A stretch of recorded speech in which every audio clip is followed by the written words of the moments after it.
this should lead me back to the main road, right? Okay, yes.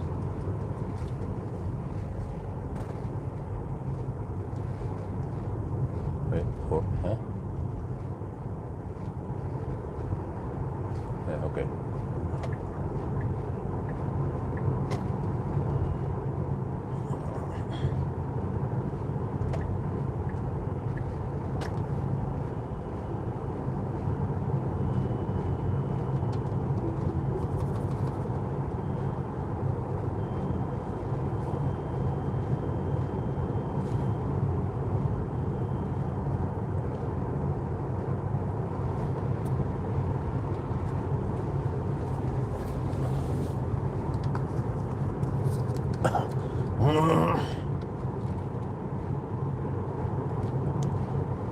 All right, back on the road again. So that was a 6 minute, no, it was a 5 minute stop.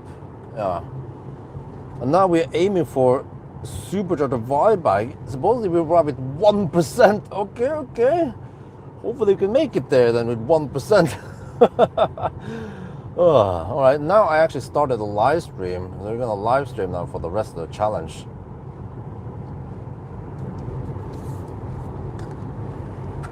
iX3, I don't have any time for it yet. Still waiting for BMW to provide a car.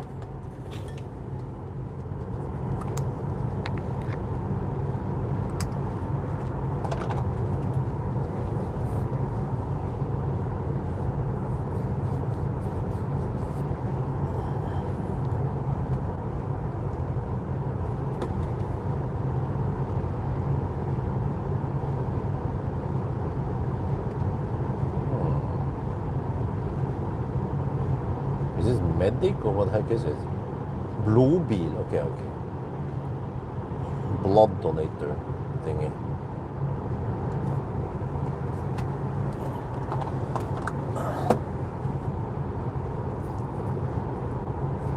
So yeah,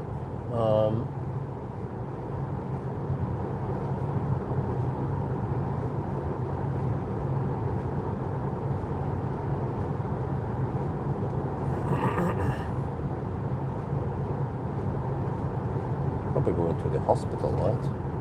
Yeah.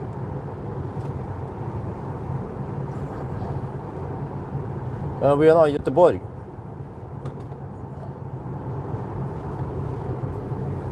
We're gonna go for Varberg, supposedly with 1% at arrival. Let me see. Oh, I hope I can make it there. I have 16.4 kilowatt hour. Okay, let's say 16 kilowatt hour divided by really this is 60 kilometers. 266 watt hour per kilometer, but we still have the slow stretch here before we can hammer it. Yeah, okay, we might go there, kind of deep, 1%. We'll see. Well, but I have to check the fuel prices. It's not that high in Sweden. In Norway, it's already at a diesel price is at 27 NOK per liter. But I heard that in Sweden it's not that high. Need to record it once. Yeah, oh, I forgot to check it out on the first stop at Ljungskile. So yeah, this is a 2016 Tesla Model S85D. It has done only 75k on the odometer, and I have measured the battery degradation to be only 7%. That is simply amazing for a car that is 10 years old. But this, again, confirms what I have been claiming, that it's not age that degrades the battery. It's the number of cycles, or directly related to how far you drive. So this car, at least Carscan reports 361 cycles only. And it has driven on average only 7,500 kilometers per year. So very little driving. And the battery stays nice and healthy, even after 10 years. So yeah. Well, it'll be interesting with some, I will eventually make a degradation test when I don't hammer it too hard and I measure how many kilowatt hour I get. But already on the first leg here, I measured around 69.5 kilowatt hour out of 75 when it was new. So you have lost only 5.5 kilowatt hour after 10 years. That's amazing, man.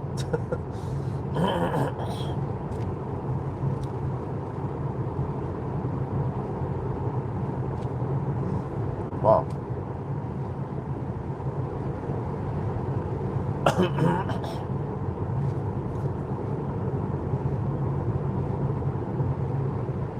So we're heading towards, we're heading south now. We'll try to stop, we'll try to reach Varberg. Oh, it's going to be a supercharger. Yeah, okay.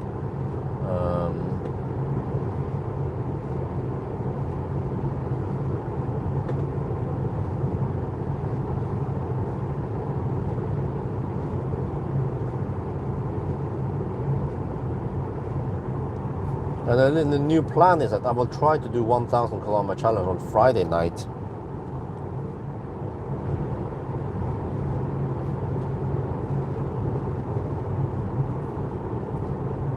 It's safer, better, because I was actually able to get around 1.5 hours sleep this afternoon.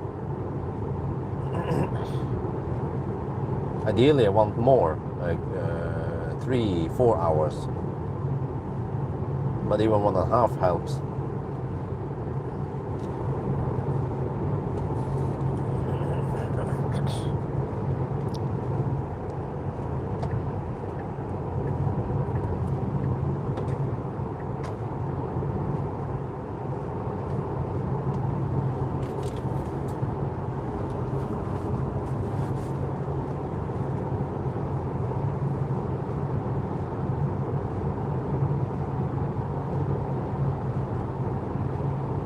Oh, okay, some Viking language, sorry.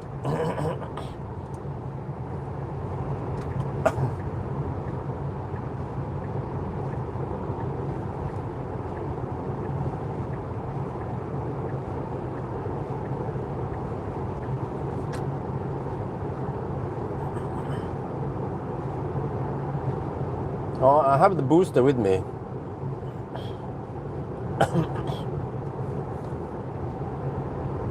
And the EcoFlow also is with me, and the safety equipment just in case. But I mean, we have 6 kilowatt hour buffer here. It's quite massive. I could show you guys once we start charging. Put you on my shaft. So it's interesting. This project here is that my partner purchased this car, and he will let me. He will keep it at Yesheim for a couple of weeks. The only problem is that I have limited time I can drive with it, because you have this permission to use a foreign registered car on limited time only. So yeah.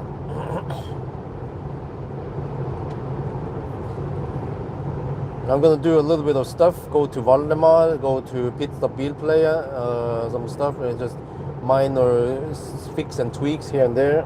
I'll also test it. I want to test the degradation on it.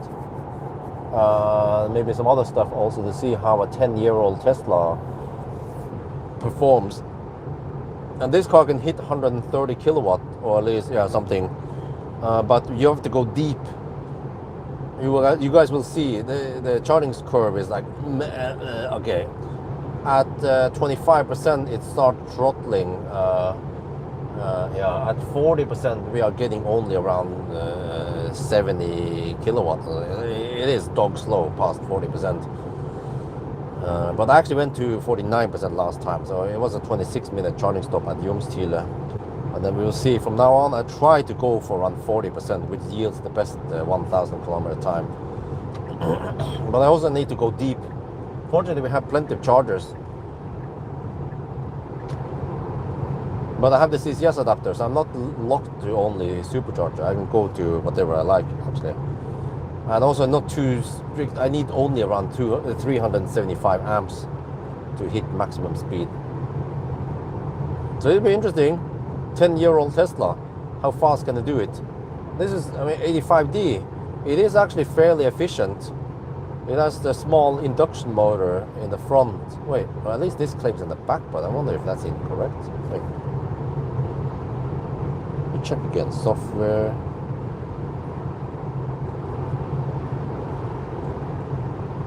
Motor front induction, motor rear induction small. Huh? What? Really? Okay, whatever.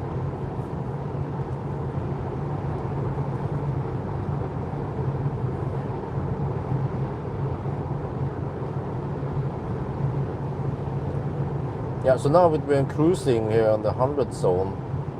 It's pulling only 23 kilowatt on the front motor. So the car is actually quite efficient for its age. Okay, 258 watt-hour per kilometer on the current leg. Oh, okay, I hope we can make it there. Yeah. Have some headwind. Yeah, AP1, auto lane change.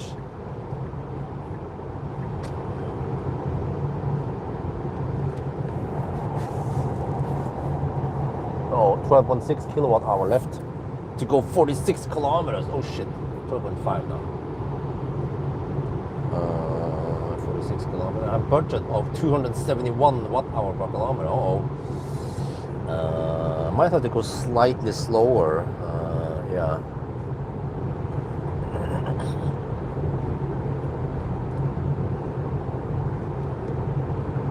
Man, I should have charged 1 extra percent. That would be great. Yeah, I was getting around 60 kilowatt, I think, when I unplugged. That's still okay speed.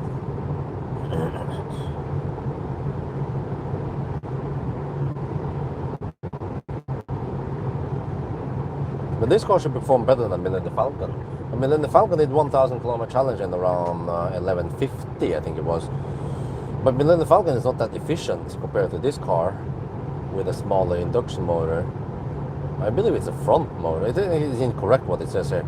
In the screen it claims that the small induction motor is in the rear. No, it's in the front because it's using the induction. It's using the front motor now when we are just cruising.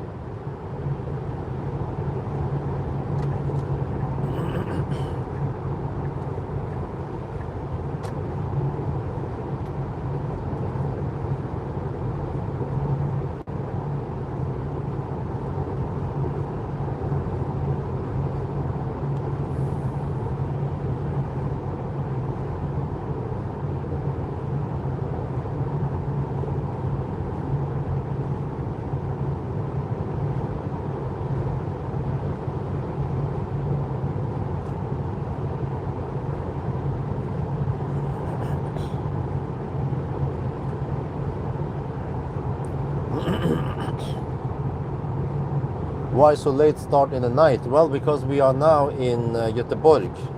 We started around 10. Yeah, we started 10:15 actually this evening. So the challenge didn't start late. It's just that the live stream started late. But the reason why I started late with the live stream because I had a guy riding with me. We were talking for the first 3 hours. But then I dropped him off at Göteborg. And now I'm driving alone for the rest of the challenge.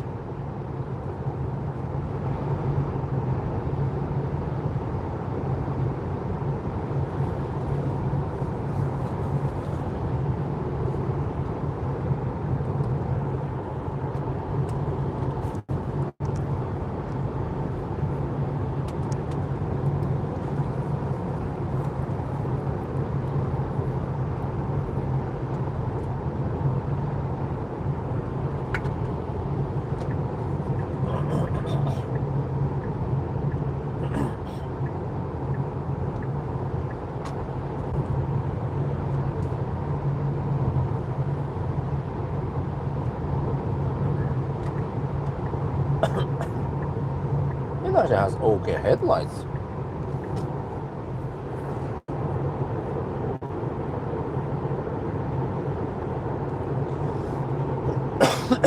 And that's free supercharging. Yeah. But for the challenge, well, I will try to use supercharger. But the first stop, I just had to stop at Ljungskile. Otherwise, I'll have a slightly too high juice. Because here's the thing: if I hammer too hard here, then I won't be able to make it to Wildbike. I have headwind also, 4 degrees Celsius. I might have to go slightly slower for now. I have to calculate again. 10.8. Okay. 10.8 kilowatt hour. 10.7.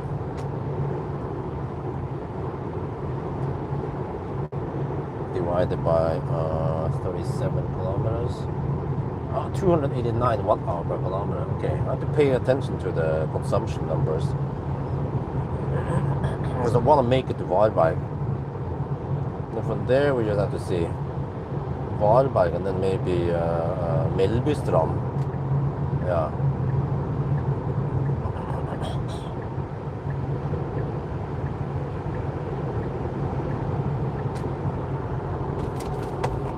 Hey, what happened to this? Yeah, okay. Sometimes the OBD dies a bit.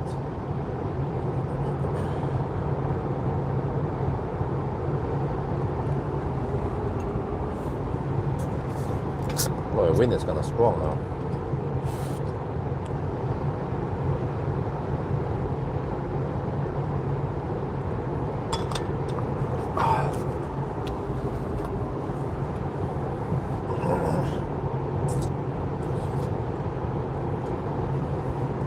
Okay, 10 kilowatt hour left.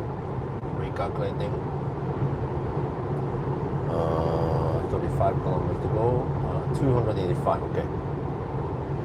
Still good on the budget. I just go slightly slower, conserve energy. Once I get closer, I can speed up a bit.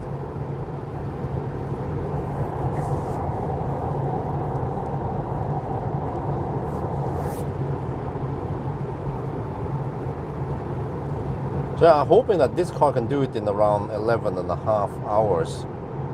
Or maybe even faster. If 11:15 would be great. That would be quite good for a 10-year-old car.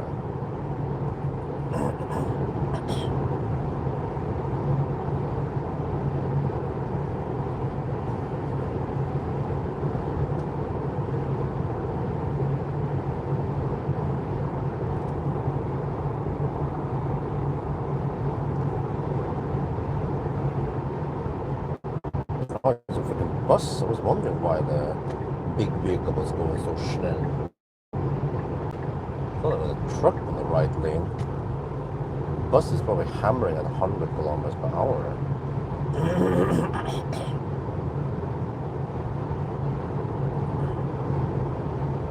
Oh, and then it goes in front. Well, can you just wait a bit? No? When I'm about to pass you, man. Shit, man. If we just waited 10 seconds, I would have been past him. I guess it doesn't give a shit. Not even 10 seconds. You could have waited 5 seconds, I would have passed him.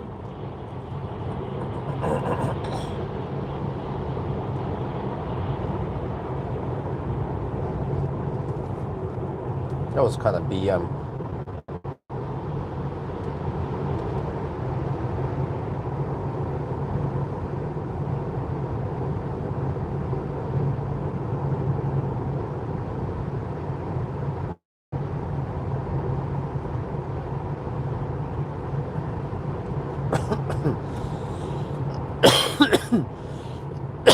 Alright, we go for Wildbike with 1% or 0%. Always go deep with these classic cars, man.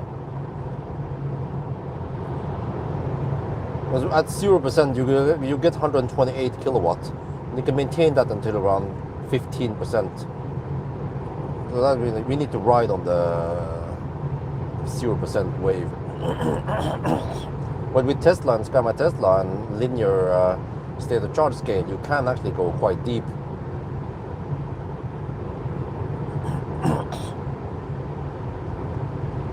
Okay, 8.3 kilowatt hour left. Yeah, CCS adapter. Let me check it here. I want to get it ready now. Keep it ready.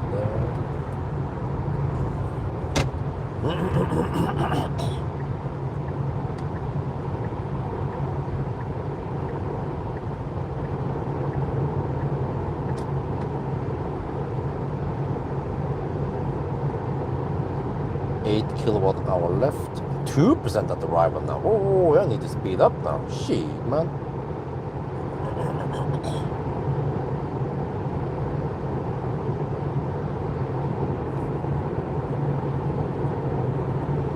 I thought we had some headwind here and stuff. 7.6 kilowatt hour. And then we have 27 kilometers left. A budget of 281 watt hour per kilometer. Okay. Need to recalculate as we go. Okay, then we're down to 1% at arrival. Alright, that's good. Ideally, I wanted to 0%. We're gonna go to 0 as often as possible, or at least as deep as possible, without going too much below 0.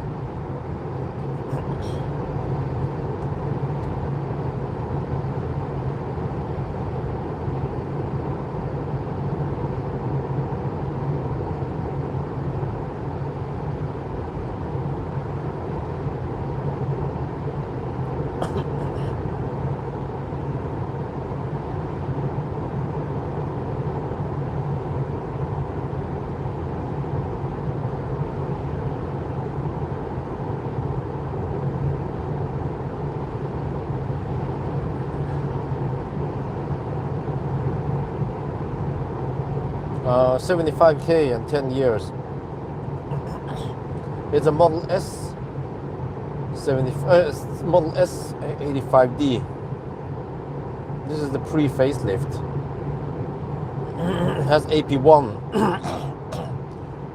panorama roof, but actually it's coil springs only, and not the premium sound system.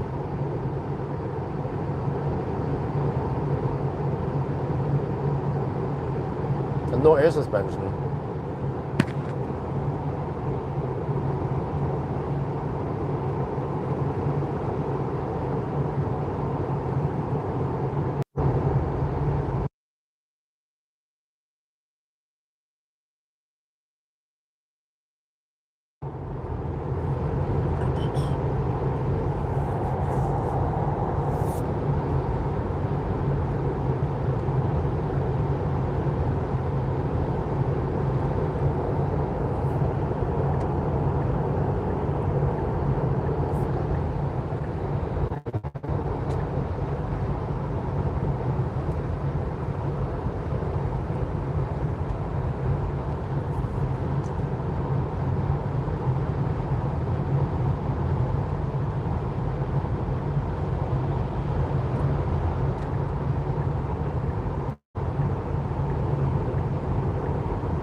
Well, the car still claims 1% at Wildbike, like a ninja. I charged you 49%. And we made it from Ljungskile to Wildbike then.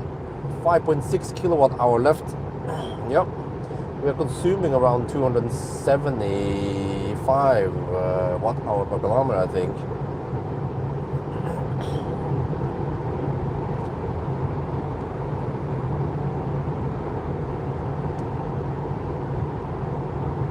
Yeah, classic Tesla. Well, I mean, 2016, still quite old, 10-year-old.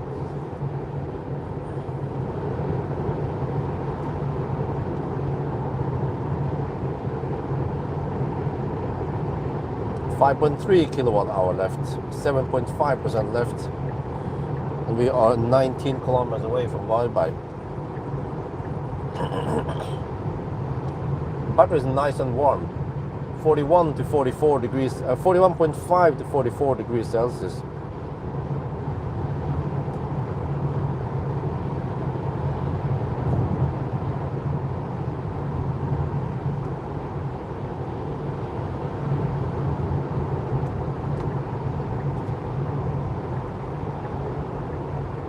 Do you plan 1,000 kilometer challenge, blah blah, BYD Dolphin Surf, huh? That's not available in Norway, unfortunately.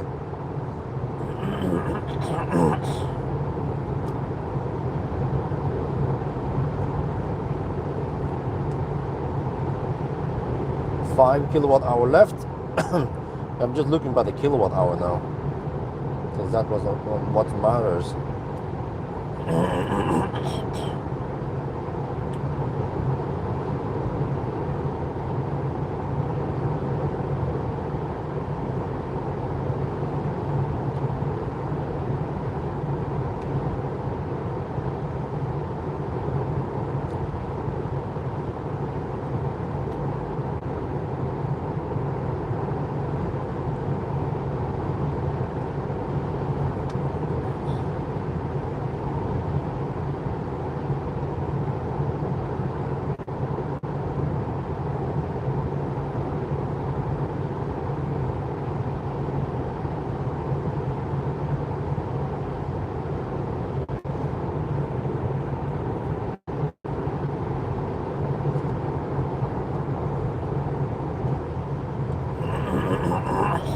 I have to calculate the distance from Varberg to Mellbystrand.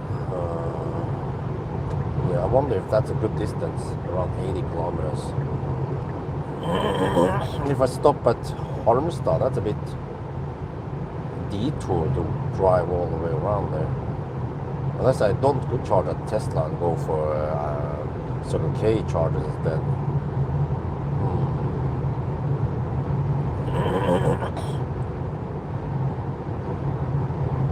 But it seems like I could actually trust about the route planner.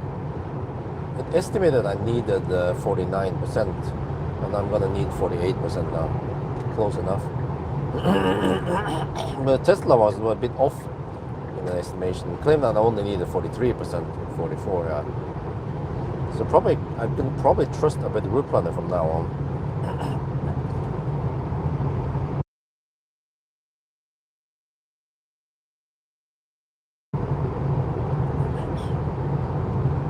Okay, 13 kilometers to go. 3.3 kilowatt hour left. They are in slightly in the highland here. Okay, car still claims 1% at arrival.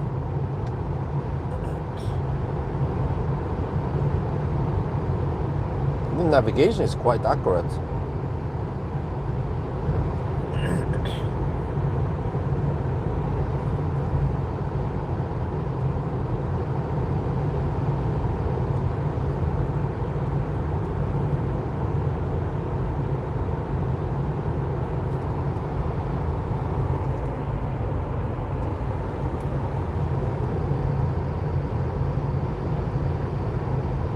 Right, 4% left.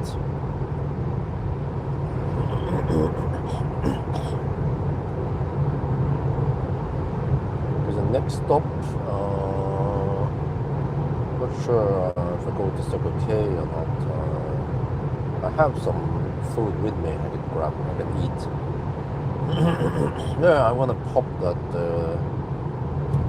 can of drinks. Man, still recovering from something, probably throat infection, virus, something in the throat.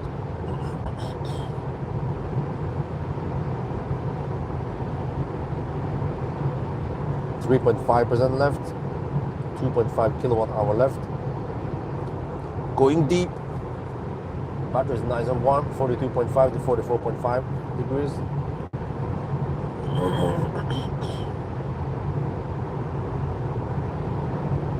Nine kilometers to go. Car claims 1% at arrival. All good.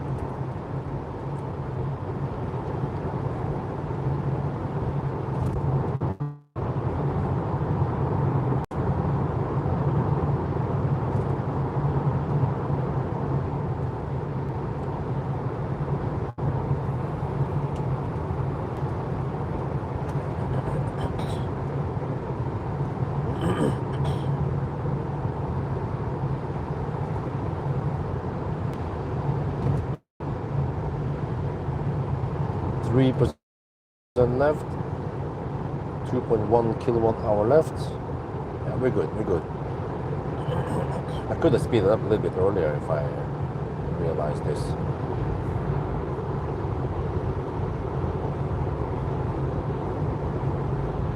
Wait, is it that thing?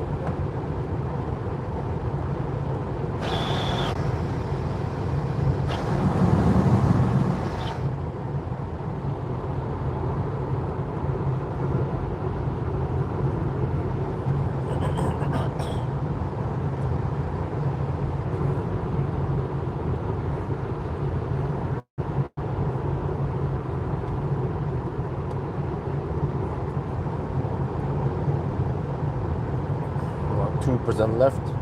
Last uphill now before wild bike. 1.4 kilowatt hour left. Yeah. Always go deep.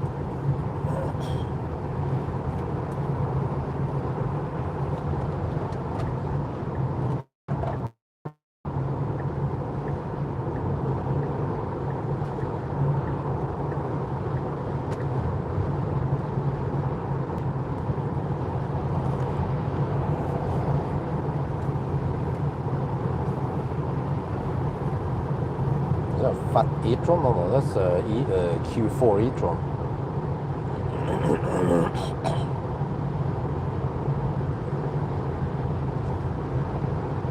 Oh, we want it down to 1% now, but we have basically downhill from here.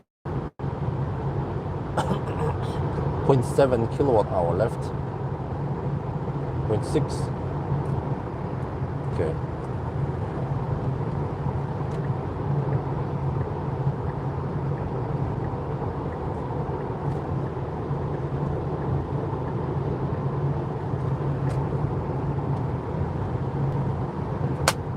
Almost at Wildbike. Well, we're almost at Wildbike, and just like last time, we always go deep. 0.5 kilowatt hour left. 0.5% left now, 0.6%. Yeah. So this is what you need to do, just go deep. But you know, it's possible to do this because the car shows quite accurate, quite confident how many percent you will arrive with. And we can also see in Scan My Tesla how many kilowatt hour we have left. So, and the state of charge scale is also quite linear, so it's very easy to estimate this, nail it down to the watt hour really. 0.1%, 0.1 watt hour left.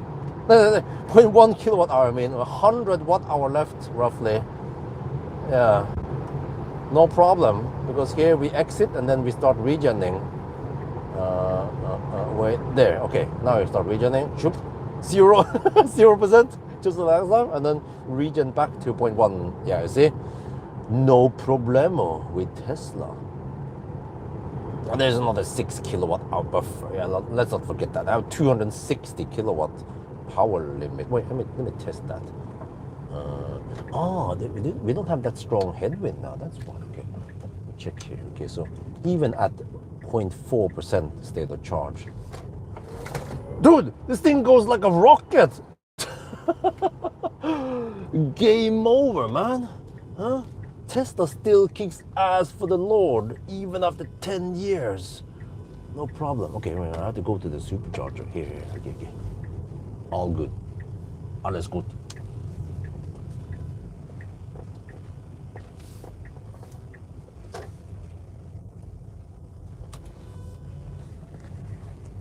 You see, I need the adapter.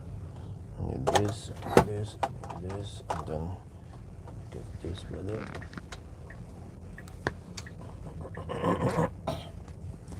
Okay, I'm going to use this doll here.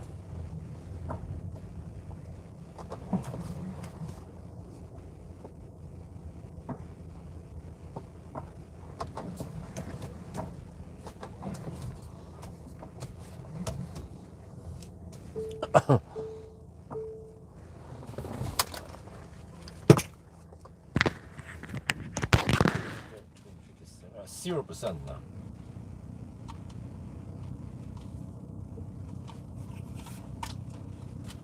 Wild bike.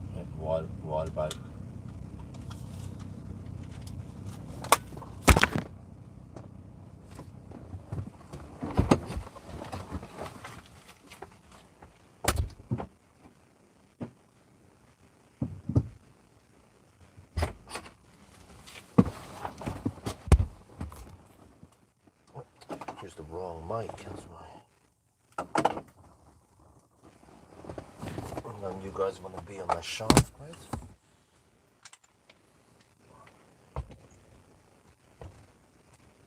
Is it kind of slow? Is the stall dead or something?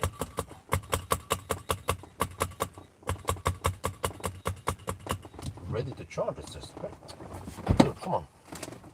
What's wrong here?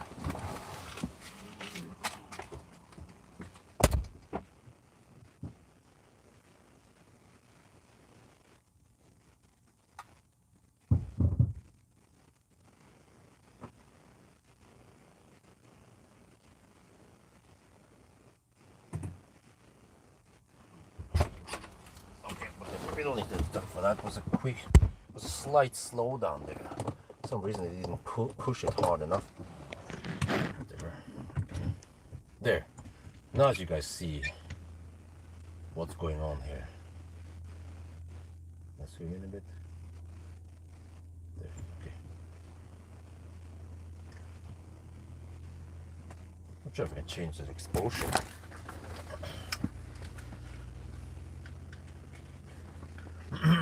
Wait, 106 kilowatt. Thing seems like it is locked a bit. Yeah, okay, let me reconnect this.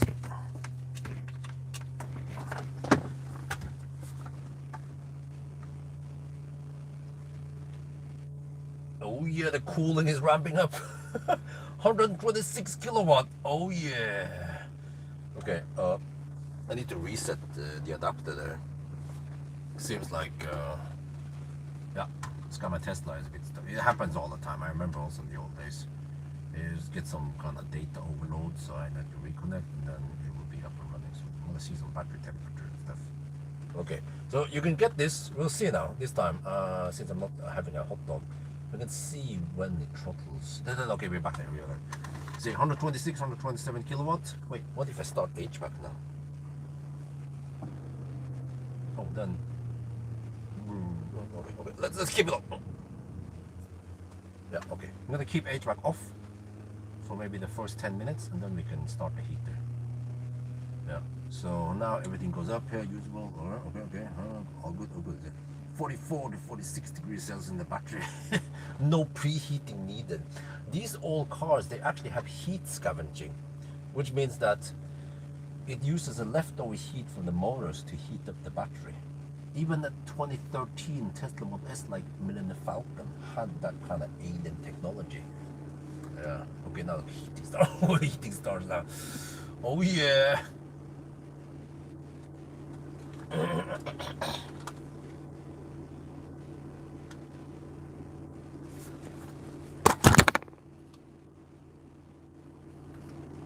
Okay. Now I will get some. I need to plan my next stop. Yeah. Supercharger Mellbystrand, right? That's Fort Line. Okay, there's so many superchargers here. There, Mellbystrand. How about going over there? How far is it?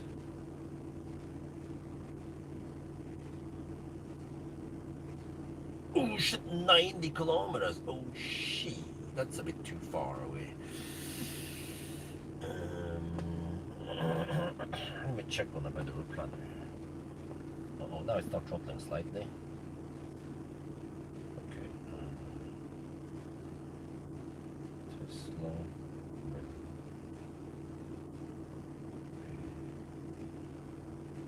Oh, I feel like I need to take a sheet. Okay. I'll be back. Yeah, I can keep stuff running. If I go well, this can't be right. Tesla claims that, a better route claims I need only 33% to reach Mellbystrand. Really? Okay. I have to go.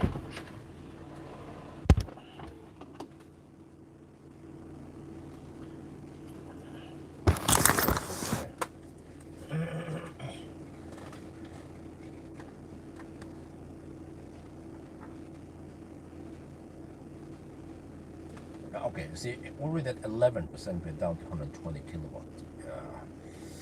So arriving with 10% is not ideal. You need to arrive with 0% every time here.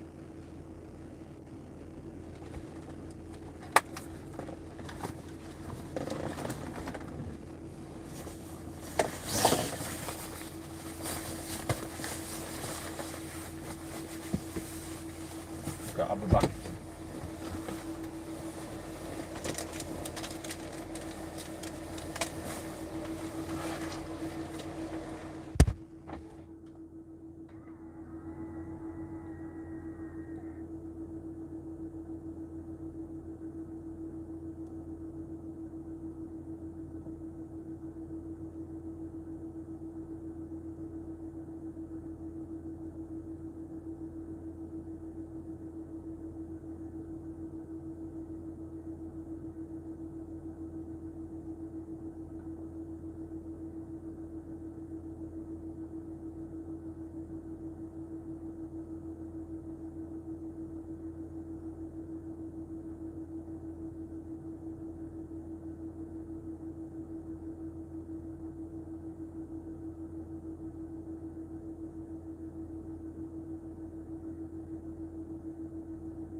divided by 90 minus 300 watt hour regular.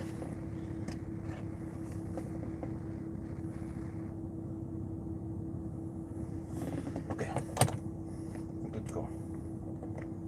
Not sure how long we stayed here, but it's done.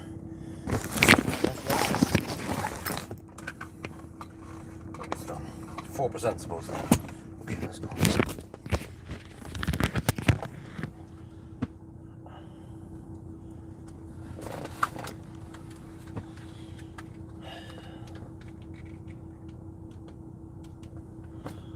Okay, went to the restroom, whatever, vibe bag, not much to see. Just a bunch of chargers here, plenty of them. Okay, so now we should have enough. The car claims 4% at arrival. We have a budget of 300 watt hour per kilometer. Charge only 40%, not 45 like last time. Okay, let's go.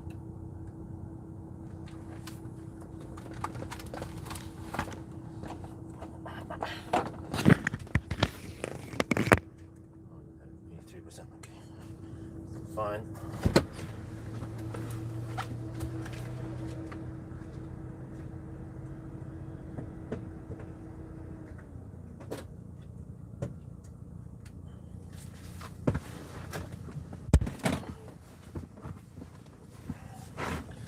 Yeah, 41% now. That should be enough. Get the mic on. Off we go.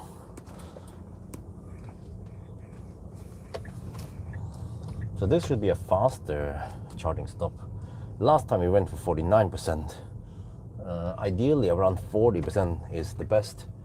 And if we can reach the next charger, then that would be great. Yeah. Like Mellbystrand. 4% arrival. Okay. We'll see. A budget of around 300 watt hour per kilometer now.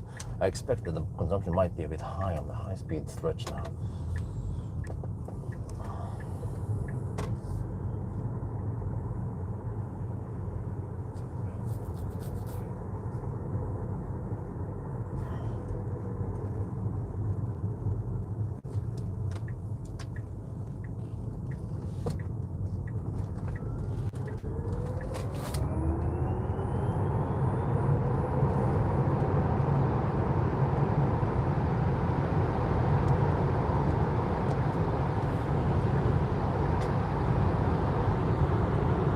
There's some, right, got an idea. Let's get stuff here.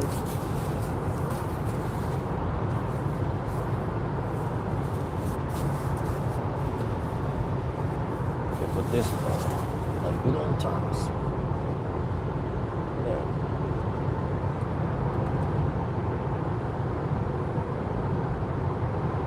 Alright, good.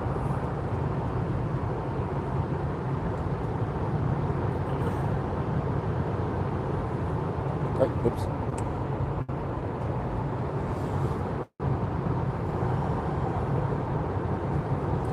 BYD Blade battery, huh? Okay.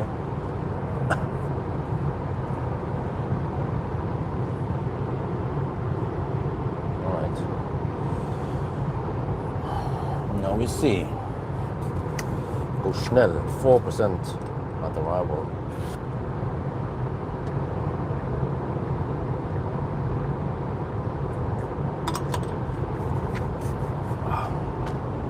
I managed to arrive at 0% twice now on the first two charging stops. Already that is pretty good.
So we had 10-minute reduction. We started at 10:15 in the evening, so that means 1 hour and 35 minutes before midnight, plus current time. So we passed the 4-hour mark, roughly. And we're done around 400 kilometers. We just charged now.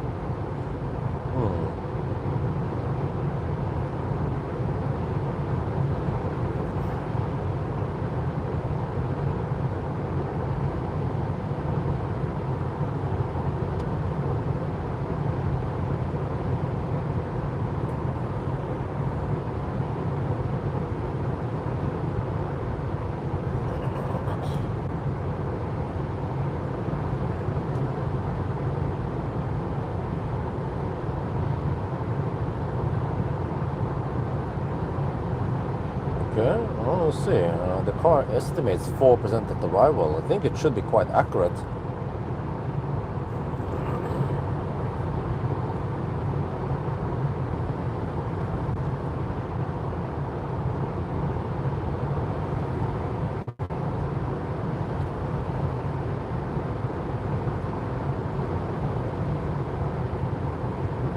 Well, the high beam is actually not that bad. It's just that it's not LED, it's just based on the xenon lights.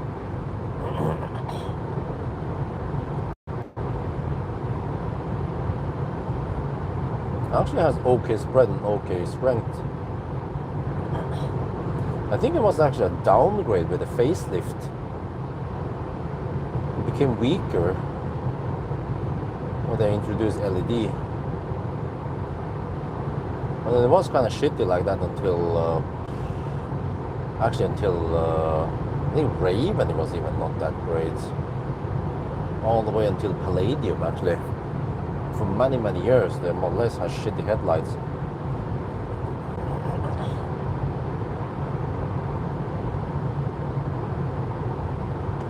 There's Himmler.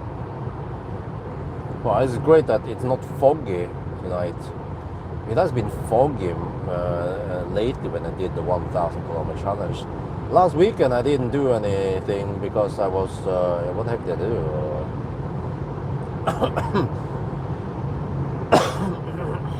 Well, I went to Alvdal instead with Firefly. I was interested in Firefly, but many people didn't watch it, so they were not too interested in Firefly.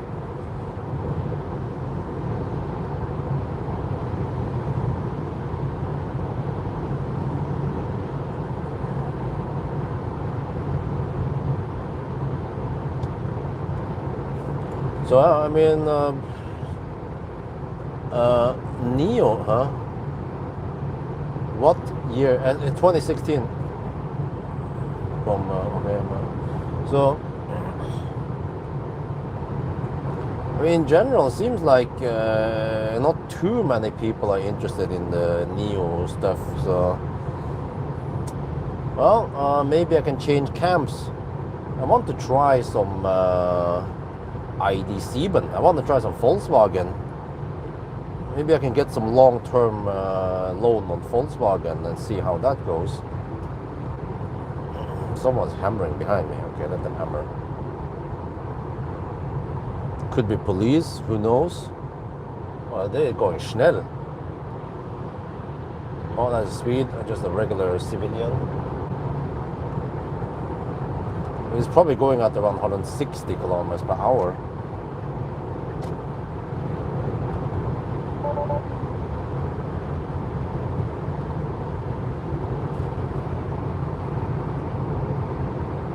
iX3, I have no idea. I'm still waiting for BMW to provide me a car.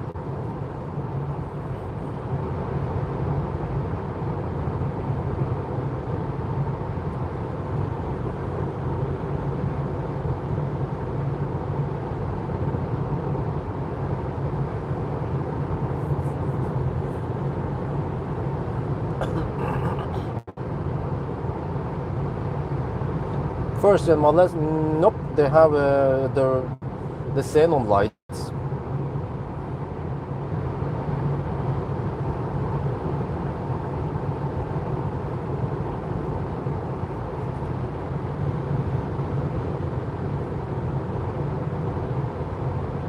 But I mean, it's crazy. These Model S's in Sweden, when they were sold for around 1,000,000 SEK when they were new.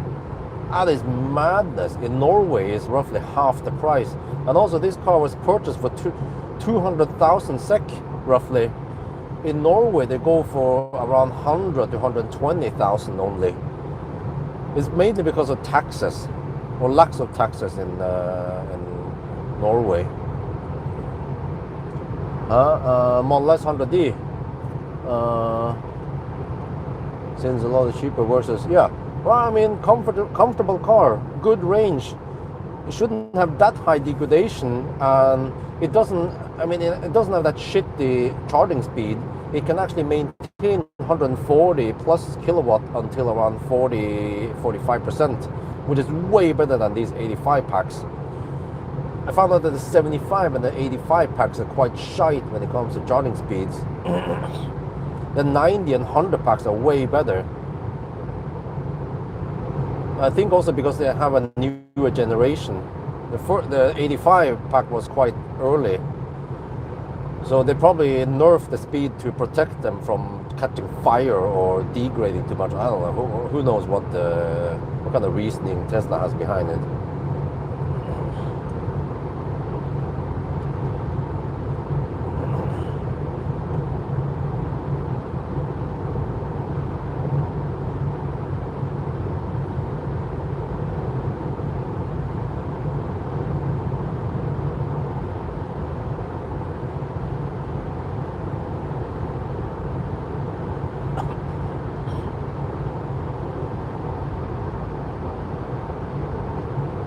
So 100D should be a good deal. 100D or Raven long range, you know, they are pretty good cars.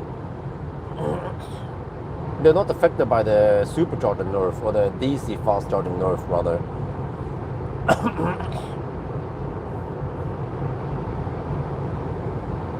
Yeah, so I mean, like for me, I have to go deep to 0% to get maximum speed for a while. But if you arrive at 10%, you will get 115 kilowatt maybe for a little bit, a minute or two, and then you're nerfed to around 100 kilowatt. It's like, shit.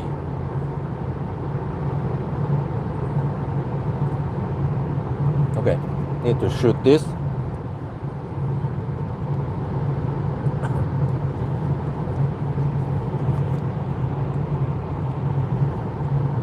We are now on the concrete surface around Falkenberg, and well, you know, for a classic Tesla, the sound levels here are actually okay. They are better. They have better soundproofing than the old Model 3 and Model Y. But you can see, okay, if you move over to the left lane, which is smoother, then the noise should be reduced. But okay, it's wet over here. Yeah, that is slightly better. So.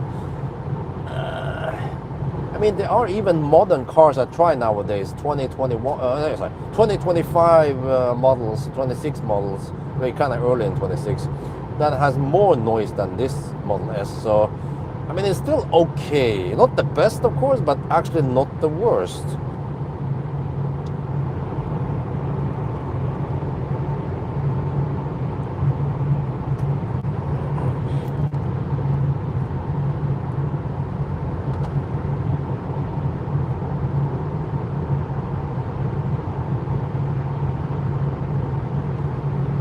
60 pack was really slow. It was even slow back then, and it's even slower now, I guess.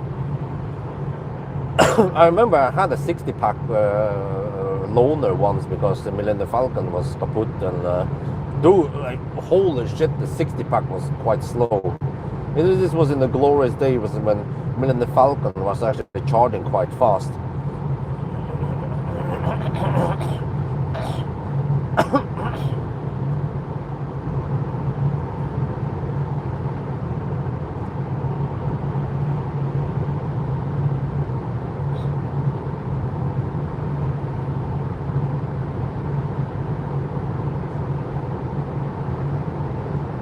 But it seems like at least the 90 packs are also getting old. Like I think there are some 10-year-old 90 packs. Yeah, it is. Model X, for example, Optimus Prime has 90 pack, and it should still charge at 140 kilowatt until around 45%. So it's just happened to be 85 pack.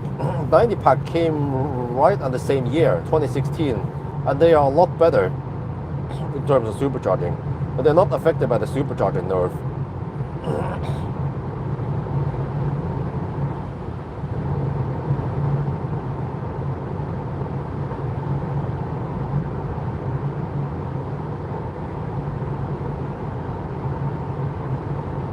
Okay, now the car says 2% at arrival, right? We'll see then.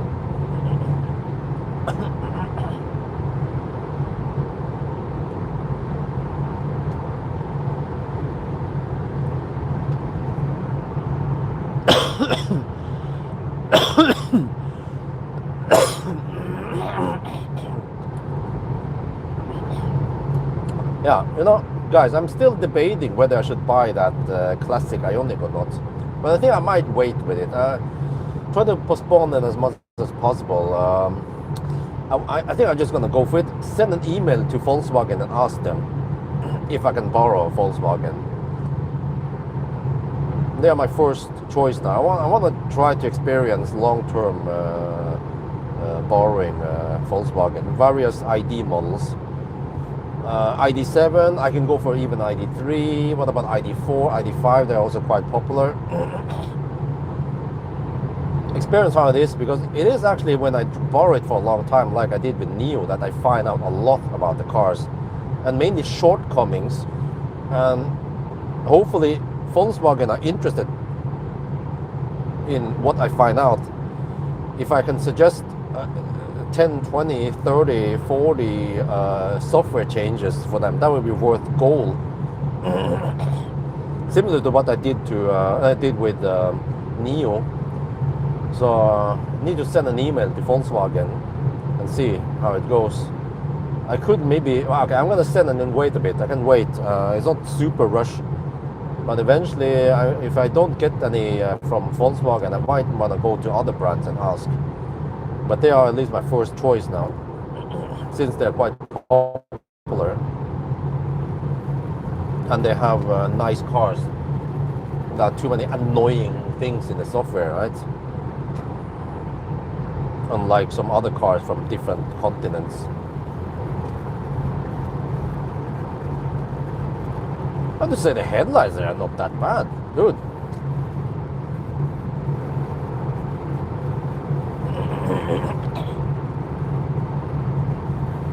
Yeah, dude, I have an idea, man. Okay, Valdemar, he put it on Finn for 65k NOK, but he probably gave me a special price. If I buy it, he was gonna sell it to me for only 50k NOK. I can buy that car. It has a degradation. It's fine. It's gonna be used for local runs. It's golden. If I buy him, I will call him Bumblebee. Bumblebee is back. Yeah, okay. The Optimus Prime and Bumblebee. Yeah. What do you guys think? But I don't have 50k NOK laying around, so, and I have to pay tax now for March. It's like, shit, lots of tax, like sweetie pungen. So I've been spending money in Thailand, so kind of tight on money nowadays. And I also purchased this car, and I had to wait for the remaining money from Marcus also. So yeah, it has xenon lights.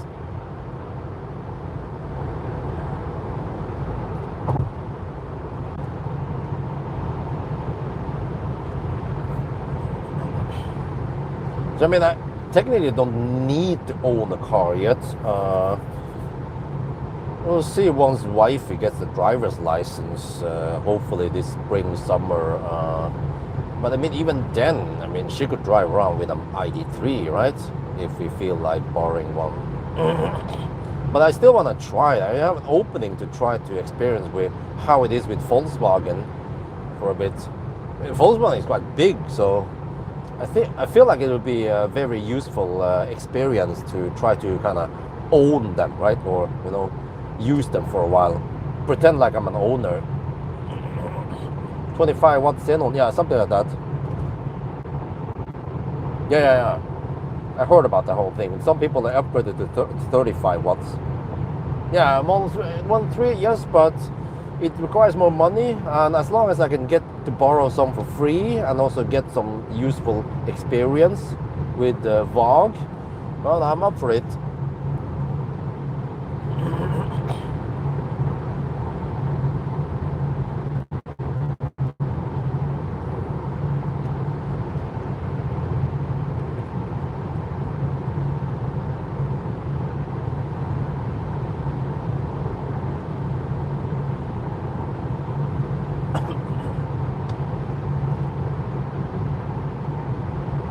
Oh, oh, but you know, well, I don't think they can detect that. I mean, who's gonna find out, right? They need to kind of dig deep to find out. Oh, this is 35, not 25 watts. So EU control or whatever, or just like highly unlikely check at Statens vegvesen. Police, they don't care. They don't. If they pull you over, it's for checking for alcohol levels. They check for your driver's license, or they check. I mean, they pull you over because you were speeding, right? Every time I've been pulled over by the police many times, they don't care about the car's condition. Unless you drive like with freaking Hora up bil with tint and whatever, that kind of looks a bit suspicious. No, okay, that was.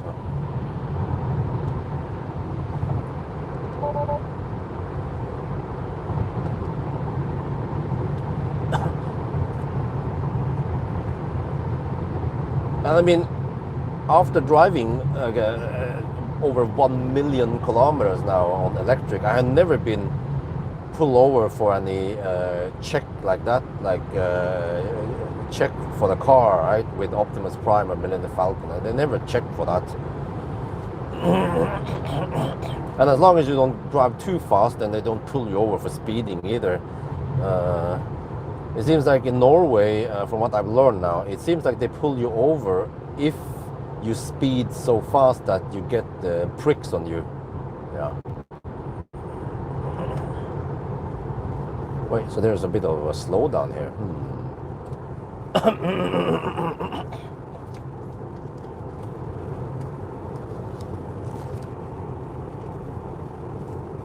Wait, we have Baustelle here. Oh, okay. 70 zone. Oh, instead of 120 zone. Okay. I need to deduct for this. Just count time and some distance, and then yeah, probably just a couple of minutes, right?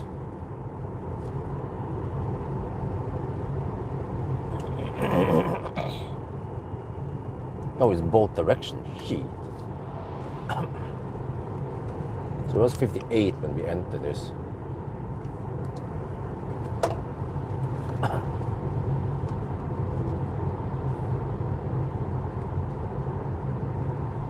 Dude, how long am I gonna keep that?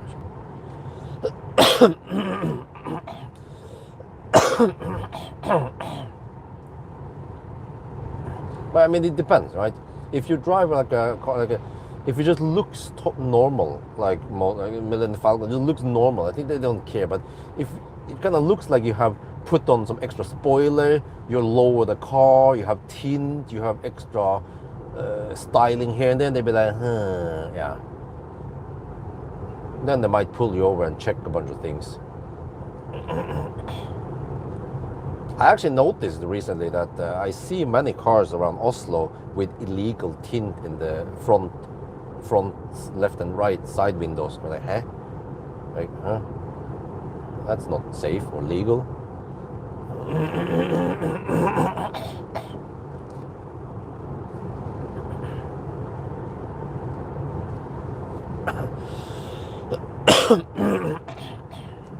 This is the problem live streaming now, because my throat hasn't recovered 100% yet. It takes a while, even though I don't have any fever anymore, but I was sick 2 weeks ago. But the throat infection just stays so long here, the mucus and all that shit. So I kind of need to avoid live streaming too much. No, it's not COVID. It's just some kind of stuff that lots of people got recently. Someone is hammering Schnell behind me. So, okay, we are already 3 minutes in this slowdown.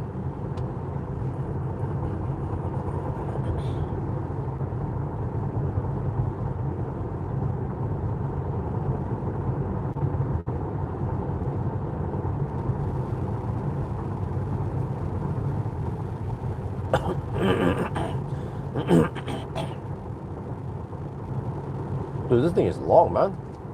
This whole Baustelle here.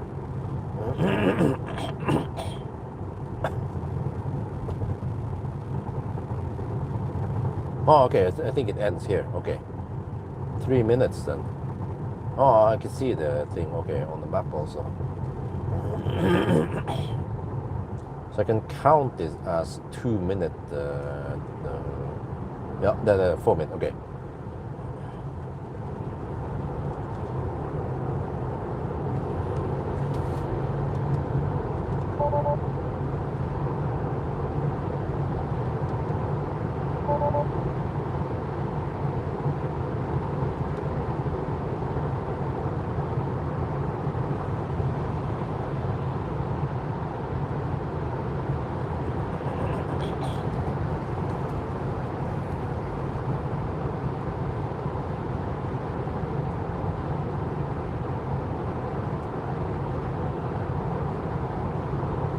Okay.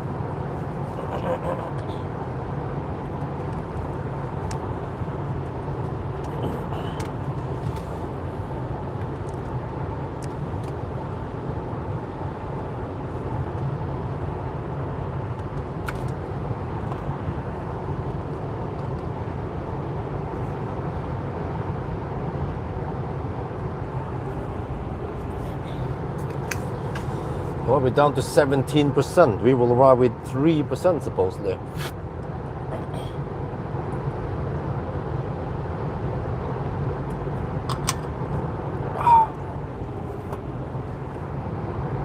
Next stop will be Supercharger Mellbystrand. Will be 4 Supercharger. Always go deep.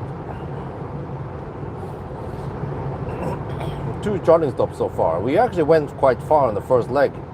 Managed to go 260 kilometers. Increase the speed. Why? I'm already going at the maximum speed.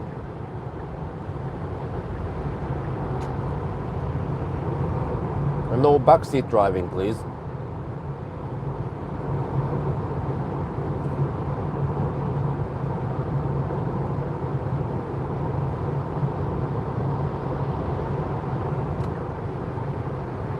Nope, like I said, no backseat driving, please. I just tell you nicely before I need to take action.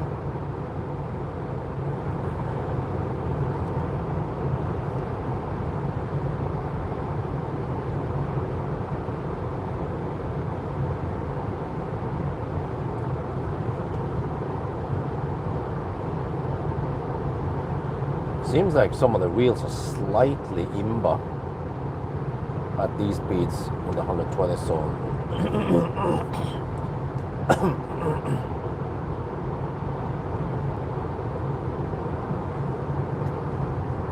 Well, you first time you see me. Okay, cool. Shit, man. Trying to be home before it's too late tomorrow morning.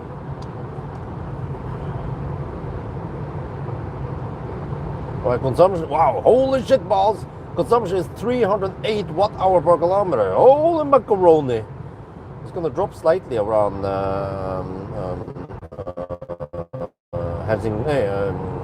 Halmstad. So yeah, I was expecting around 300.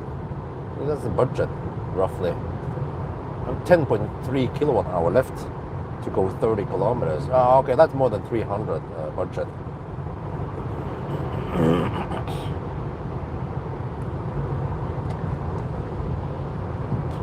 So, but I've noticed that classic Ioniq videos tends to get more views than other Actually, classic Ioniq videos get more views than the Soul videos for some reason. So what? More Baustelle? What the heck? But I Soul, I want to keep it, of course. I want to keep it as the press car shuttle. But okay, if I could stretch it and get the classic Ioniq, I can use that as a family car. But if I can borrow a Volkswagen for free, I can also go for that. That could potentially give me more views, actually. That's what matters. And also, it's free if I can borrow it for free. And I feel like it's free. I mean, I get experience by using VOG for a while instead of just borrowing for 1 week. And then classic only will always be there. It doesn't matter. If I buy one next year, it's still popular.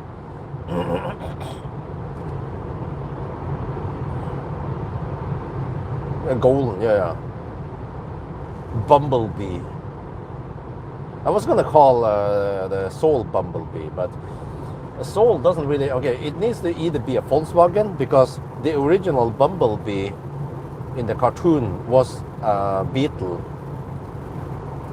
but then in the modern movies it was Chevrolet Camaro, but they were all gold, so that's the connection to it. That I mean yellow. So at least if it's a golden Ioniq, it's it has some connection with Bumblebee.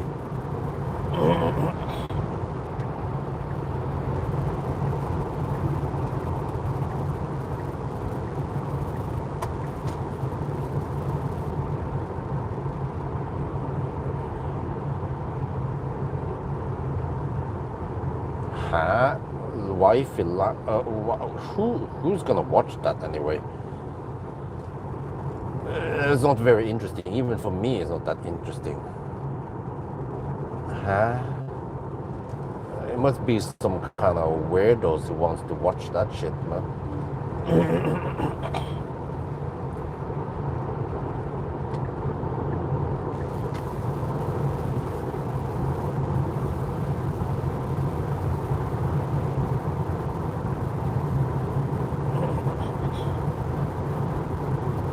Oh, the same truck again. I've overtaken that same truck 3 times now. Every time I pass them, then I stop, and then I charge, and then they pass me, and then I pass them again. Marcus, he is doing his car business as usual. If you have free Volkswagen car, must make some video. Yes, of course, that's the whole point about it. Yeah.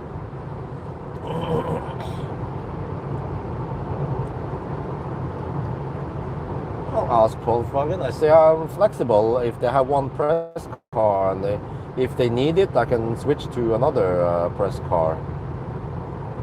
Okay, here comes Halmstad. Ginger? What? Really?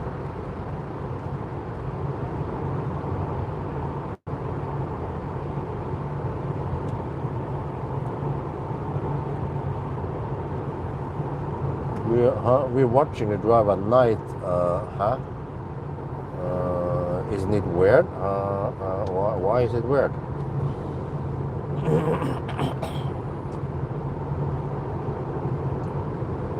Oh damn! I'm down to 11% now. I had to drive 21 kilometers. The car claims 3% at arrival. That's fine, I guess.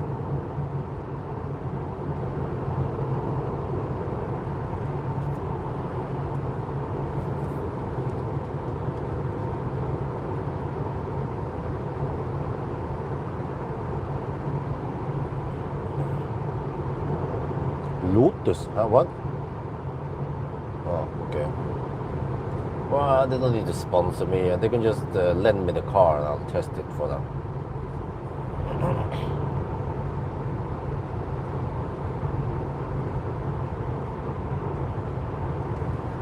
Dude, I have to say, this car kicks ass for the Lord. It's quick, it has all-wheel drive, free supercharging, pretty good range.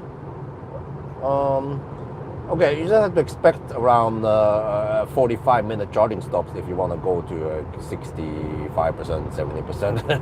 But yeah, perfect family car.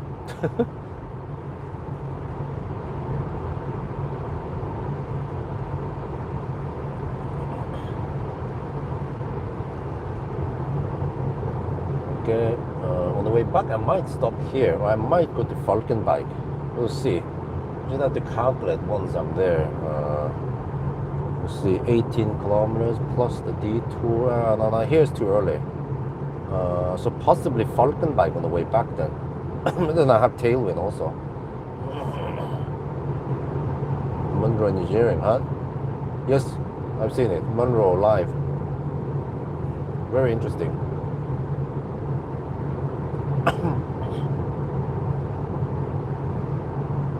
Okay, 17 kilometers left for Melbystrand. 6.9 kilowatt hour left. Okay, we have enough juice at least. Because even 3% is deep enough. Ideally 0%, but okay. Anything below 10% is good.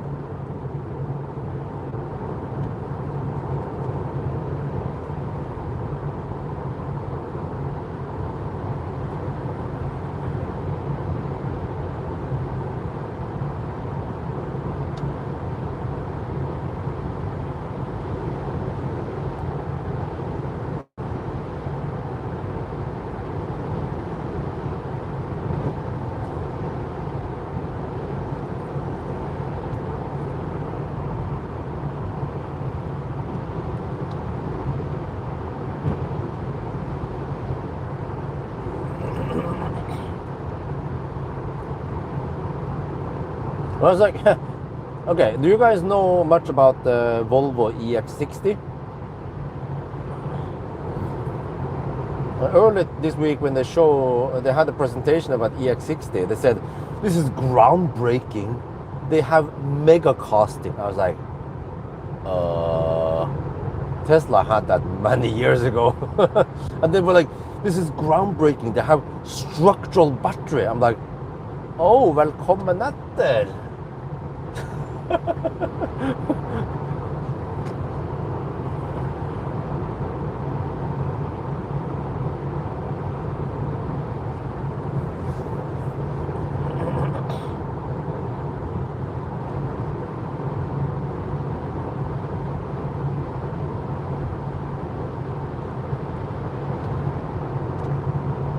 Okay, 13 kilometers to go. It's going quite schnell on a high-speed stretch here. Yeah, and in Germans here.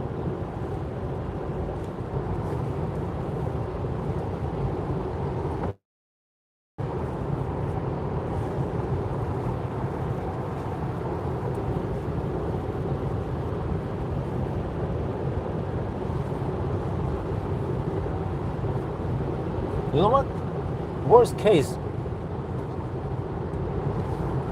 if I don't get a Volkswagen or an X-Bang or whatever, I don't know, as like a family hauler, feel like I would like one soon, along with the press car I borrow. But I can use the press car as family hauler. That's also fine. Just a little bit extra planning and stuff, but it's also convenient in the way that I just keep one car in the garage.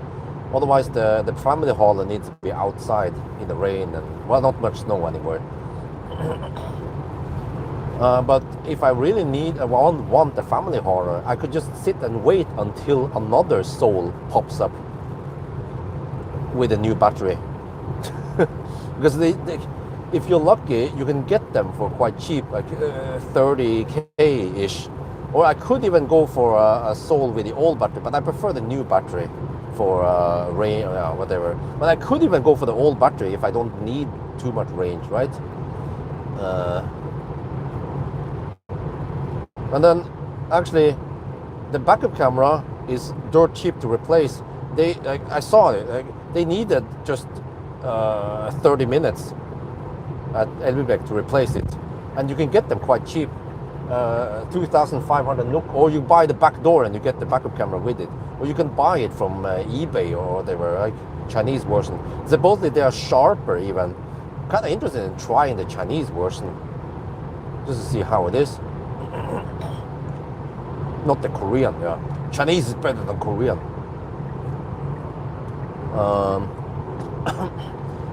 So you can find those hidden gems. But for example, if the OBC is kaput, then it costs 17K. That's kind of expensive. Well, I kind of like the Soul. I feel like it's good bang for the bucks.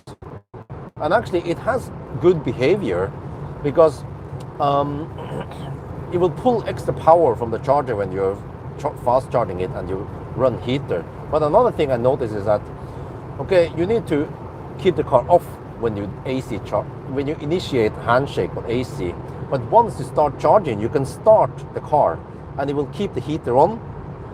And once the charging finishes, it will pull just like 2 kilowatt, 1 kilowatt extra from the charging station, and it will maintain the 100%. I'm like, hallelujah. Even a modern Neo doesn't do that shit. You know, many cars, also Firefly was annoying because once it hit 100%, it starts draining from the battery and it cannot pull from the, it's like, oh, it's doing all the wrong things, the Firefly. And it's super silly, man, the Firefly. I should have made a video about this, but if I'm charging to 100%, I set the charge limit to 100% and I stop the charging at 90%, it cannot start the charging. I'm like, are you for real? So you have to stop the charging from the charging station, like easy. Then it's fine. Then you can start the charging again. But if you stop the charging in the Firefly app, you cannot start it. I'm like, what the heck is that shit? 2025 software that clumsy.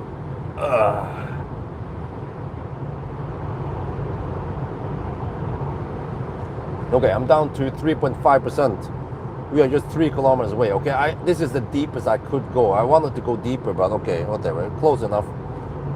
We will supposedly arrive at 3% now.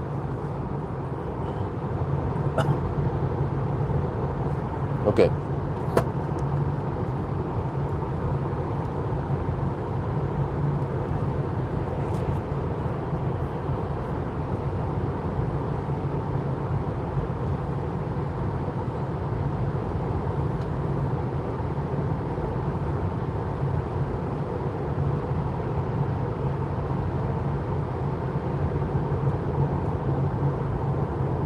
Okay, 2.8%. Now we start regening.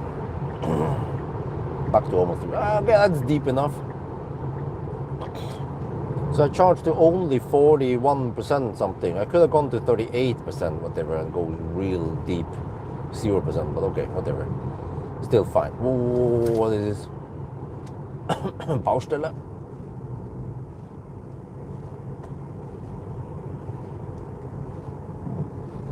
Oh man, the nozzles though.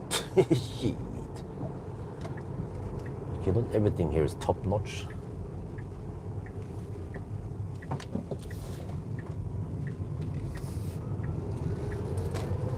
Dude, this thing kicks ass. Even at 3%, it has so much power. 280 kilowatt power limit. Oh shit.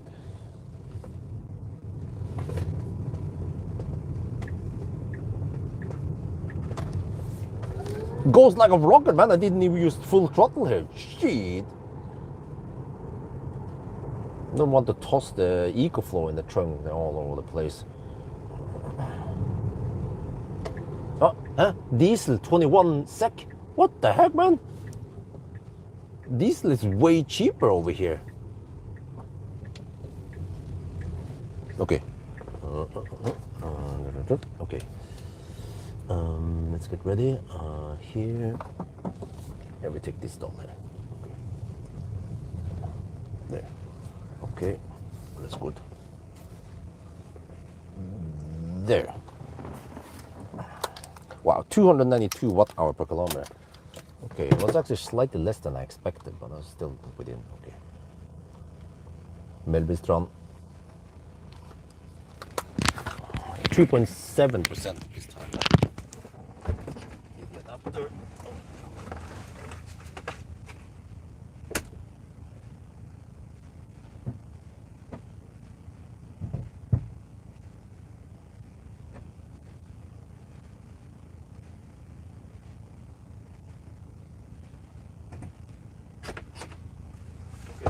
290 now.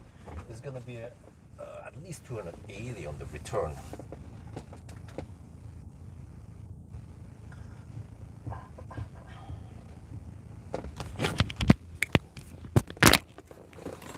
Oh yeah, we're in the shop. Oh, I need to turn on this.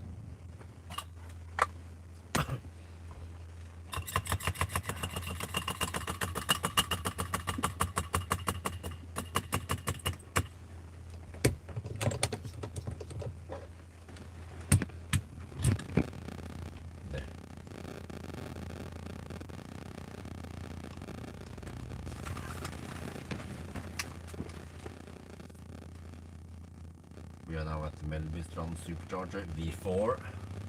And yeah, okay, we did go that deep this time. I arrived at 2.8%. Okay, deep enough. Oh yeah, we get that full speed, at least for a little bit. That's how it goes. So now we're just gonna go to the top. Okay, this is MCU1. I'm just gonna show if is it possible to see. I think I need to put the car in the white mode. Let me do that first. Display, light. Okay, there. Do you see that thing there? There. And also up here it's kind of hard to see it, but that is glue. And also I've taken out that shelf under here. When I took it out, there was some glue also on the top of it. I had to take this out to be able to access the OBD port.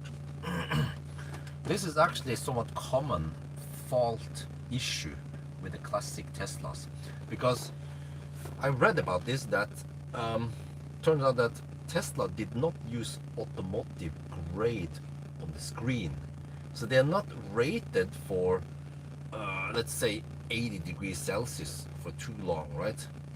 Okay, it doesn't get that hot that many times, but yeah, this never happened with Millennium Falcon, my Tesla Model S, when I had it, but then I didn't expose it for that hot weather for too long.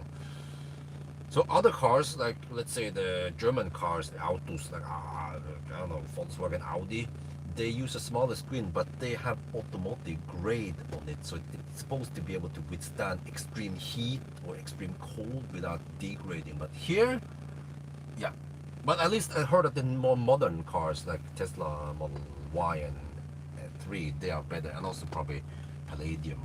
But the old generation has this problem. So yeah, do we get this on warranty? Huh? What warranty? 10-year-old car.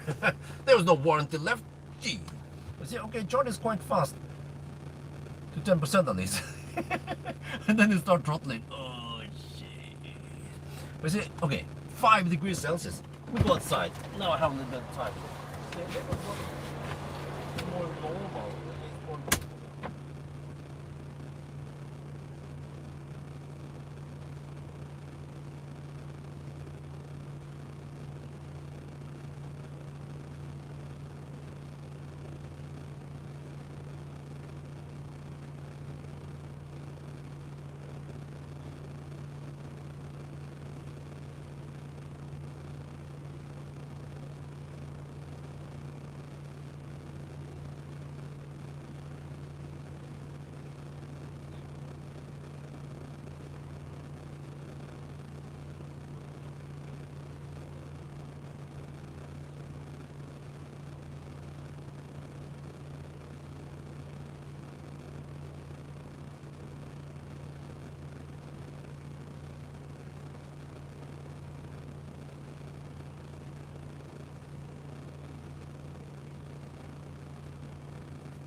The deep well on this side, but also the deep well on that side. Normally a subwoofer will be in here, when we checked it on film there, that there is actually a second-hand subwoofer.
Oh, they had no lights.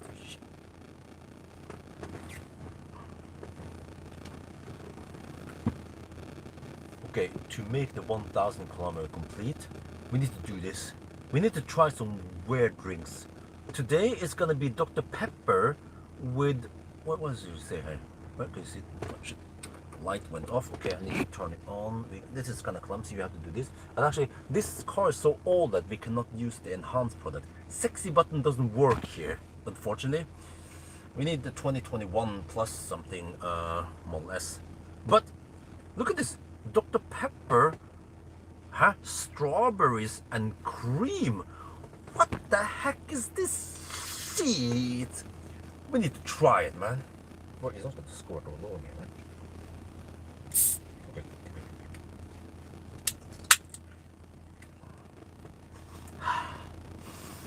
It kind of smells like Dr. Pepper.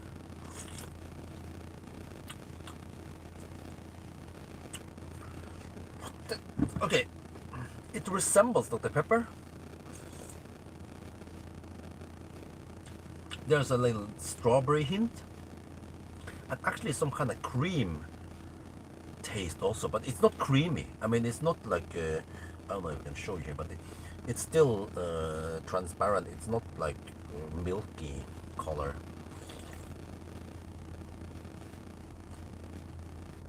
I'm not sure if I can say I like it or not. Yeah, okay, it's okay.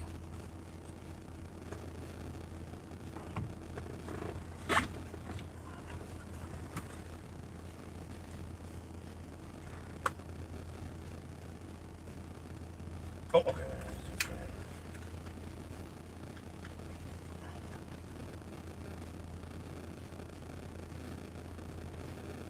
Yeah, you see, this is actually normal. If you go to Tesla and say, no, no, no, this is something wrong, no, they will say, this is normal, there's nothing wrong, it's within the specification. At 24%, you get only 98 kilowatt. Yes.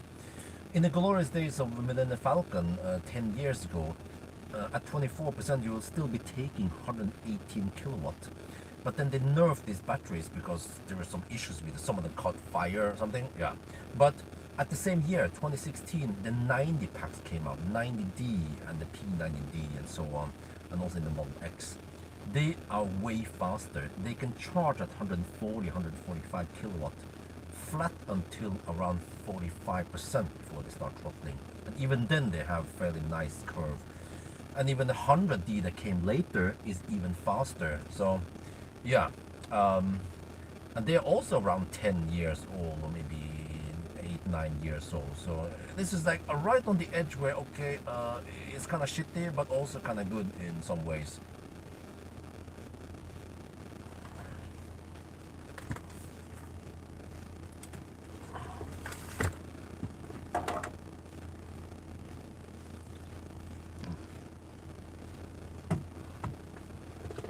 Okay, so now I need to just navigate here and check.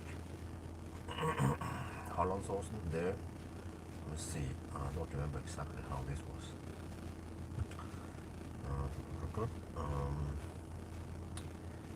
Yeah, 26 kilometer loop. Okay.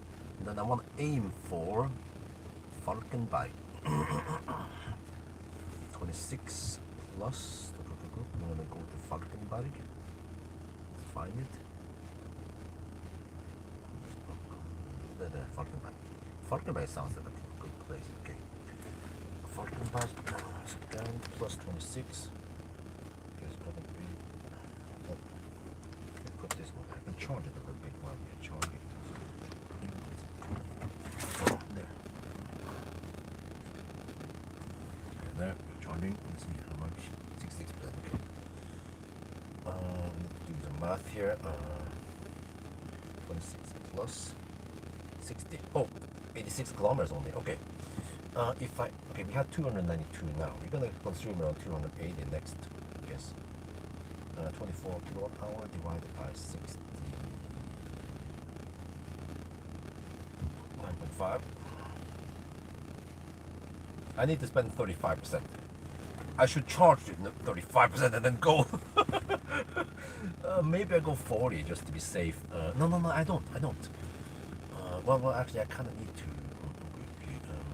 38%, 37, maybe. Yeah. Okay.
No, okay. We're gonna go 37%. I have 2% margin, but that should be good enough.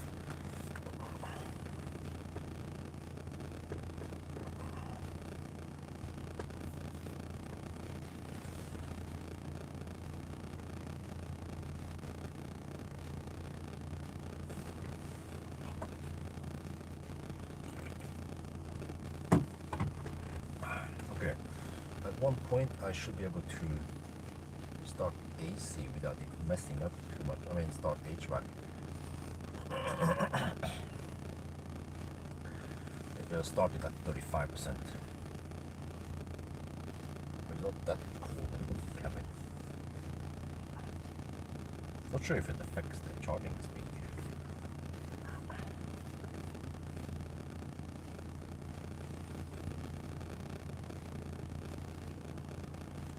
So now we are 12 minutes plus the so that's plus the 15 plus 12 is 27, so 33 minutes, 1 hour and 33 minutes past minutes. So we just passed the 5-hour mark now. And we are almost at 500 kilometers. Okay, it seems like we're maintaining around 100 kilometers per hour so far, which is actually pretty good. Okay, anyway, let's get ready. We're gonna leave soon. I think we're ready to shoot video. Yeah, 35% now. We're gonna go soon. I have to move the camera.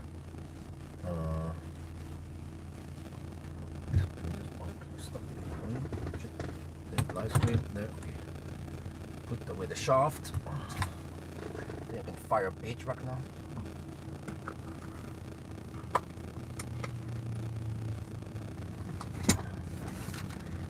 Maybe 6%. Okay.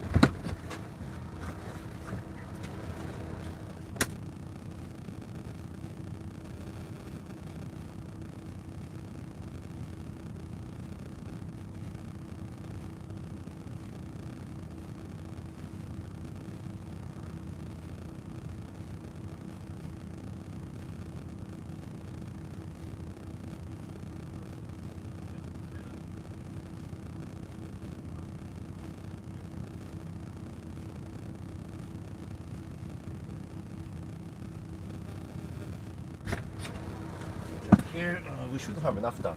37% exactly. Okay. Oh, you are there to go for it. Just double check again. What was again? It was around 85 kilometers. Well, I already calculated. I need 35. 30. We can go. We can go. Just have to trust.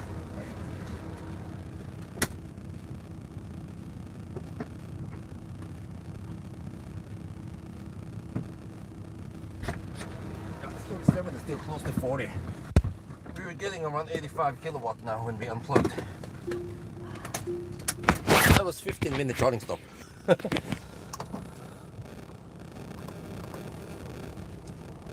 me see. Okay, there. Lights off. No annoying speed limit warning, anything like that. We need to turn off every time. Maybe just go.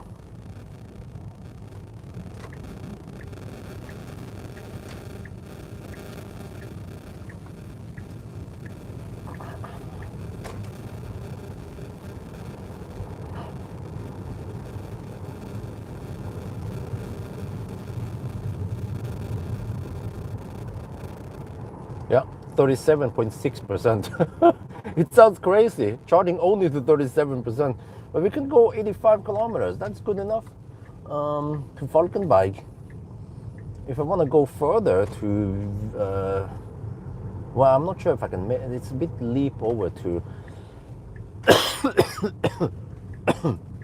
to Himmler. Yeah, Falkenberg is okay. Then I just have to figure out the next stop after Falkenberg. Not sure where the heck that would be. Maybe Kungälv. Yeah, I might need to go around 45% next stop. We'll see.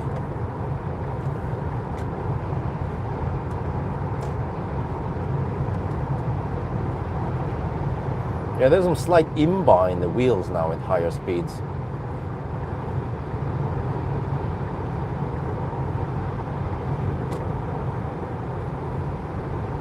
No, not 10 minutes, 15 minutes. And then, yeah, drive around 45 minutes. So it's like charge 15 minutes, drive 45 minutes. But actually when you pass through Göteborg, then it's more like drive almost an hour and then charge around 20 minutes. Or, I don't know, last time we actually charged 26 minutes. We'll see. But now we have the tailwind soon, so you can ride on the tailwind. The consumption should go down. So far we have around 1.4, don't remember now, and there is some over-reporting distance here. 1.3% over-reporting. So we are at around 490 kilometers after around 5 hours and 10 minutes, but we just finished charging. And getting close to the turnaround point now. So I mean, how can this car actually charge to only 40%? Well, because it is actually fairly efficient, despite that it's winter-ish outside. 5 degrees Celsius. Well, it can usually get that cold also during summer nights.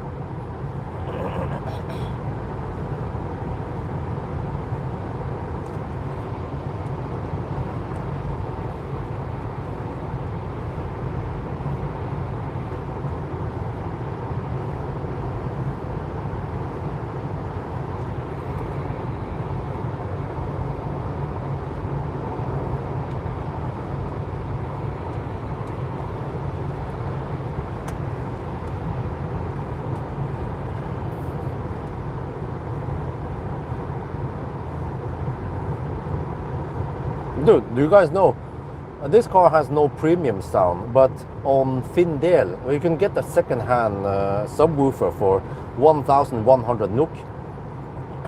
It's like 100 euros for a subwoofer from Tesla, of course.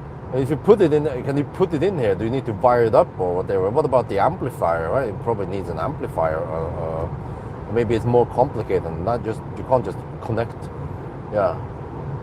I bet the base system here doesn't have the additional amplifier.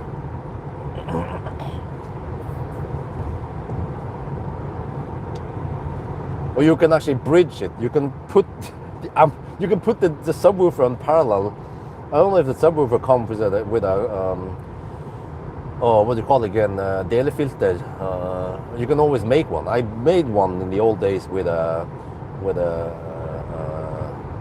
what do you call it? Condensator, the capacitor and coil. You can make a two. Oh, what did they call it again? It was a 12 decibel. What the heck is it called again? Delefilter. Oh, don't remember, man, the name in English. Made it for the subwoofer. And then I used that on a 7 Vega subwoofer. And then based on what frequency you want, you have to choose the different values on the components.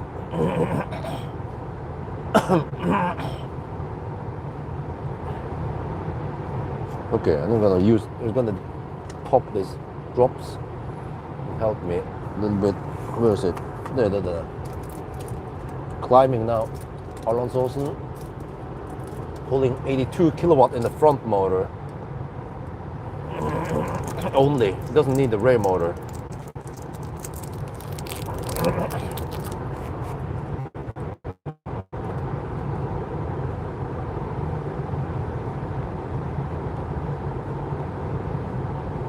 One past this truck. No phantom braking. Okay, now we're gonna turn around. I'm gonna navigate to Falkenberg. What will the car say? What the fuck say?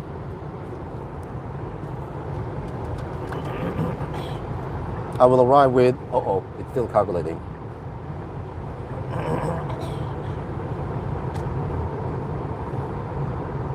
%. Oh, like a ninja. Well, I claim that we will arrive with 2%, but that's fine. 1 or 2%, that's fine. So if the car estimates this 73 kilometers away, then it's quite accurate.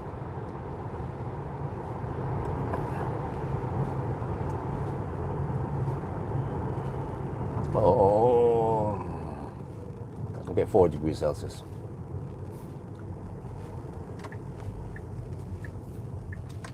Could be slippery here. I forgot on the hill, but it's fine.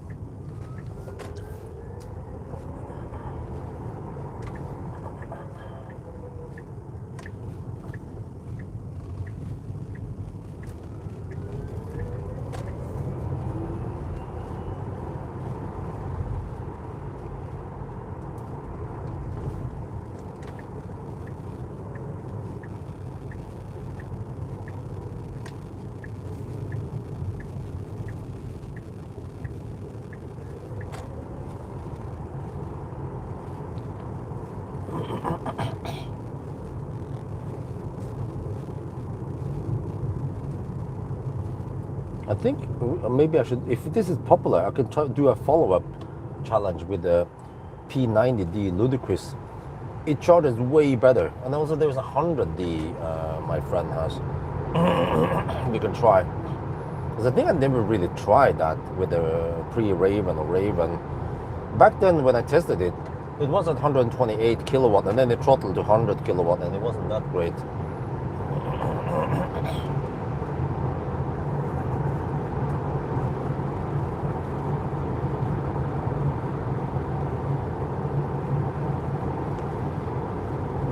Now to look at my own videos, I don't remember how it was, if I ever did any of those boosted charging curves or not.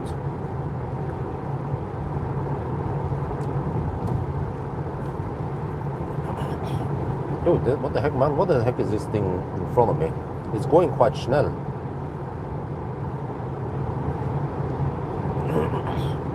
Is that a van? I can barely gain on him.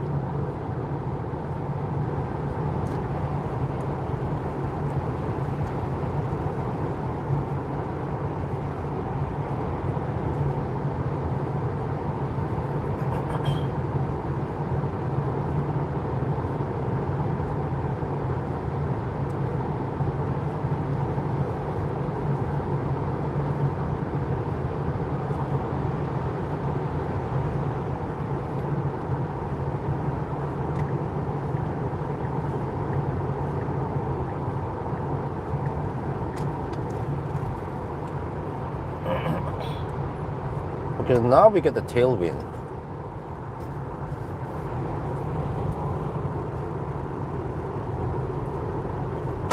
Oh shit!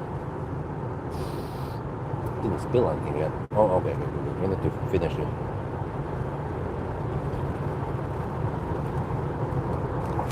Spill a little bit. Uh-oh.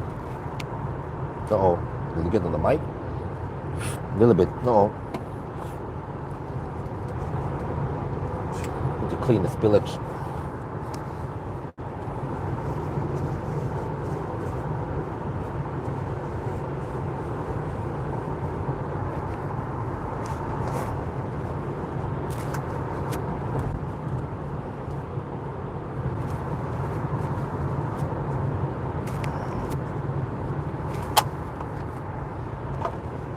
Okay.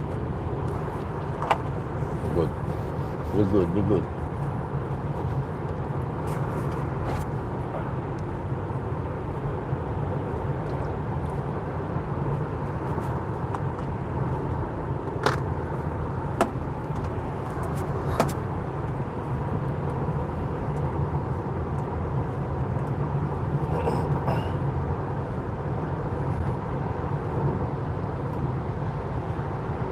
19.9 kilowatt hours to drive 65 kilometers. 19.8. 65. Budget of 305 watt hour per kilometer. That's no problem. But with the tailwind, should be fine. Okay, I think we should be good. Car claims 1% at arrival. Falkenberg, yes, we're gonna go for it. 64 kilometers left.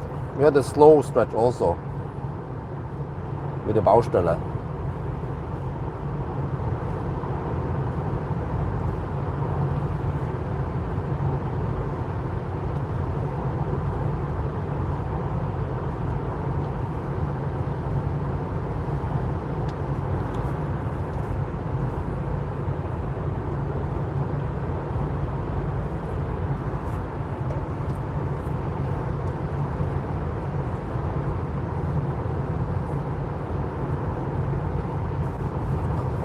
Okay, looking good so far. We started kind of late, 10, but I'm hoping this will be an 11-hour run with not too many delays. Just slight delays. Let's say 11 and a half with the delays. 10, 11, plus 11, 10. Oh shit, I will arrive 10 in the morning tomorrow. Wait.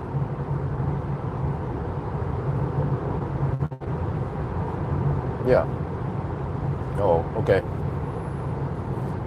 Well, let's hurry back.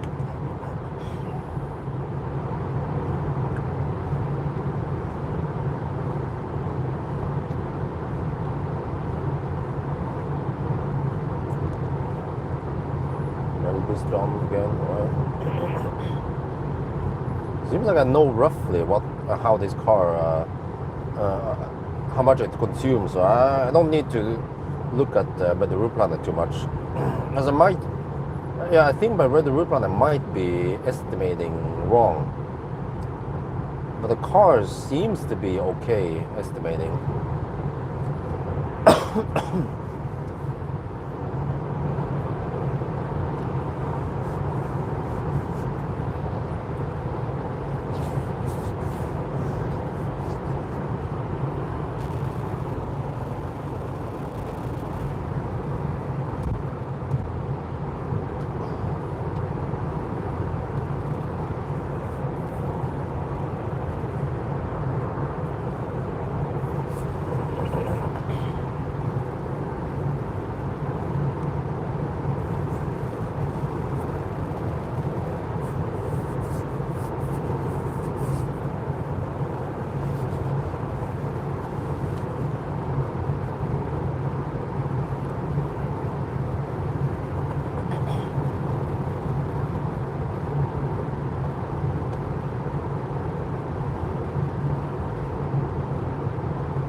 Yeah, I think if I want to go from Falkenberg to Himmel, that's too far. Or then I have to charge you around 45, 50%, which is not optimal speed for this car.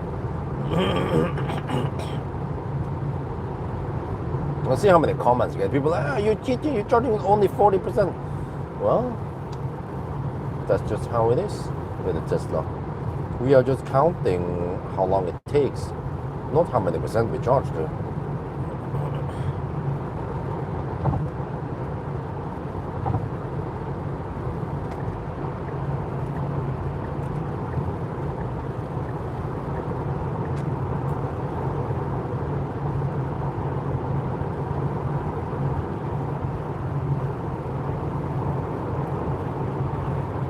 Snappar.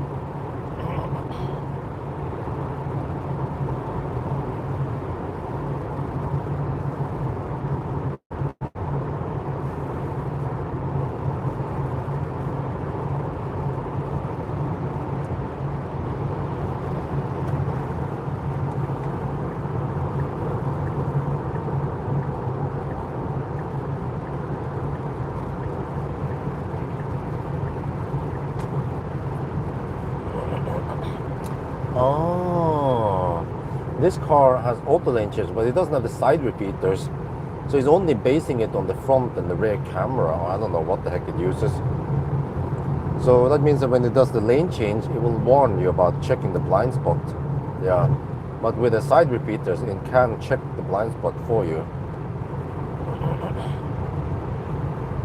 Oh, $10. Thank you very much, MD Jürgen. Dankeschön.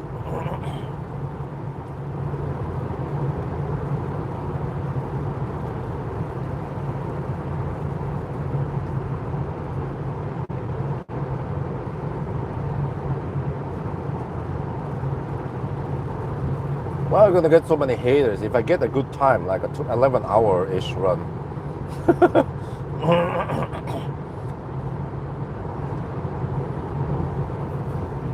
It's even beating it's beating a brand new Mazda 6e, right? I think the 6e did it in 1140, or I don't remember how slow it was. And someone check for me. Wasn't that 1140 something? Dude, we need to beat the Mazda 6e.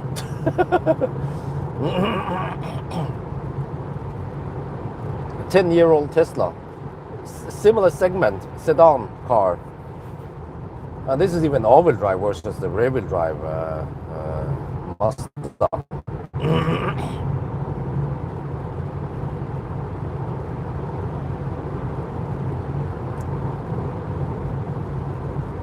Yeah, actually, the Mazda's first charging stop was at Ljungskile. The same for this car. Dude, okay, but it was minus 10 degrees Celsius on the Mazda run. Okay, fair and square.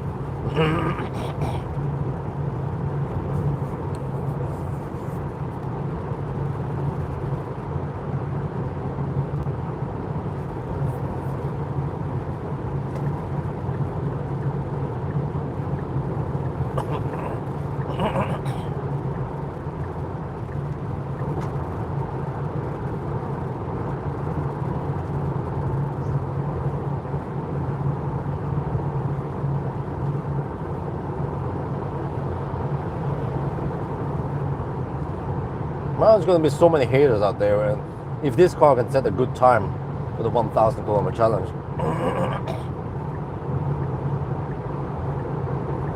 then hopefully, if I can get my hands, I can borrow the 90 or the 100 packs with the new boosted curve.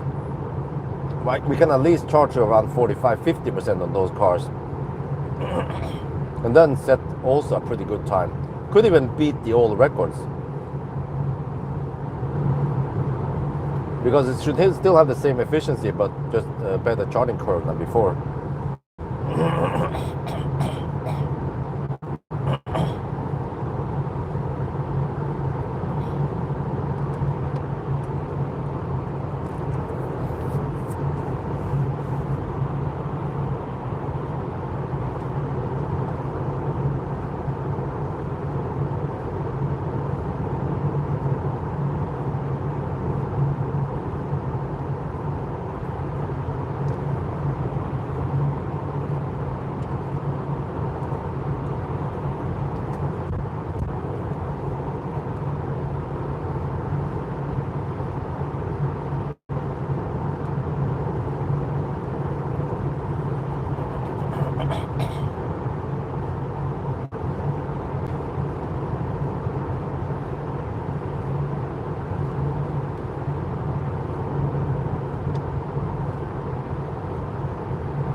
Well, thank you very much. I mean, you're welcome.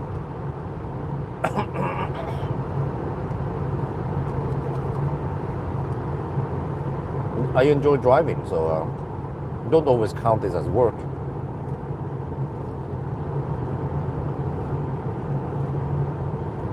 Almost 4 at night now, okay. Well, nowadays it gets bright around 7, right? Well, that means that by the time I reach Norway, it's going to be full bright outside. We are still at least 3 hours away from Norway.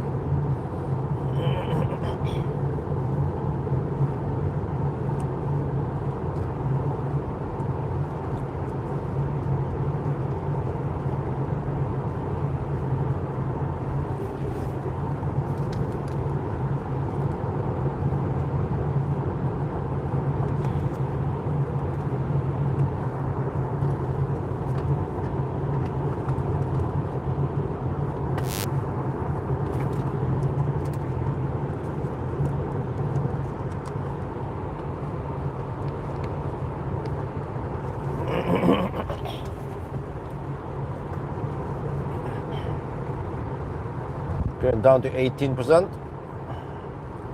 We will rub it 1% supposedly. Always go deep.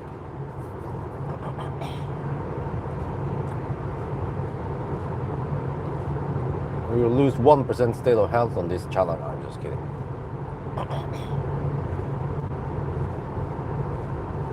Yeah, I mean, it has a whopping 6% buffer. Sorry, 6 kilowatt hour buffer at 0%.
Good, what the heck, man?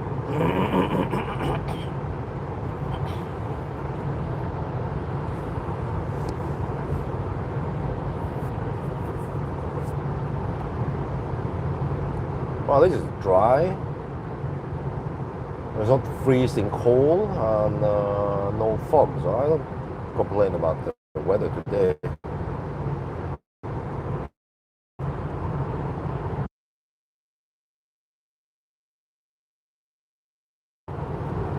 Actually, very good driving condition today. Yeah, 4 degrees Celsius.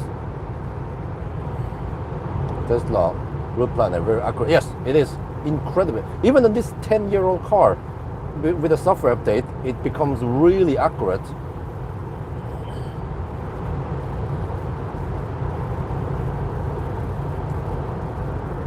So what the heck is this dude constantly talking about Prius all the time, man?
more convenient. Well, okay.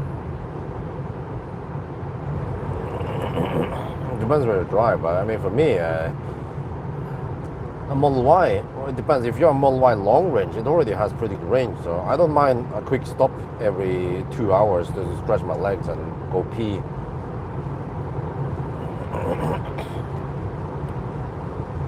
But I mean, do you do 2,000 kilometers in one day? You don't, right? With a bit of planning, you can charge at night. If you do 1,000 kilometers per day, you can charge at night and start with 100% battery. And then it's actually fine. It depends, of course, on how fast you drive and all that, but what I've experienced is that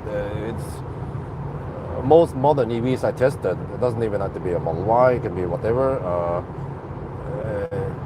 It's very convenient. And also, like, in 1,000 kilometer challenge, I don't do a 45-minute food break. That's what I would usually do if I go on a regular road trip. Then you charge the car to 90%.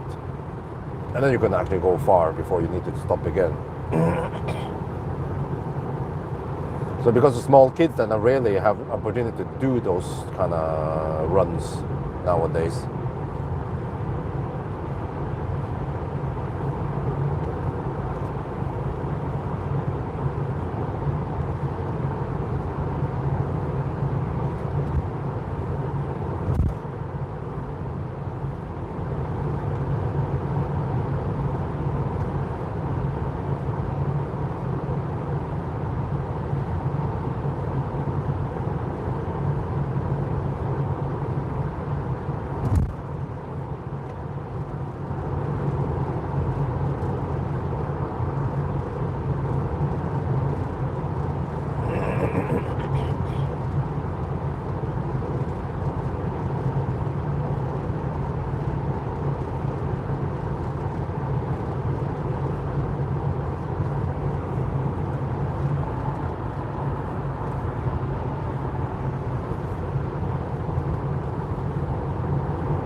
I even remember when I had the BMW 525D diesel. Okay, it was kind of thirsty, that car, but on the full tank I can go 700-800 kilometers on the motorway. But when I went on a road trip with wifey in 2013 with that car, we stopped and had food and whatever. The car was just sitting still, doing nothing very often during the day run, right? Is this guy blind or some shit? Typically we go refuel maybe, and then we have food break at some gas station with a restaurant, right? Because I don't want to take too many detours. And then the BMW diesel will be sitting there still for half an hour, 45 minutes. And if that was an EV, it could have been charging, right? Well, it is somewhat useful if you can get AC charging at the hotel. But it depends. I mean, even modern cars nowadays charge so fast that it's not that big of a deal. Like, for example, yeah, like Xpeng, you know, they charge so fast that you can just fill up to 80% within 15 minutes, and then you're good.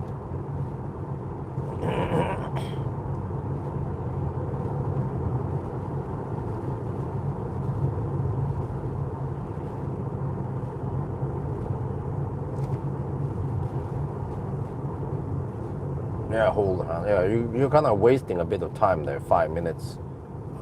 You have to initiate the payment and shit like that, and 3 to 5 minutes for refueling. That could have been time going to the toilet or something else instead.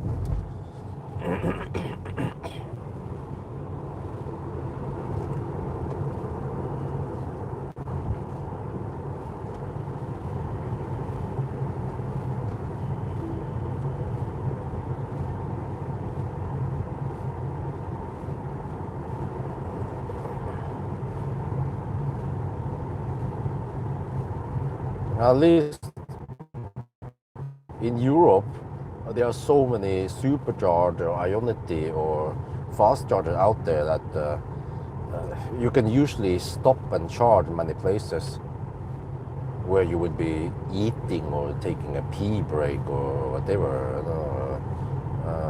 With modern EVs, even a 15-minute charging stop will give you okay range. And then 15 minutes is usually minimum for just stopping and peeing and stuff, and maybe grab some snack or whatever. Yeah.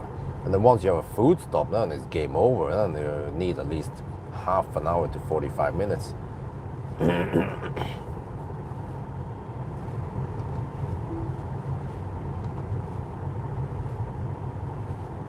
What the heck is that car doing in front there?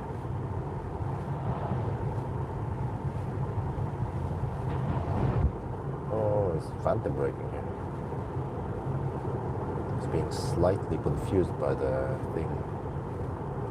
Okay, now it'll arrive at 2%, you see? That's what I expected, to arrive at 2%. Spot on.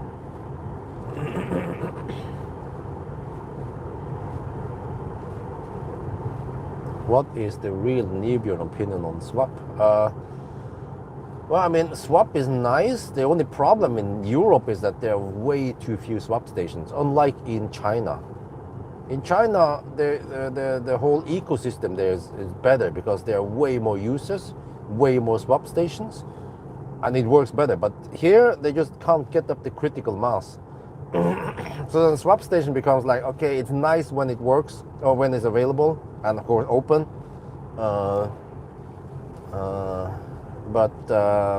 Yeah, the problem is that fast charging is getting more and more available and faster, and the cars are charging faster. So the advantage of battery swap is getting less and less now, if there is an advantage at all. Because there are some disadvantages with swap also. Like in the Neo app, they even say it there that, oh, remember during winter that you need to clear the backup camera and kick some ice off the car, some shit like that, you know, like, yeah. But for fast charging, you just plug it in. As long as you can access the charge port and it's well designed, not in the front or some shit like that, then no problem, you know. But then with the Neo, you have to make sure that the cameras are clear and stuff before you attempt to swap. So it becomes kind of cumbersome. Yeah. If the swap stations would be more flexible and allow some slack, and then they will adjust for you into the right position, you can back up manually and they will do it. That would be better. But it's just the whole system is based on that you need to back up automatically to be able to fit within that small space or whatever you call it.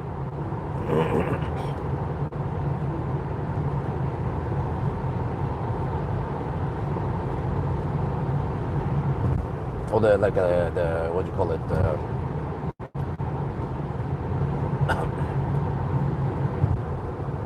Pinhole or.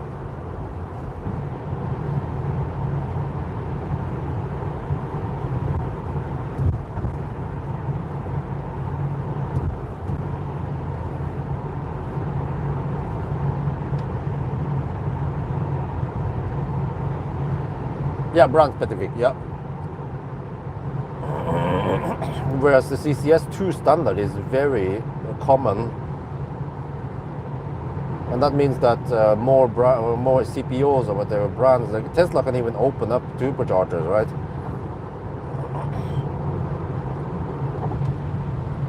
And it depends, like, as long as you don't need ultra fast charging, if you have 800 volt car, you can accept 100, 120 kilowatts. If that charging stop is going to be a long one anyway, you know that you will stop for half an hour to 45 minutes for food, then you don't care if it charges at 100, 120 kilowatts. But then when you need faster charging, then you can stop at some Ionity or whatever and get 350, 400 kilowatts.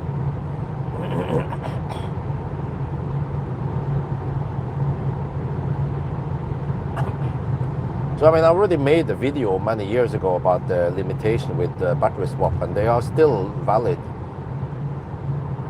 even today. Like there's only one queue, one pipeline in that swap station. If there is someone in front of you, then suddenly that 5 or 7 minute swap stop will be 15 minutes long or 10 minutes. Then, yeah, then the advantage might be gone time-wise. Whereas there's a way higher, I mean, lower chance that you will not get any charging stall at all.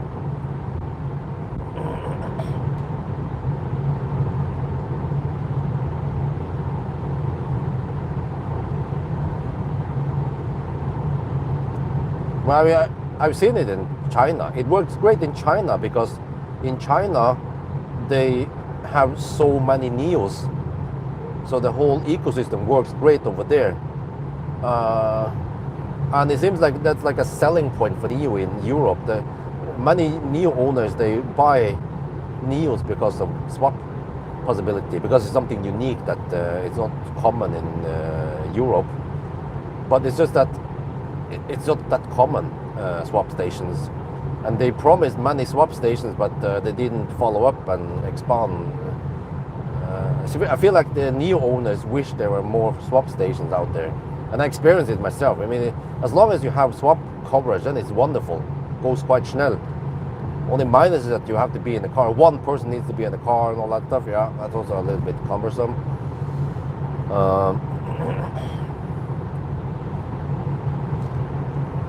But yeah.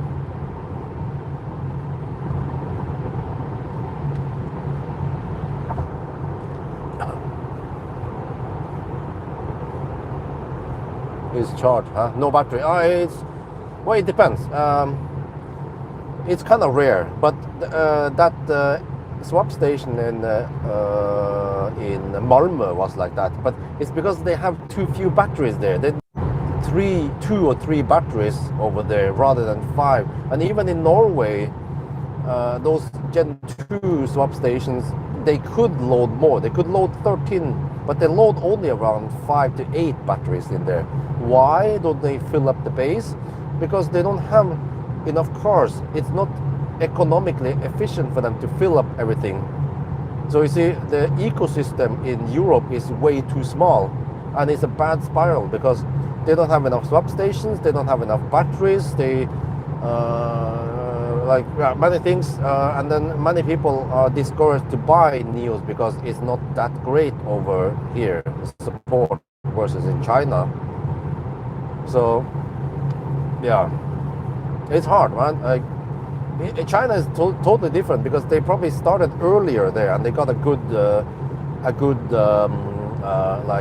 establishment in China. But over here it's way harder. If they joined Norway, Europe 10 years ago, 5 years ago, it would have been better. But they just joined the party a little bit too late. And then by now, 350 to 400 kilowatt chargers are way more common. So the advantage of battery swap is way smaller now versus before. It's actually very similar to the whole hydrogen thing. Hydrogen would have been great if they could establish it and get it going 10, 20 years ago, but it was just too slow. But it was fundamentally bad in the beginning, hydrogen. So they could, of course, just put lots of money, subsidize it and make it cheap so people buy it. But like they did with EVs, but EVs are fundamentally way superior. So, and the battery tech is being driven forward by other things, you know, consumer electronics. Whereas hydrogen doesn't get that synergy effect from other industries. So it was just a dead end. And the battery swap is kind of similar. It doesn't get the synergy effect from other places. So it's like, okay, yeah. So it kind of just needs to develop on its own. Going in for landing now. Falkenberg with 2% at arrival. I have 2.6% now. Going kind of deep.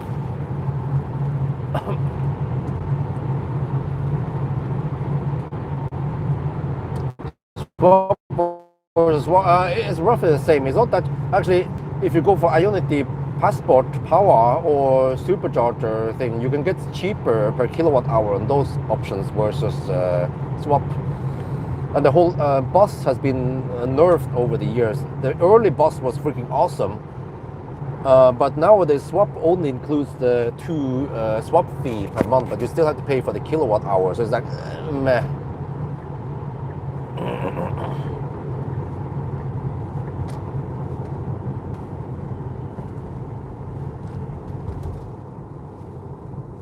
Okay, Falkenberg, here we come.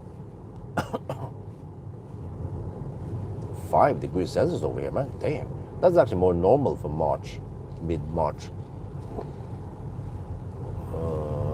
Yeah, mid-February, man, was really crazy. The Siberian winter, man, minus 10 degrees many places around here. Okay, back at Falkenberg. FBG, right? Now I have to find out my next stop after Falkenberg. Everything is closed here. Oh, that's a new Ionity site. Oh, wow. Okay. Oh, I can go check it out, maybe. Yeah, I can walk over there from here. Wait, is Max open? What? 420? No, it's not open. Dude, this thing is massive now. Hey, how do you get over there? You have to drive. Oh, you have to drive over there. Okay, okay. I'm gonna back up here. Okay, I'll take this stop where it's kind of.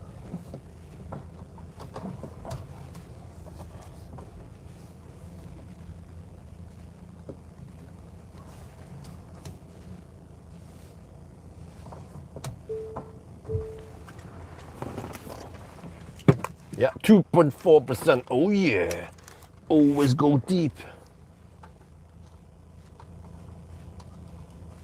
Falkenberg. Okay, so now I need to turn off HVAC. That's gonna speed things up a bit.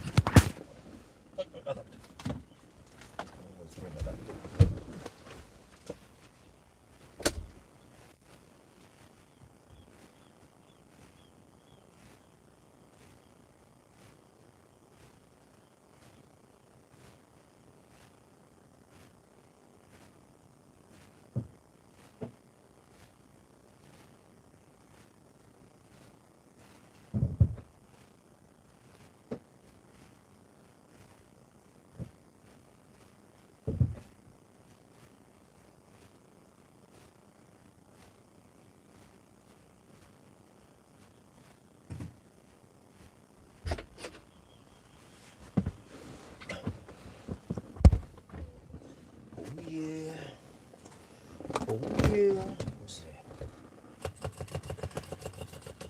I'm pumping the shaft with the right hand now. Okay. Good. Clean it over here, man. Still right. Okay. Move this thing over. Like that.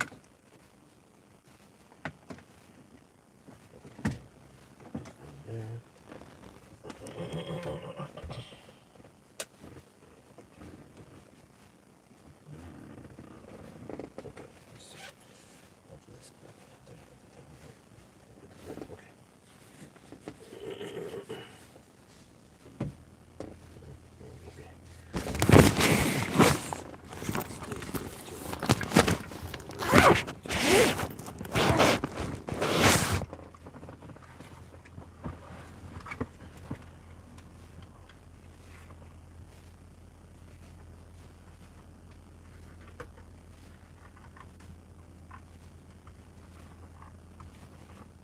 We are now at Falkenberg. I arrived at 2.5%. We are already at 5%. Oh yeah, oh yeah.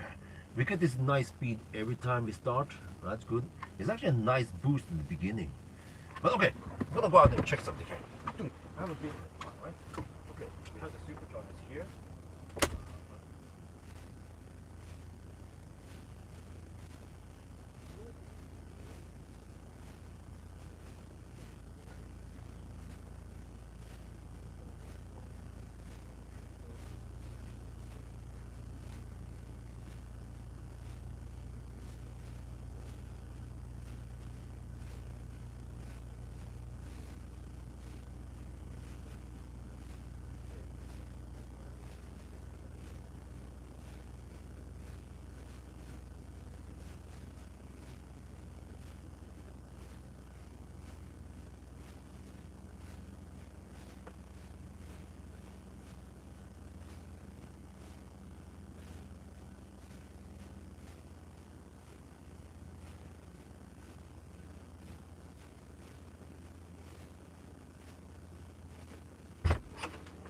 I need to go to MC Donald. Go to the restroom there.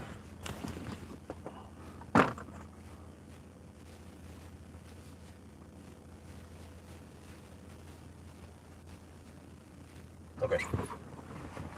I'll be back.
Okay, we're back.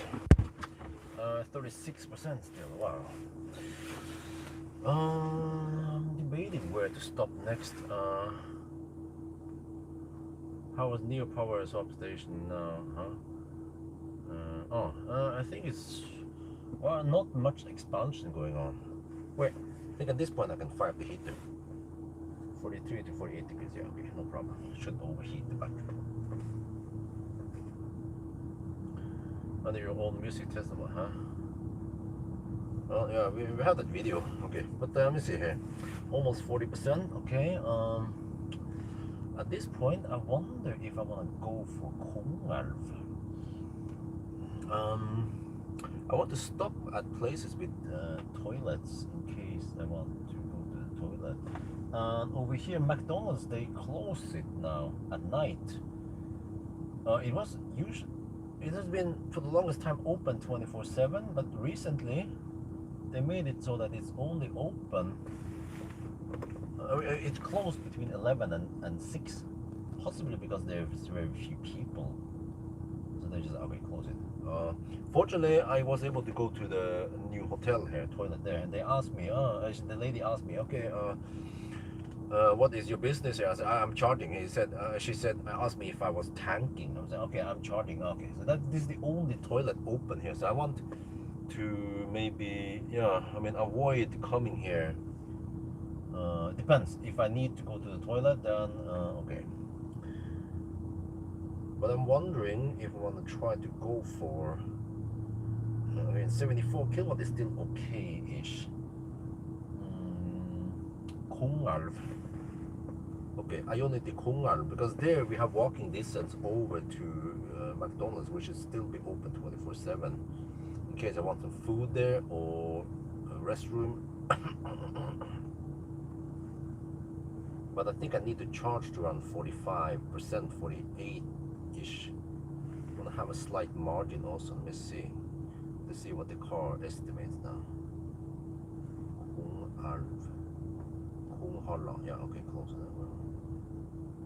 Okay, it doesn't show. I only did it, right? No, okay, whatever. Okay, Konghalla Center something. Alright, let me see. Um,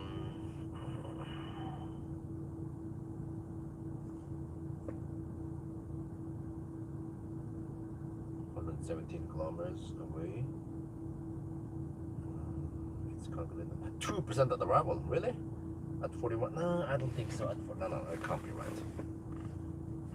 The car estimates I will spend 29%. No, wait, 40%.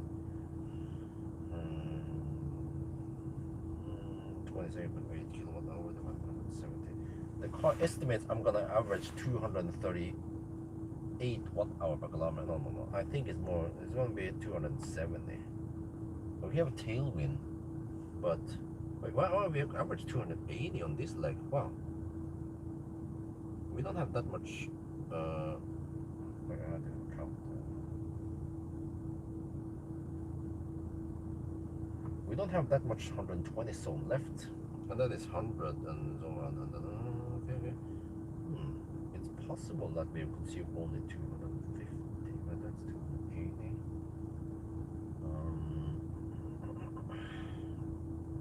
260 is possible. 260 times 117. Okay, I calculate I might spend 44%.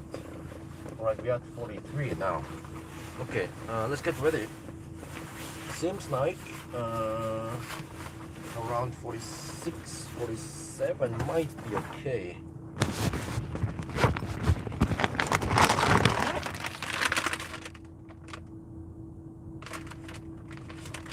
I'm not sure.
Okay, 47% now. Yeah, we should have enough. That's good, really.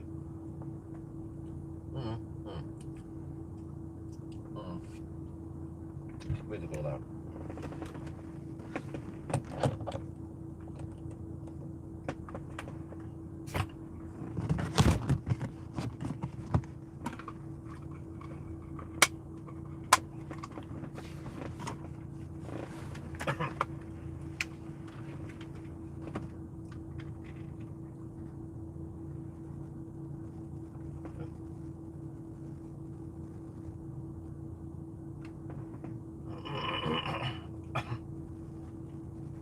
Okay, we're gonna go for Kongar next stop. Car estimates 4% arrival. We have to go now. 48%. Yes. Taking only 62 kilowatt.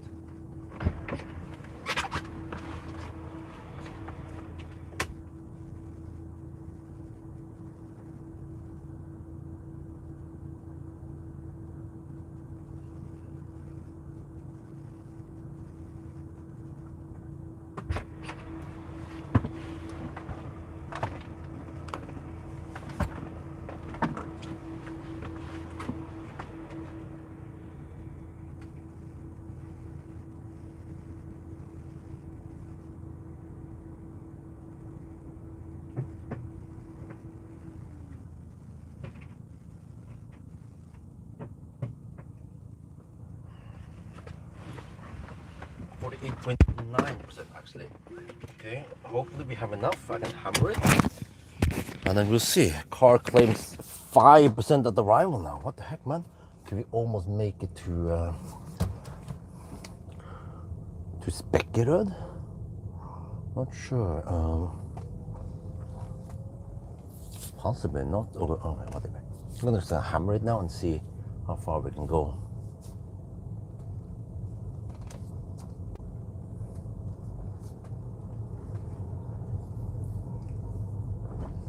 Man, everything is just closed here at night. That kind of sucks. I mean, Falkenberg is quite a nice place with charging and refueling options, but stuff is just closed here at night. That sucks. People want to at least come here and charge or refuel, and then it's like, well, no food, no toilet, no nothing.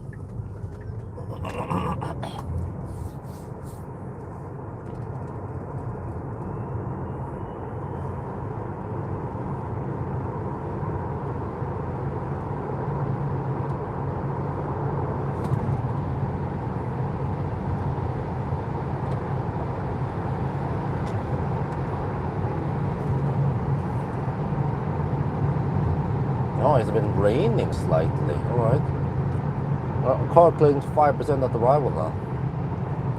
That would be one of the higher arrivals.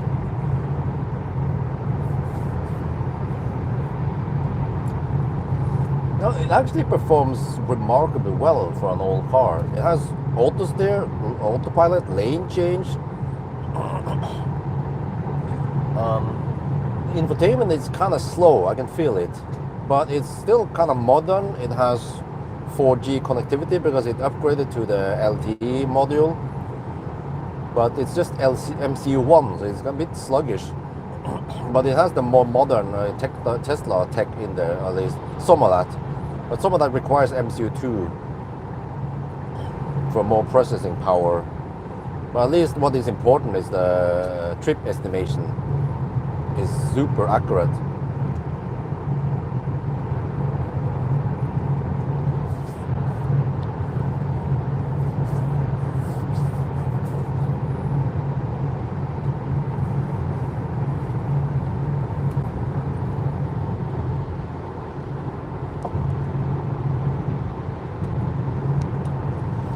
We're gonna see now. 4% of the arrival. Okay. Seems like we were roughly gonna hit the target roughly.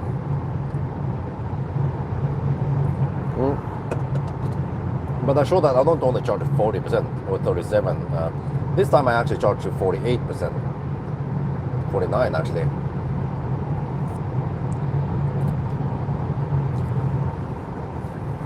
go far. Because otherwise, I don't know, I could charge to maybe 37% and then go to Kungsbacka.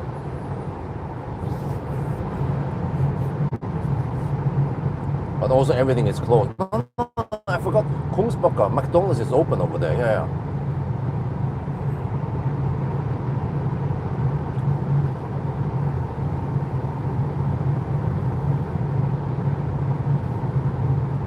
But it's a slight bummer that I just get this 85. If I got a 90 pack, it would be charging way faster. I would reach 45, 50% quite schnell.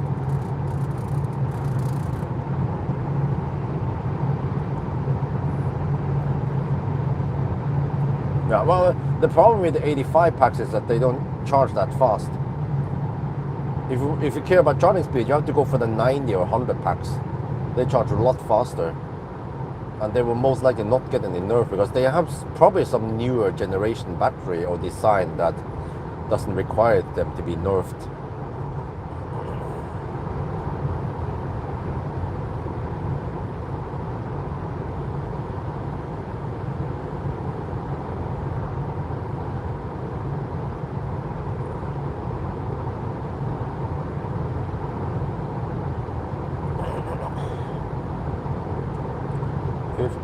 So we have roughly 1.5 hour plus current time now. That means 4, 5. We're getting close to the 6.5 hour mark. Wow. Wait. Yeah.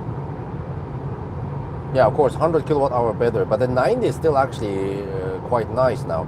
It was nerfed for a while, like for many years when I had Optimus Prime, but then they unnerfed it several years ago.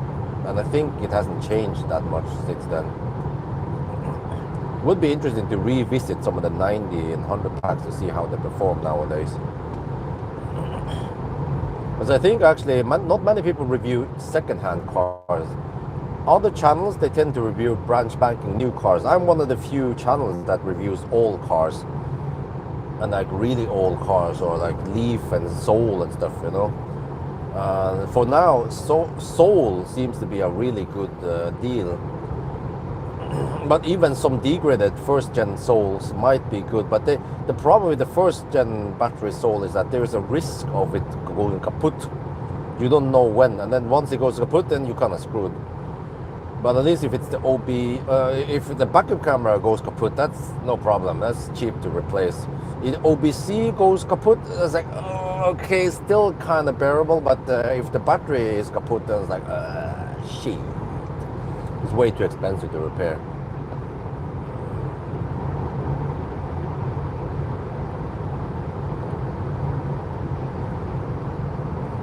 Would be interesting to measure the degradation in the 100 packs. Since it's a big battery, then it shouldn't degrade that much. And those generation batteries, they have some cobalt, and they don't degrade that much versus the Model 3, Model Y batteries. I also wonder how it's going with the palladium batteries. Those have been a couple of years now. So what I found out is that we don't care too much about years, actually. It's more about how many cycles, how many kilometers they have done. That matters.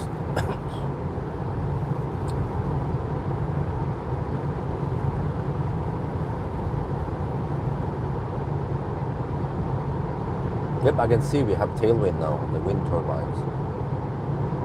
So that is good.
So let me see.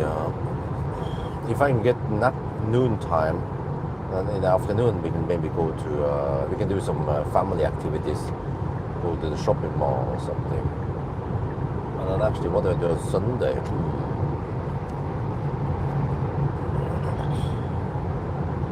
Not sure.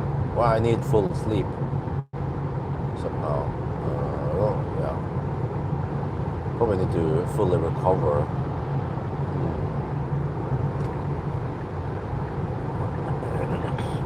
Yeah, maybe the hotels are cheaper from Sunday to Monday if you want to go somewhere, but then not sure with what car.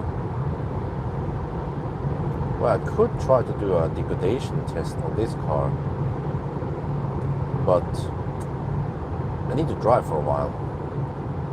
Yeah, at night, so I might be too sleepy for that.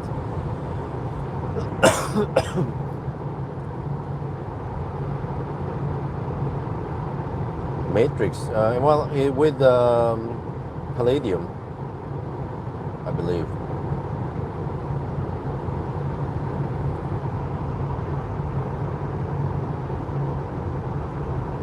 Which includes Plaid.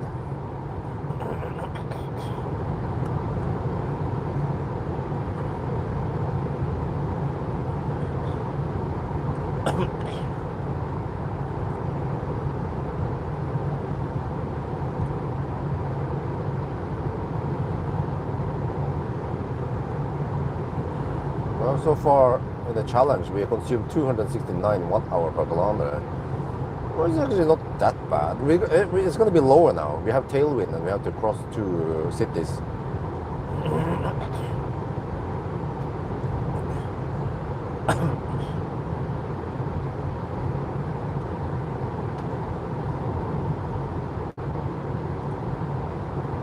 Well, almost 5 in the morning now.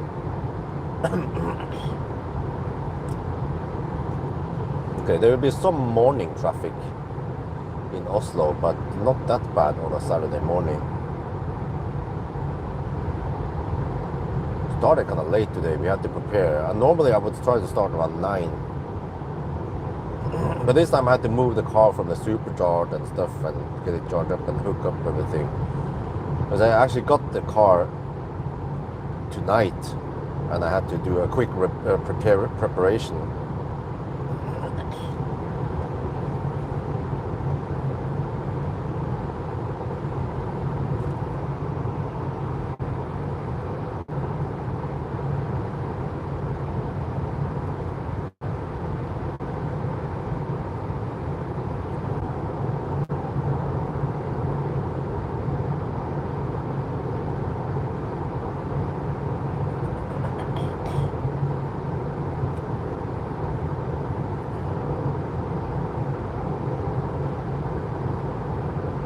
Okay, almost at Wildbank now. Spend 22% going to Wildbank, okay. That's only 27 kilometers.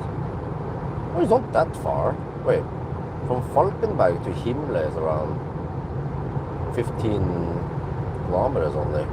Huh. Well, I was going kind of deep already at Falkenberg. Yeah, 2%. Couldn't reach the Himle anyway.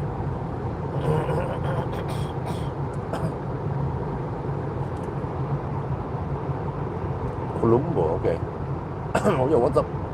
Isabel getting chatty on, yep. But German, well, it's okay.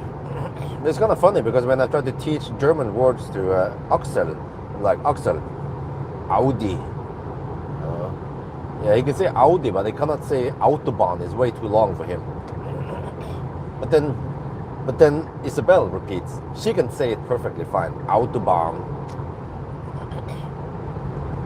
Maybe I shouldn't try Anhangekopplung. Anhangekopplung is called.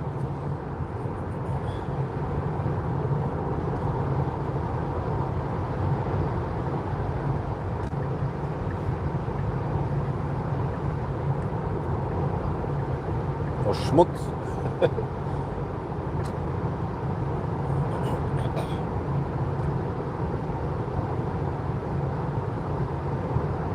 Oh, here's the Holland 10, so I'm getting kind of sleepy. Need to stay awake. Yeah, interesting. They have some new chem power chargers at the truck sites. Wonder if there's any trucks charging there. There must be at Valbike.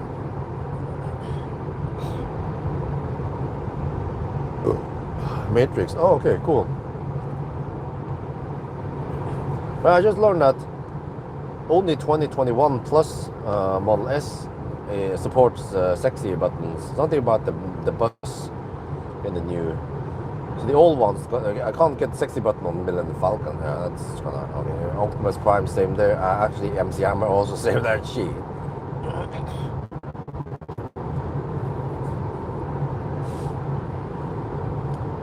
So probably gonna go for a 2022 Model 3 eventually.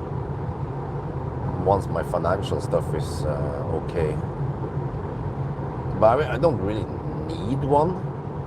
Yeah, I'm probably gonna try to milk some views out of Volkswagen if they're up for some long term. But I mean, will it basically mean that I become a Volkswagen ambassador? And then what is NIO gonna require from me? Because we kind of signed like a 6-month contract last year. So in a way, the 6-month contract has expired by now. It kind of expired when I left Norway around November, right? If we count from May to November, roughly. So in a way, I'm not bound to any NIO stuff. I mean, I can call myself Neo Bjorn. You know, they probably want to call me Neo Bjorn. Yeah. By the way, the meetup that they wanted to arrange, they had to cancel it. So okay, no big deal for me. And of course, they want to lend me an EL6 once they have one available. They want me to promote it. I'm like, okay, we can try. Stop, Tesla stop Model S. Okay. Oh wow, already? Damn, that's early.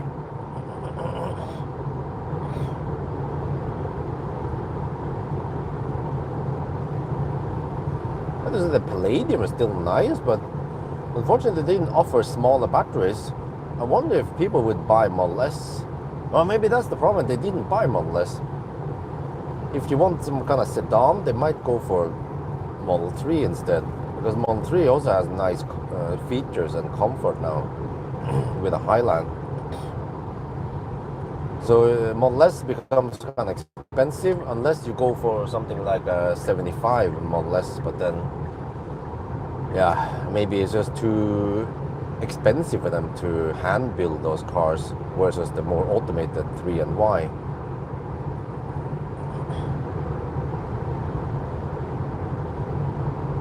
So I bet they have smaller margin on S and X. That's why they eventually just ditch the whole thing. And they probably, I think Tesla realized that they have too much competition on the SX market. And they are way stronger on the 3Y, especially Y is super strong for them.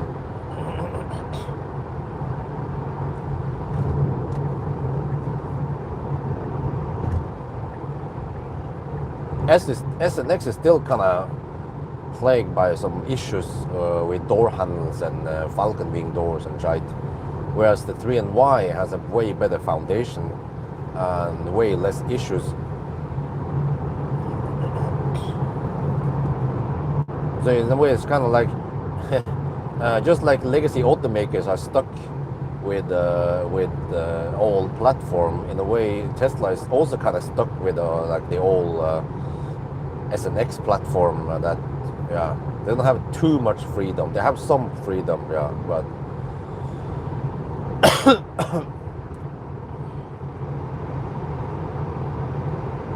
So, for example. The S and X, I mean, Model S is kind of expensive. I would consider, if you want a sedan, I would consider ID7 to be way better cost, what do you call it, bang for the bucks, you know?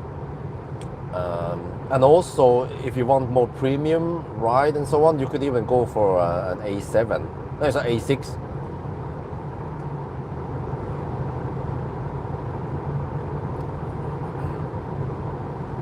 But actually the charging curve on the Palladium is very impressive. 250 kilowatt flat until 30% roughly. they can still match or even beat the other cars. But it seems like people don't care too much. They just want some, okay, they don't want SUV, they want sedan or station wagon, then they go for ID7 or A6. Even though A6 doesn't seem to be super popular, but the ID7, man, in Norway, they're everywhere.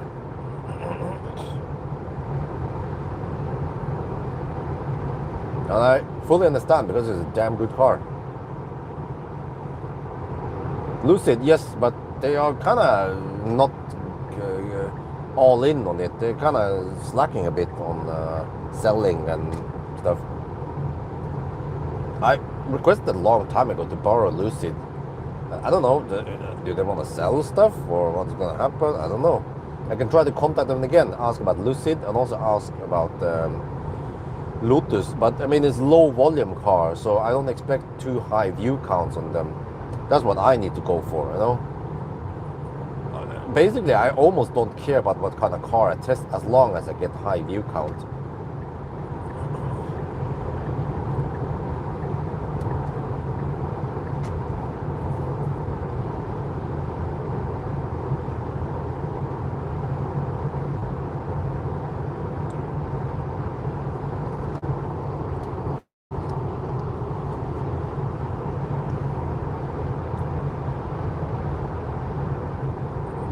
Okay, the car claims 6% of the arrival. What the heck, man? I mean, worst case, we might be able to skip Kongarv and try to ninja for Spectre. 283 watt-hour per kilometer so far. We're riding on a tailwind.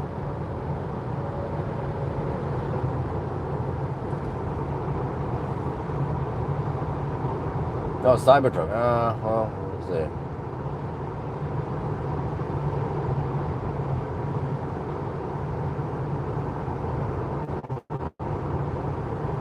I think eventually even Cybertruck videos will be exhausted.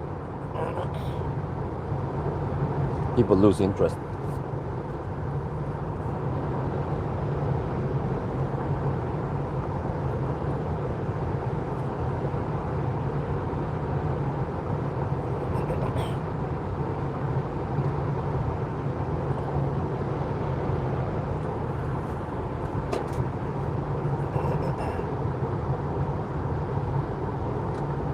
Yeah, I think EX60 would be popular.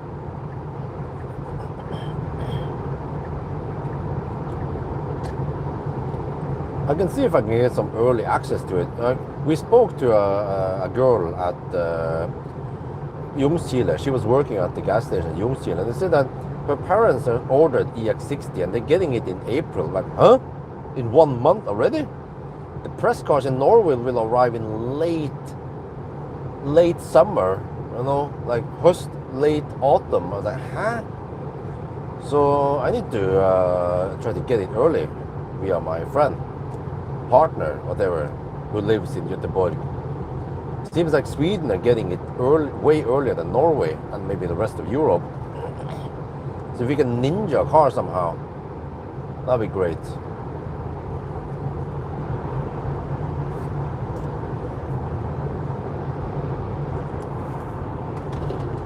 But here's the problem. This car is Swedish. There are some strict tax rules for me using a foreign registered car in Norway.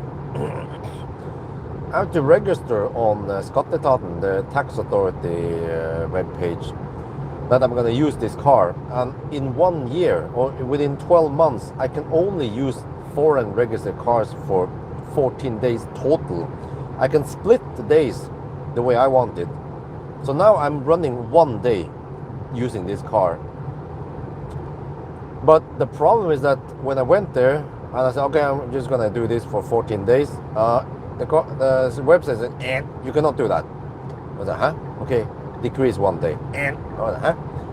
So apparently I can only register this car for use for 10 days. I was like, huh? What happened to the 14 days? Oh, I also registered the Cybertruck earlier. So it counts Cybertruck 4 days earlier. And then this car, so I'm like, what? So it's 14 days total, not 14 days per car. But so I have 10 days total if I want to spend everything. Unless we can somehow get this registered as some kind of company car. Like, dude, we are business partners. I'm going to use this car in my work to test stuff, right? On make videos. It's not for personal use. There's going to be other rules. But the thing is that if you keep it for, I mean, if you go too far and you keep it too long, or if you don't have registered everything and there's a control, they could actually demand you to pay import tax for this car in Norway. So like, what the heck?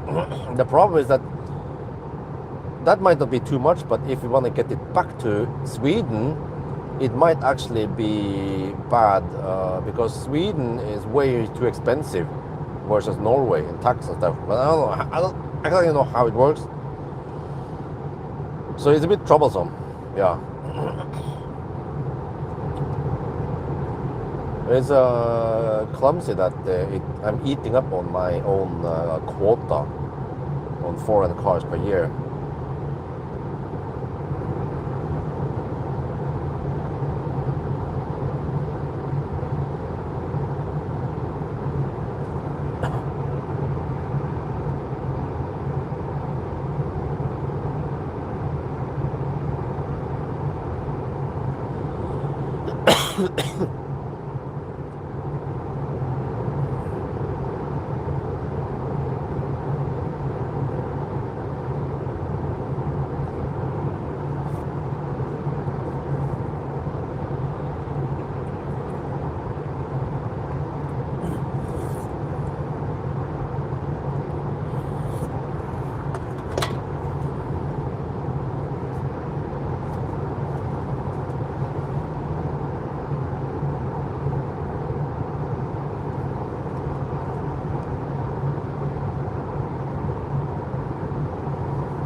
Consumption is 284 watt hour per kilometer,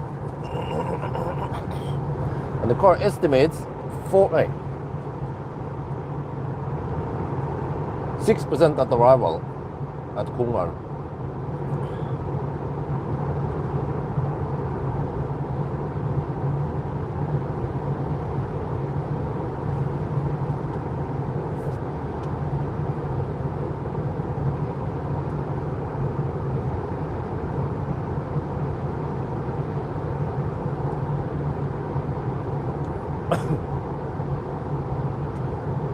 You can actually drive decent distance at only 40 or 45% of the battery. Simply because this car is so efficient for a, well, fairly large sedan.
Yo, what's up? Yes, the 1,000 kilometer challenge still is popular. Depends what car it is. This video might get some okay views. I'm hoping for somewhere between 20 and 50k views on it. Simply because it's a 10-year-old Tesla. But I was considering whether I should do the 1,000 kilometer with a Firefly, but I skipped it and I went to Alvdal instead. But I saw that the view count was quite low.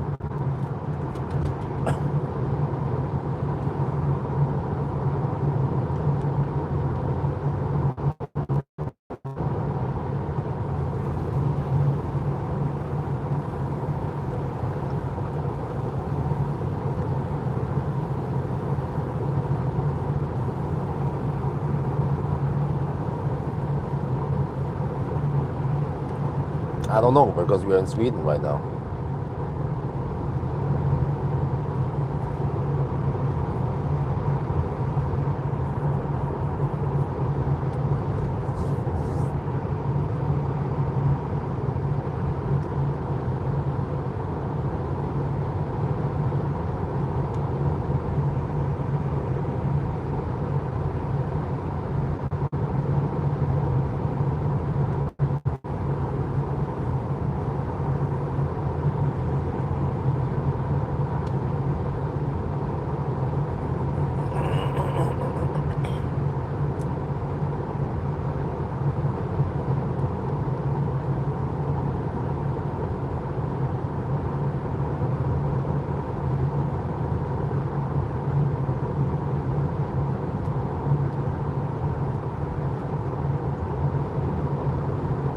Oh, 275 watt-hour per kilometer.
Thank you.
soon. Okay, I'll skip it for now.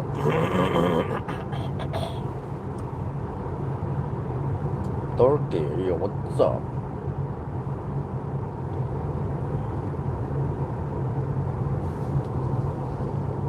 Down to 16%. Abu Dhabi 7% supposedly. What the heck, man?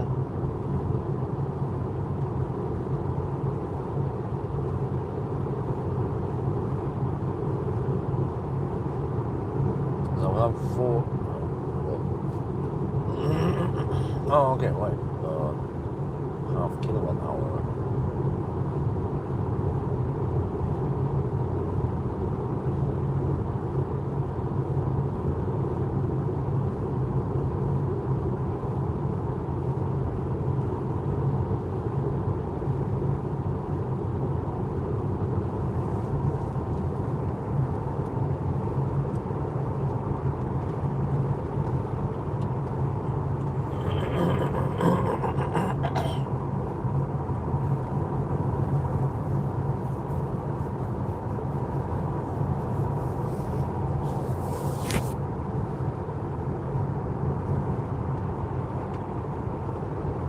I wonder if I can make it to Specker.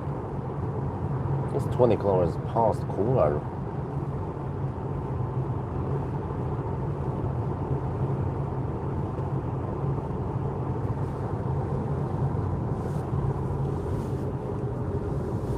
I think I have to recalculate once we are at Kongar how much energy I have left, whether I can make it there or not.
Porsche Taycan.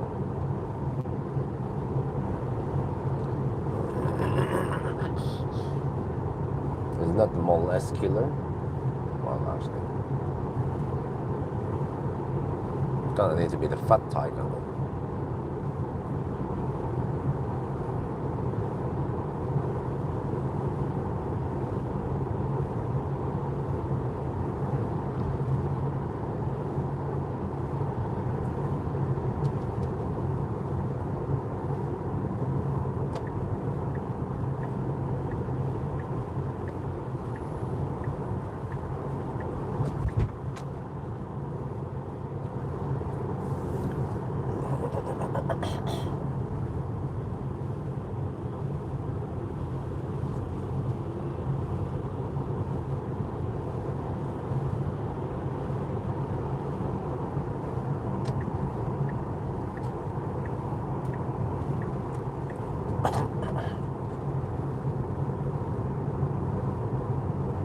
Five, 6, 7. We have reached the 7-hour mark roughly.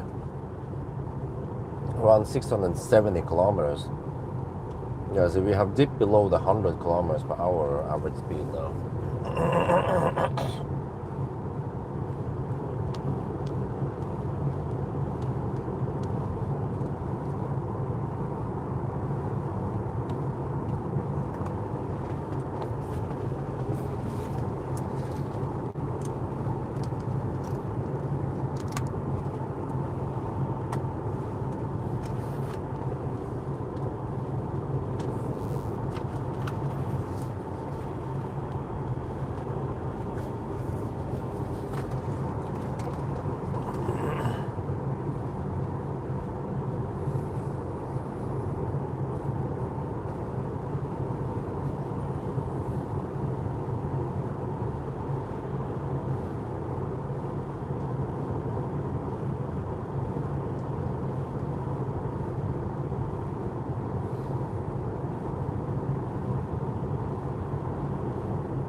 went down to 14%.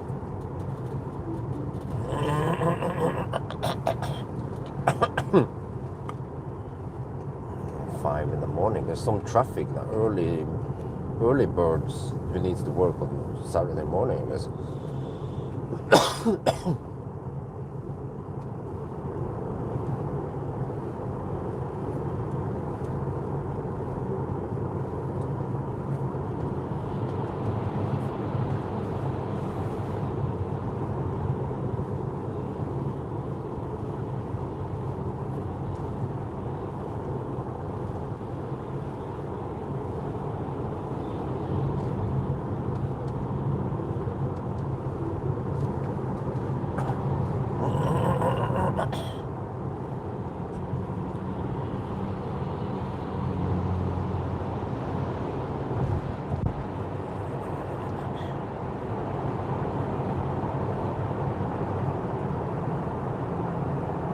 Cars is 7% at arrival now.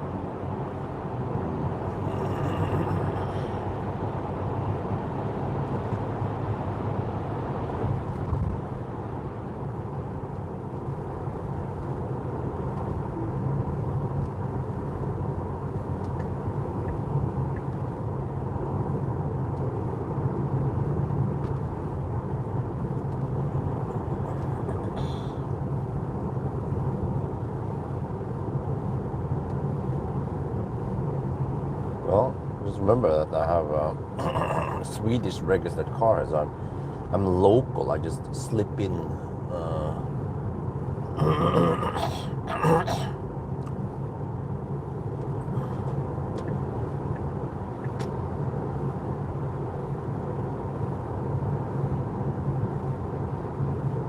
Like a ninja.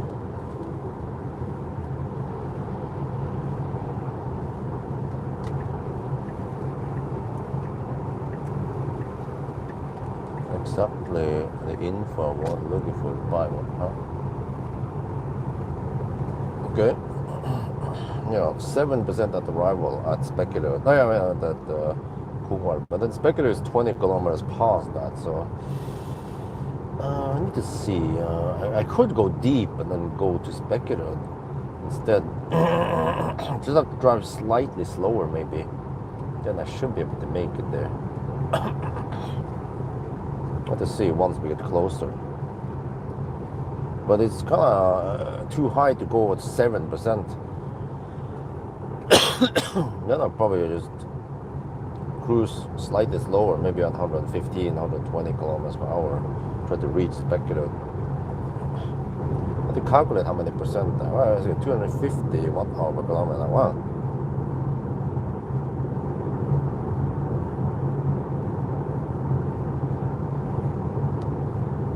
Total consumption for the challenge. Okay, stats so far: 682 kilometers done and 265 watt-hour per kilometer, with 1.3% overreporting.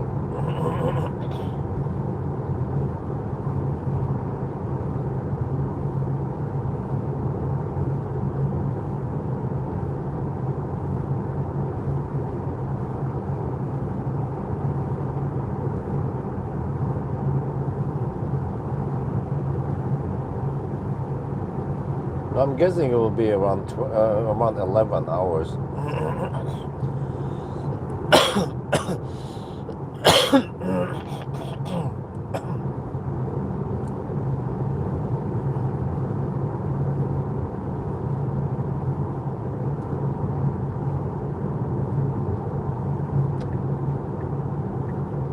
No, what the heck?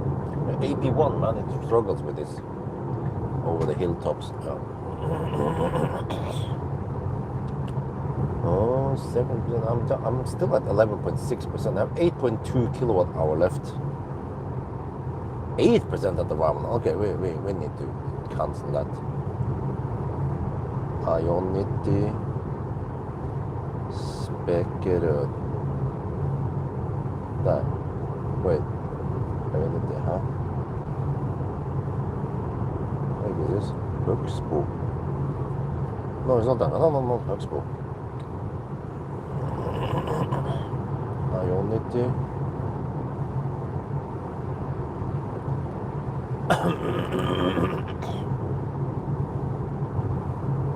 Specular. So it's supposed to be at Rastplatz. Okay, wait, that's one. Rastplatz. Okay, now it will tell me all kind of warnings. It's gonna arrive if it's 0%, some shit like that.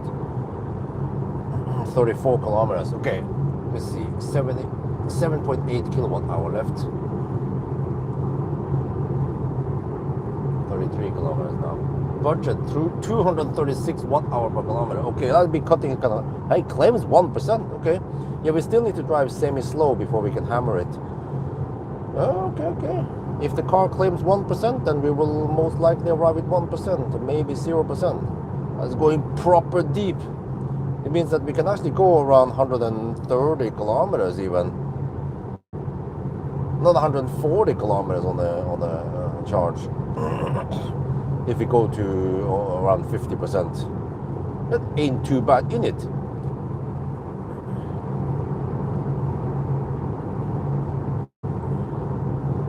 Well, I probably don't want to drink tea before you sleep. So either you sleep or you drink tea. Yeah, this is weird. Angeresbroen is not illuminated from beneath. That is weird. And normally it will be illuminated. I don't know if they changed this or if it's just some kind of maintenance or what's going on. Oh, you mean my throat, right? No, that's just throat infection I had a couple of weeks ago, but it just still hangs there.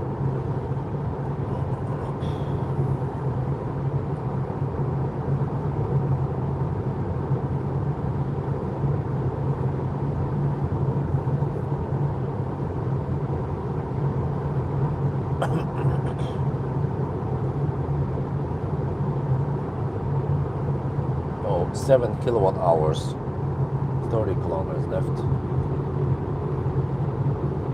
Budget 233 watt hour per kilometer.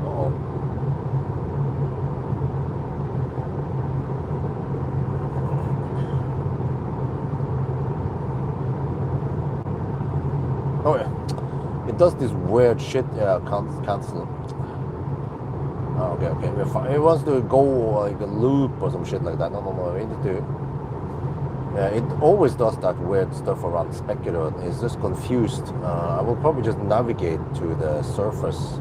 I mean to the autobahn near Specular. You see, the Stora Höga. Come on. It's kind of slow. There. Can I then get okay loop? Yeah, that's better. 25 kilometers away. Alright, I see.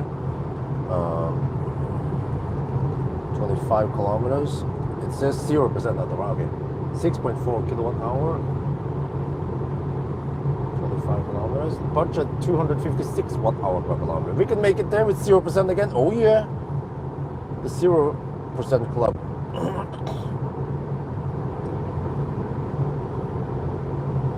Just have to cruise not too fast. But there's a little 80 zone coming up soon.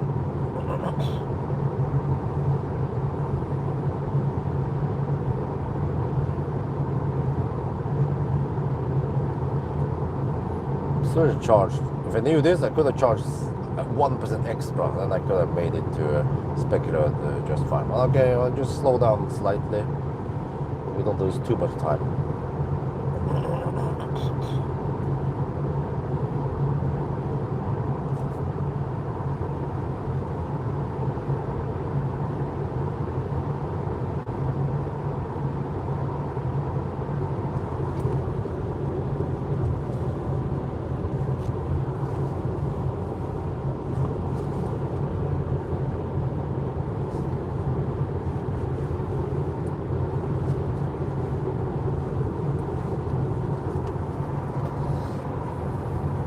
Okay, we're down to 8% now. Damn, it means that I actually needed only 41% to get to, 41 or 42% to get to Pungarv. That would have been fine even. But since I charge too much, then I just have to go further.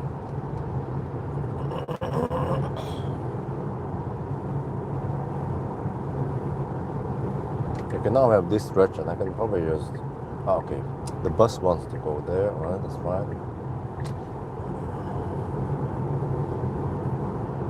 Try to save a little bit here, since we have to go slow.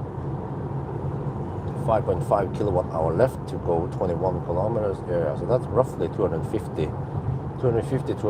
watt hour per kilometer.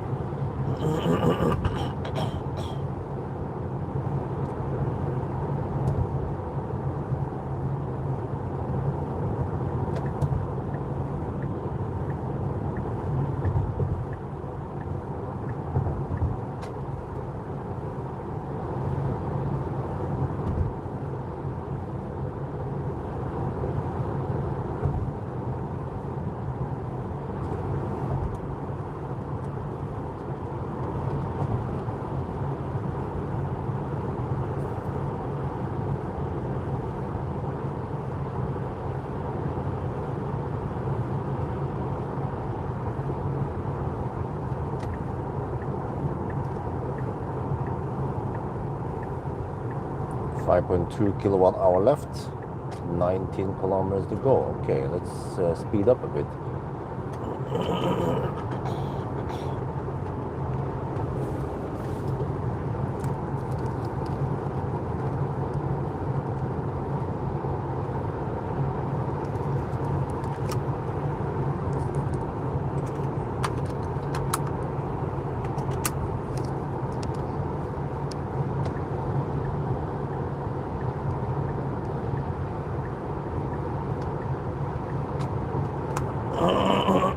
Okay. Yep. I'm gonna go for it. Spec it out. No, some delays. I have 14-minute deduction so far.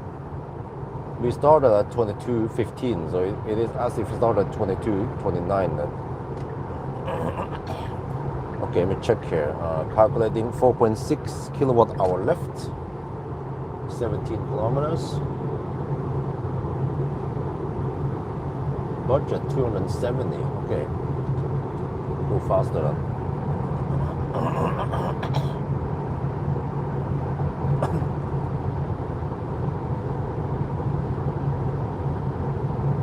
Oh, it drops fast now. 4.4 kilowatt hour left. There's something there.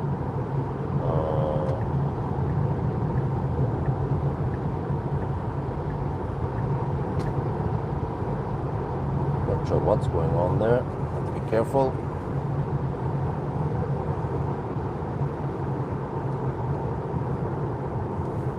Okay.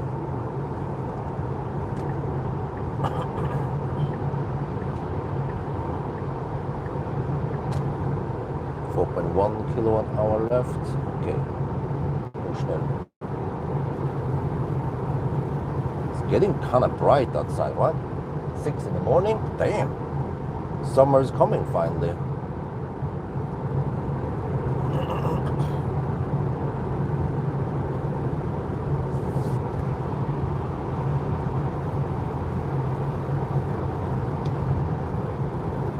.8 kilowatt hour left, 15 kilometers to go.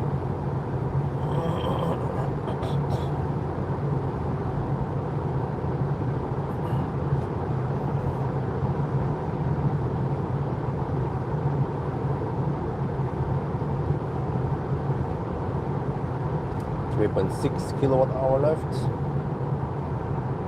14 kilometers to go. Down to 5% now. This car has good range, man.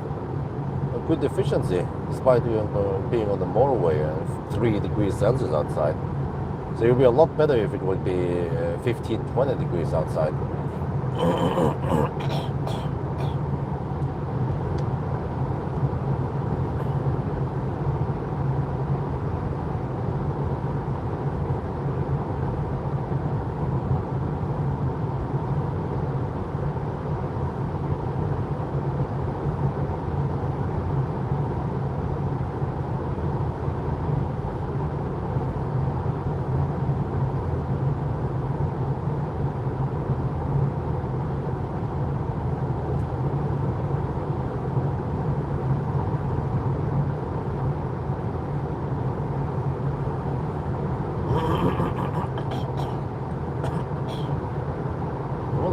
claims 1% at arrival. Always go deep.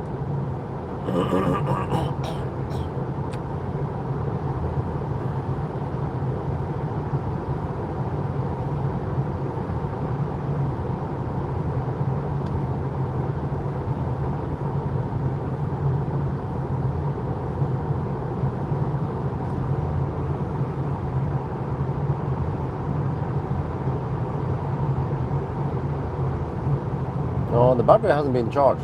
We have 75k on the odometer.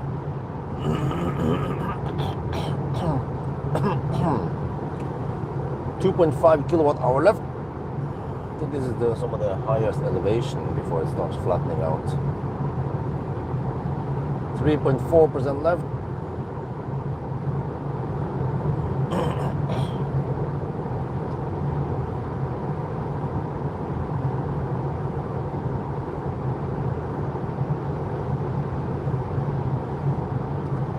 Get ready, fire up the thing.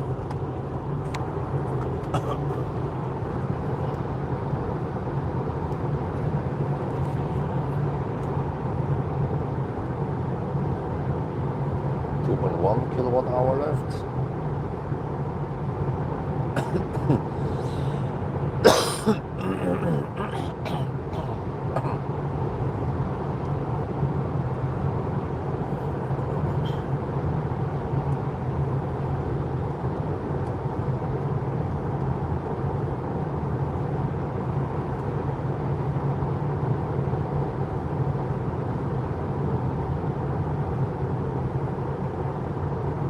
Dude, is that one guy in high beam or some shit? He's really bright.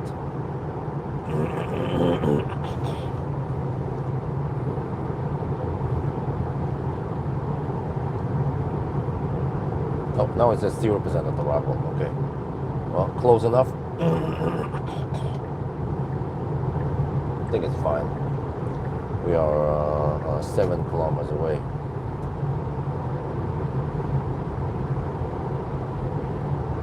Okay, there's a slight uphill here before it flattens out a bit.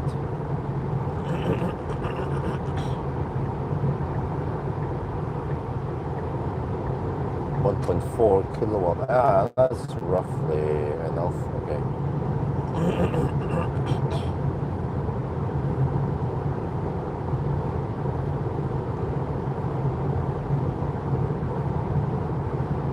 Six kilometers to go. 1.3 kilowatt hour left. Okay.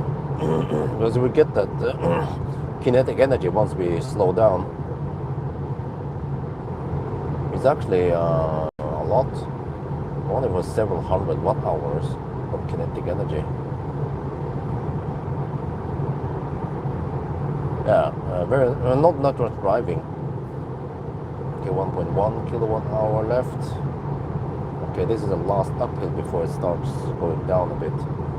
Wait, oh, not yet. Okay, 1 kilowatt hour left. Still 276 kilowatt power limit. 0.9.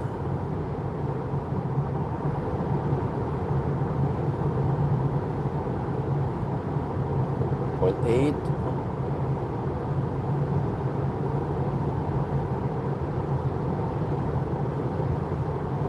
0.7.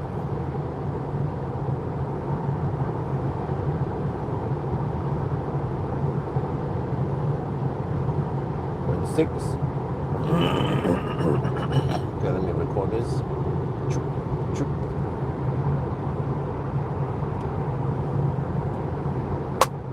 Almost as spectacular. Okay, since we are in Sweden, we have to sing "Here we go again, here we go, go, go." Yeah, Stockabo. Okay, we are down to 0.4 kilowatt hour left. 0.5% left, roughly. Oh yeah, we actually went past the projected distance to Kongar. We are going for Spekeröd instead. We had 8% extra. We can go 20 kilometers on 8%. That is simply amazing.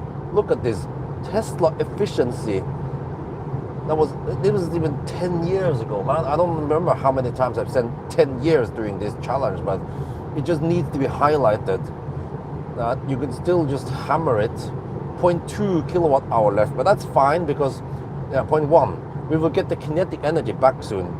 Since we are hammering it now in 120 kilometers per hour, once we start slowing down, just gonna see what happens now. There, 0, 0, no problem. Start regenning.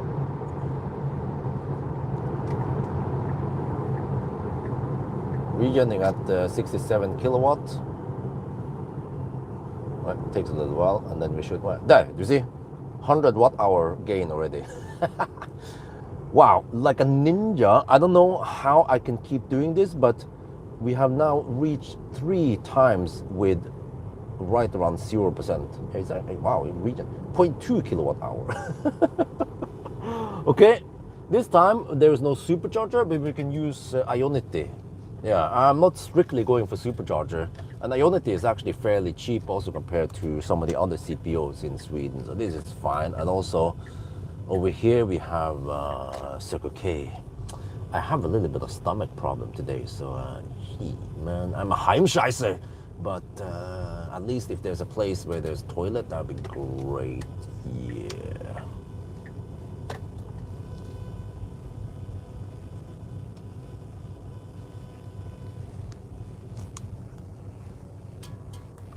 It's actually getting kind of bright outside. Okay, I can take this stall here. Hopefully it works.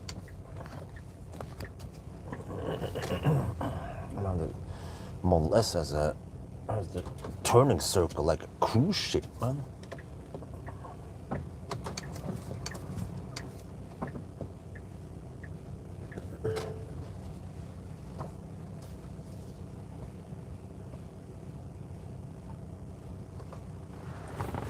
All right, all good. There.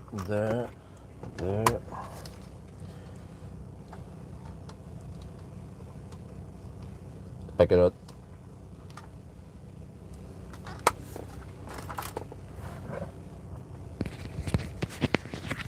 Yep. 0.1%. Yeah, no, let me check the fuel faucet.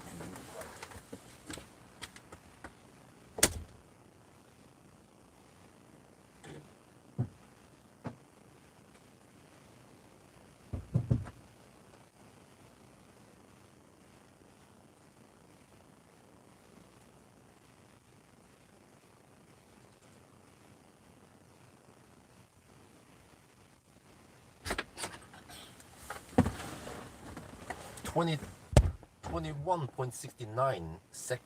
That's roughly 22 NOK. But in Norway it's 27 NOK. It's crazy, man. Throw away the garbage here. Not soon. I have to catch this first. Okay. Well, you guys want to be on my shaft, right? Okay.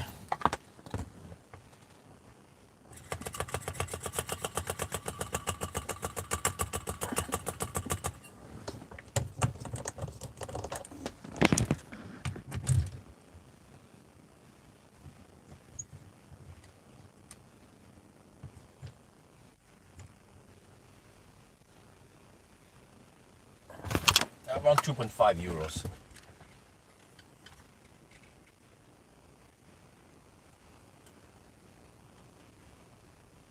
Oh yeah, always go deep to get the best speed. This is how we win with a Nerf battery. Oh shit, man. Okay, but I have to check something here. You know, because of the war that's going on now in the Middle East, John,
check here.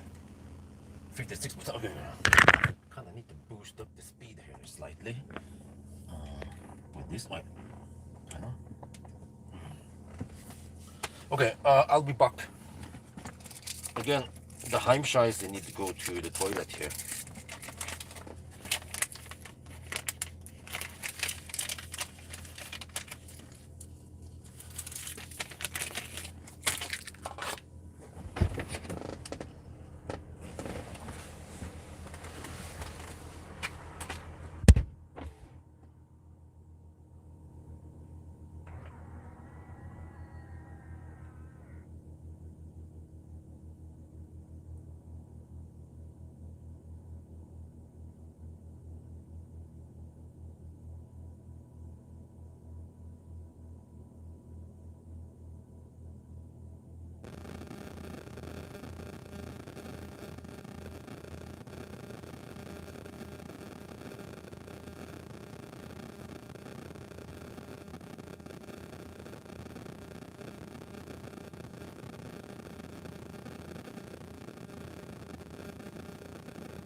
think we can run the heater now.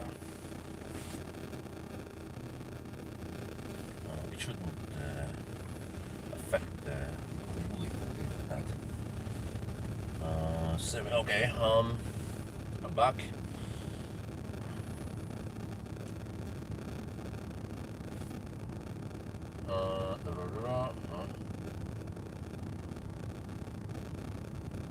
Yeah, it's still 103 kilowatt.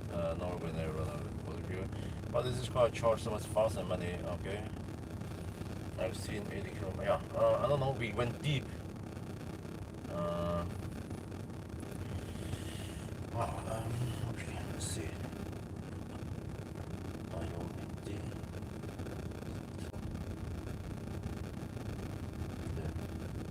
That's 118 kilometers away, supposedly. So here, calculating still. He's not the fastest infotainment. There, okay. 120 kilometers. What? No, how do you get 120 kilometers? It's 118. Oh, it does weird jiggling around here. No. It's 118. Check destination. Yeah, that's correct. Okay. It's 118 kilometers. It claims 2% at arrival now. I'm not sure. We have some tailwind now. 2 to 4 meter per second tailwind. So we spent 247 on this leg. That was from Varberg to here. And that means that it's likely that we will spend slightly more on the next leg. It's pure 110 so all the way. I'm guessing 260 watt-hour per kilometer at least. Okay, so if you take the, let's say 27.5 kilowatt-hour divided by 118, okay, that's 233 watt-hour per kilometer. Okay, I need slightly more. Probably need 45%, but I don't need 49 again, so 45 should be fine, right? Yeah. Wait a little bit more. Okay, it goes kind of slow-ish. Yeah, we have been charging for 19 minutes now. Alright.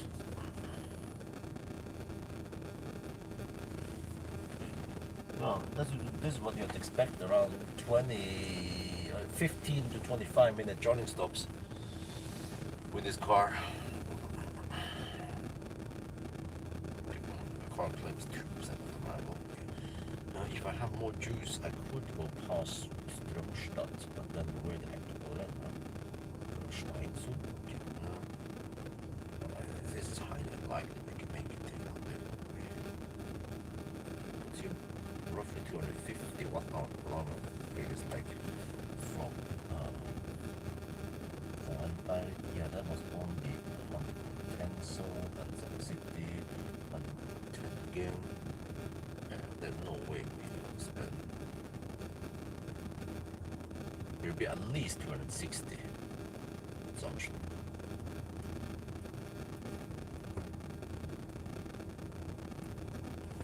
Yeah, so at least 260. 260 times 118. That's 6,500. We need to spend 44% of the battery. That is what I predicted. So if you go 45, should be safe, right? Okay.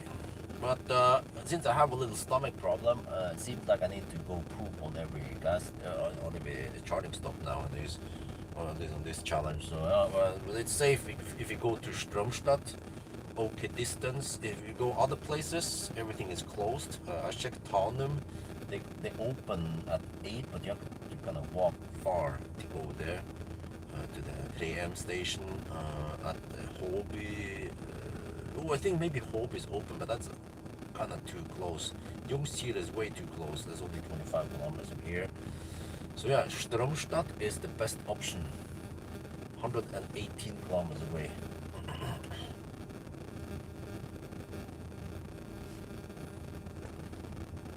Okay, let me see. We can try to calculate the average power also. Yeah, how about that? 21 minutes. 35 kilowatt hour. Oh, okay. Yeah, let's do that. 22 minutes now. Okay. 35.5 divided by 22 times 60. It's 97 kilowatts before losses, and then I know it's roughly okay, it's around 90 kilowatts average charging speed after losses. Okay, gonna go shoot some video over there, and then we will leave soon. At around 45-46% we should have enough.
Since I have a little stomach problem today, I need to stop where and charge where there is some gas station open or whatever, right? So next stop is going to be Strömstad. This navigation here is kind of messed up. I don't know what's up with that. Wait, how do you zoom here? Tesla tends to mess up around. No, we don't have to go like this. We just shoot there. So we should have enough now. I calculated we're going to spend 44% of the battery. That means we should arrive at 3%. Okay, let's go.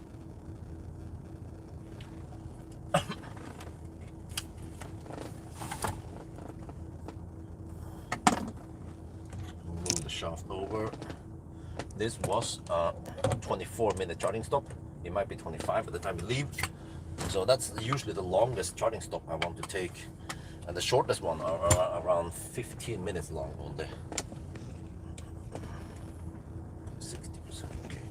Maybe I want to charge. Let's get my Tesla phone slightly while we're driving also. Let's go forward. This stuff over, okay. 48% now. Yeah, we should have plenty now. Let's go.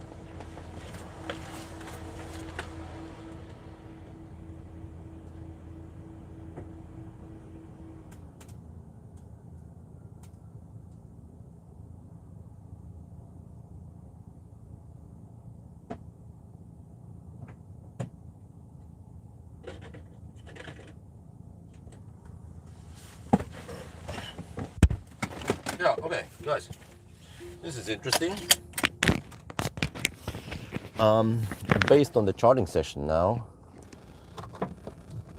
I estimated that we have around 90 kilowatt average power from 0% to 45% roughly, right? So,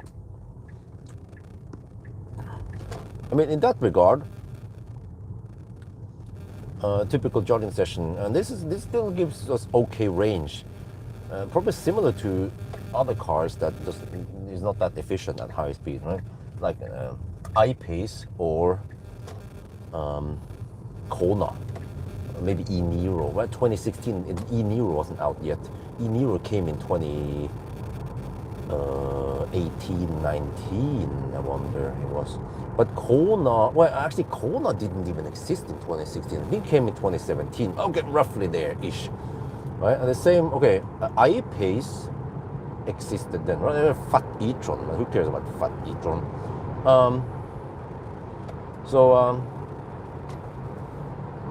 90 kilowatts is faster than what Kona could ever dream of. And Kona at high speed is kind of thirsty. And then I-Pace also can't hit 90 kilowatt. It will go at, well, I can hit 100 kilowatt briefly, but it's random. Most of the time it's going at around 85 kilowatts.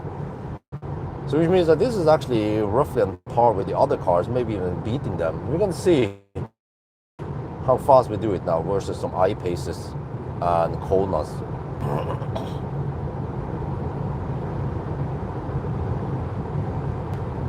Then eventually it'll be interesting to test a 90 pack. There's a Model SP90D Ludicrous I could borrow. But I just wonder, I might have used up all the foreign car thingy, whatever you call it. Yeah. So that would be a bummer.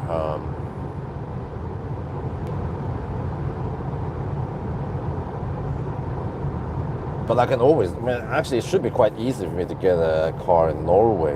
Some fan club who wants to lend me a car. I can give them a free supercharging maybe. I need to, we have actually reached over 500,000 kilometers already. And then I gained some referrals. They took delivery of the cars, so I gained 1,000 kilometer times 5 or 6, whatever. So I have expanded the free supercharging to be 3 years from now. So it's likely that I can keep expanding and get it to last for a while. So I need to start kicking out more people from my account. I've been kicking out a couple of people, and some of them are kind of, how do I say this? I don't know, rude or not that grateful or polite. Or like there was one guy I said, okay, sorry, we have too many. Yeah, I've been charging money for some people, the high consumers. The low consumers, I don't care too much. It's like, I don't know, I could charge them 20 euros, but the high consumers, kind of need to charge them actually over 100 euros.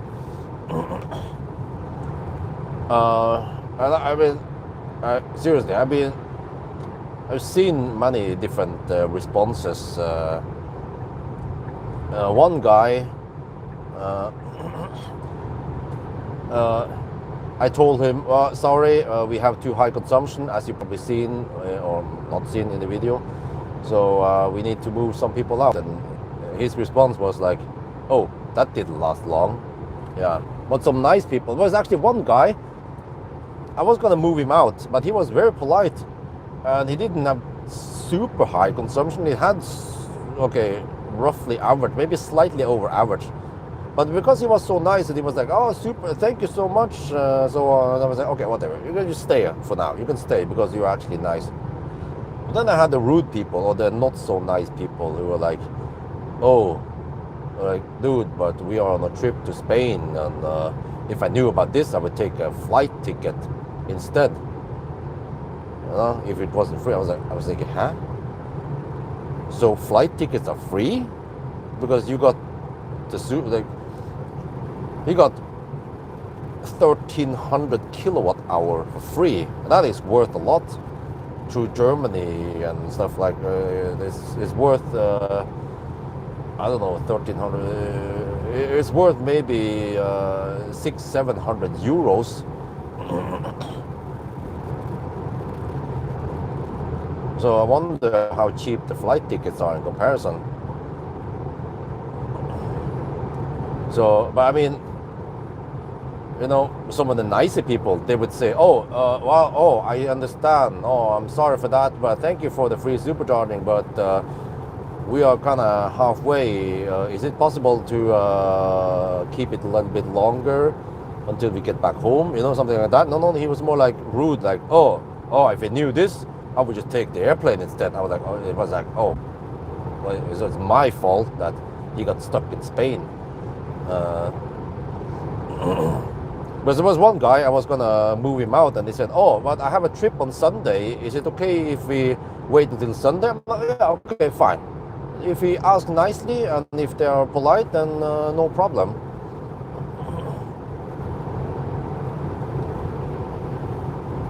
So I didn't actually expect this, because I was expecting most people to be kind of nice, but I had no idea there were so many careless people out there. They get stuff for free, but they are not that polite or that grateful. So I'm like, wow, seriously? I'm trying to be nice to people, and then they're okay, whatever. I was probably being too naive.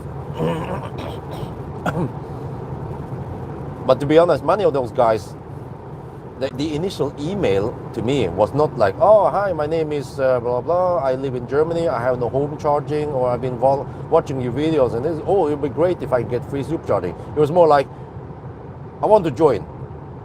Here's my info. How do I get in? I was like, huh? Where did you? I think those are like freaking, someone posted on Reddit. So they haven't watched my videos, they don't know my channel, they just read it somewhere like, oh, free supercharging here. You know? I was like, okay. Out now. Okay, now the car claims 6% at arrival. Okay, we'll see.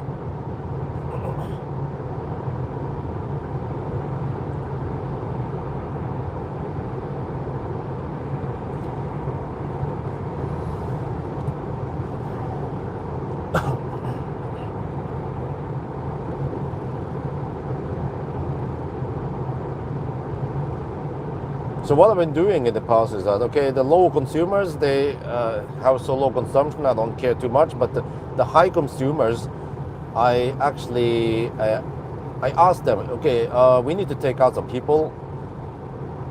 However, if you want to stay, you can pay 15 euro cents per kilowatt hour, which is dirt cheap.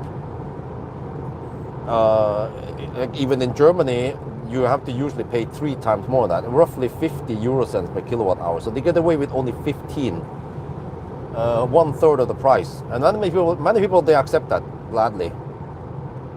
But there was one guy, he didn't live in Germany, and he was like, he wants lower price. I was like, okay. And then, but it wasn't only that, he paid really slow. I was like, seriously? It's only a little bit over 100 euros. I mean, if you can afford a Tesla, fairly new one, you know, and then you can't just send 100 euros to me with a freaking high consumption he had. I was like, okay. And there was one guy, yeah, I have the very few occasions of idle fee, and that's fine. Fortunately, the first warning is we don't have to pay for it, but it goes per car, not per account. Otherwise, yeah. So a couple of guys, they had like 4-minute idle fee. Right? That's fine. Yeah, there was one guy in Thailand, for example, but there was one guy in Norway.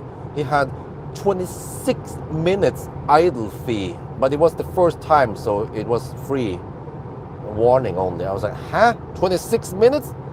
Okay, out now.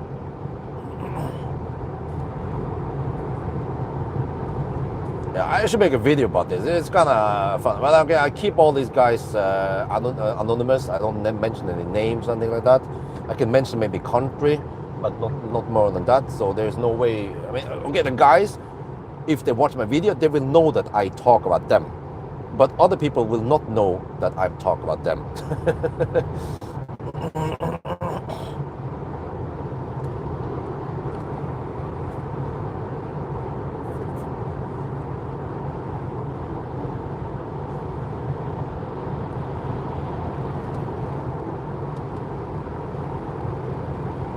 But sometimes I wonder, because some of the guys, they have really high consumption, and they say it's only for personal use. And I was thinking, wait, like, how did you survive before you got the free supercharging? You must have freaking insane consumption, or I don't know, right? Like, like some guys, they have no home charging, but like based on the consumption, they must drive like 500 kilometers per day. And how the heck is it possible if you don't commute 500 kilometers per day? But what I've seen, the effect is that the high consumers, once I said to them that, okay, the consumption is high and so on, I need to move people out. You can stay. All the juice you have consumed until now is free, of course, fair and square, because, you know, I can't just bill people afterwards, and that would be unfair. But at least from now until the end of the month, I will count. We can take out logs, and I will count how many kilowatt hours, and then we pay. You pay on that, and they are fine, right? But what happens is that many of those guys who know that they suddenly have to pay, they will suddenly consume less. So which means that they are probably camping on supercharger when it's not needed, instead of going home and charge at home, right? Free is always better than wasting your time. I mean, free and wasting your time is always better than sitting at home, or I don't know.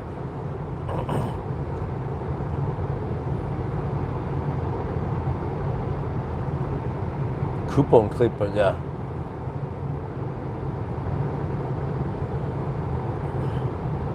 But I mean, like some places, there was also one guy, yeah, it was the guy who paid really late, like he promised he would pay before the end of the week. And I was like, okay.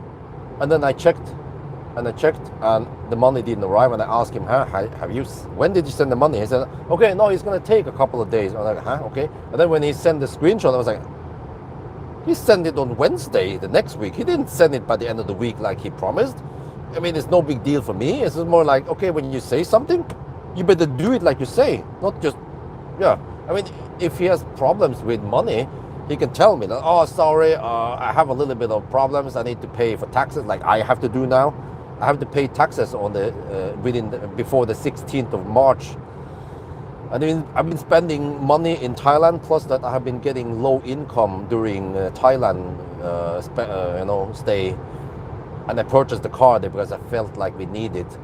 So it's fair and square. I'm being honest. I have struggling slightly now with financing everything. But that guy was like, "Oh, I'm gonna do it by the end of the week," and then, oh, okay, he paid by Wednesday. We sent it on Wednesday. I was like, seriously. And then, but I told him, sorry, we have too high consumption, and we need to move some people out. And then you have spent 700 kilowatt hour in March, and this will cost 105 euros, but you can get it for free, right? And he was like, okay. I was like, okay. But there was some other guys. I took out the log and everything. I prepared this data. Spend the time, my own precious time doing that. I was like, okay, this guy, he only, I could bill him 20 euros. And I emailed him and said, okay, you spend this much, it equals to 20 euros.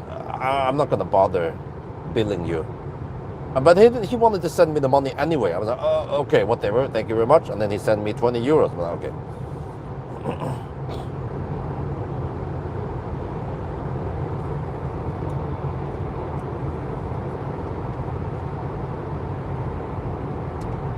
It's not too much about the money. I mean, okay, if it's a big chunk, like the big consumers, okay, then we do a little bit of work for that, and then of course it means that he's obviously getting something big out of it. I don't know if he's Ubering or whatever he's doing, but he gets a big benefit versus the guys who supercharge occasionally, or they don't supercharge that much. Then okay, for them I don't care too much, but the big consumers, they eat a lot, way more than I expected, into my free supercharging account.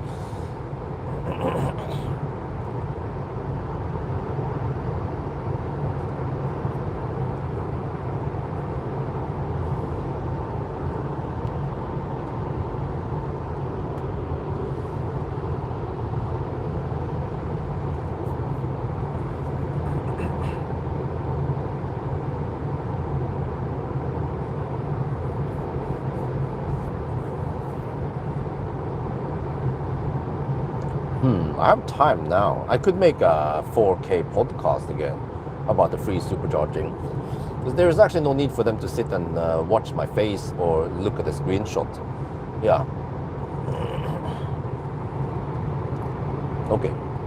How much do free supercharging left? I have roughly 1.6 million left. So I need to make a little update. I'm gonna make it now. Statistics show you are going to get quite a lot of coupon clippers. Yeah. They call it coupon clippers, really? Okay, let me prepare for the 4K. There. Let me get this ready.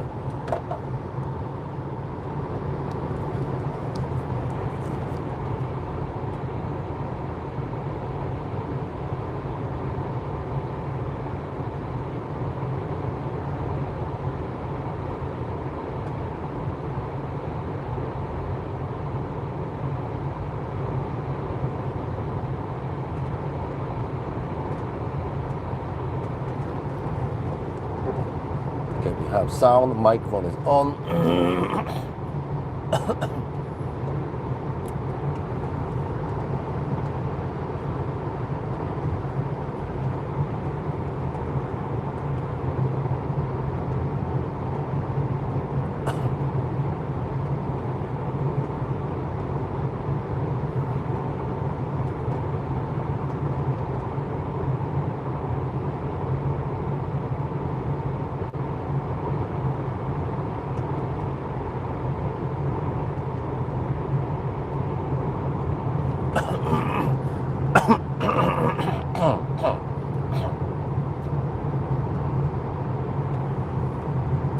Yo, what's up? We are now sitting in a Tesla Model S from 2016. It's an 85D. And we are actually doing a 1,000 kilometer challenge right now. We're heading north. We just passed the Uddevalla Bridge. But yeah, so I figured that now is a good opportunity for me to make a little update on the free supercharging. It's been quiet from me for over a month, right? So there's been stuff happening during that time. I didn't feel like pushing too hard. I had lots of cars in my account and stuff. You guys know how it's going. We have passed 500,000 kilometers of consumed, when I started the whole free supercharging giveaway, we were at 375,000. That was right in the beginning of February. Now we are in the mid-March. So in just 1.5 months, actually we are in 14th of March. In 1.5 months, we have consumed 125,000 kilometers. But some updates is that the guys who use my referral link, thank you so much for it. Many of those guys that took delivery after a couple of weeks or so, or 1 month, they took delivery of the car, and then I get the referral price, and all of them, or more, actually all of them, they order either a Model 3 or a Model Y, and you can't really order S and X again anymore because they are discontinued, right? S and X will trigger some money into the Tesla credit thingy, whatever. Whereas Model 3 and Y, they give me 1,000 kilometers of free supercharging. It's not that much. There's there's a cap that I can only get 10 referrals per year. So I think I have already exhausted my referral link. I'm not sure, or I'm getting very close to it. But what is important is that once someone takes delivery of the car and I get my 1,000 kilometer, it automatically renews everything in my free supercharging. So my 2.1 million kilometers are suddenly renewed until it was 28th of February, and the last one came yesterday or today. So suddenly now all the free supercharging will expire on March 13 something, right? So we suddenly have 3 more years to spend it, and I've been keeping track. I've been taking out logs, and I have a spreadsheet that automatically processes this for me. I project how long it will last, and for now, instead of lasting 3 years or 1,000 days roughly, right, it will only last around 500, 600 days. So the consumption is way too high. I've been taking out high consumers, but also I had some idea. I look at the log. Okay, like in February, many people, they consume around 100, 200 kilowatt hour ish. So that was fine. But we had some really high consumers. The top one consumed 1,300 kilowatt hour. He was on a freaking road trip via Germany, Spain and stuff. He was hammering it maybe. And yeah, and we have some people, I don't know, I don't remember all the details. They claim they have no home charging, but they had also like over 1,000 kilowatt hour consumed per month. I was like, huh? How is it possible? But okay, whatever. So some people consume 10 times more than others, right? So for the small consumers, it's whatever, I don't care. But for the big consumers, I emailed them in the mid-February and I said, okay, it's going way too fast. I don't want this to disappear, you know, so the VIPs and myself can enjoy this for 3 more years. We need to take some of the high consumers out. Sorry. And I emailed them and said, I explained to this, you know, maybe you've seen my videos about this. I said, so far, from the 1st to the 15th of February, right? Half month February, you consume 700 kilowatt hours or 500 kilowatt hours, and that's 5 times more than the average. So I need to move some people out. However, you can stay if you want, but then you have to kind of pay for it because you're consuming way more than others, something like that. And I was looking at the average price. You can see the price also in the log from Tesla. And for example, in Germany, the average was almost 50 euro cents per kilowatt hour. So I said you can get half price of that, which is around 25 cents. By the end of the day, I charge them only 15 euro cents, which is dirt cheap. It's like home charging. I mean, it's like home electricity, you know, but it's DC after the DC losses or conversion loss. And many people, they actually agreed. But I said, okay, up until now, up until half month in February, you consume 700 kilowatt hour. Up until then, all that stuff is free, but for the remaining month, but you know, then you have to pay. And they agreed. Many people agreed. Some people moved out and said, okay, no, you can just move me out, right? And it was fine, because at first I had an idea. I wanted to maybe try to gather some money so I can buy back Millennium Falcon. But then I talked to Valdemar and he said, oh, okay. He knows that old Teslas, they have lots of issues. So he didn't want to support my crazy idea about Millennium Falcon. In case I buy him, maybe I should also try to get some sponsorship from EV Hub, Nasi, because they are big with KK from Sweden, so on, in case the drive unit goes kaput or the battery, and then it's like 50 or 100,000 NOK repair, right? Totally understand that. So, but then now I'm like, okay, whatever. I'm not gonna buy a Millennium Falcon. But okay. Anyway, either way,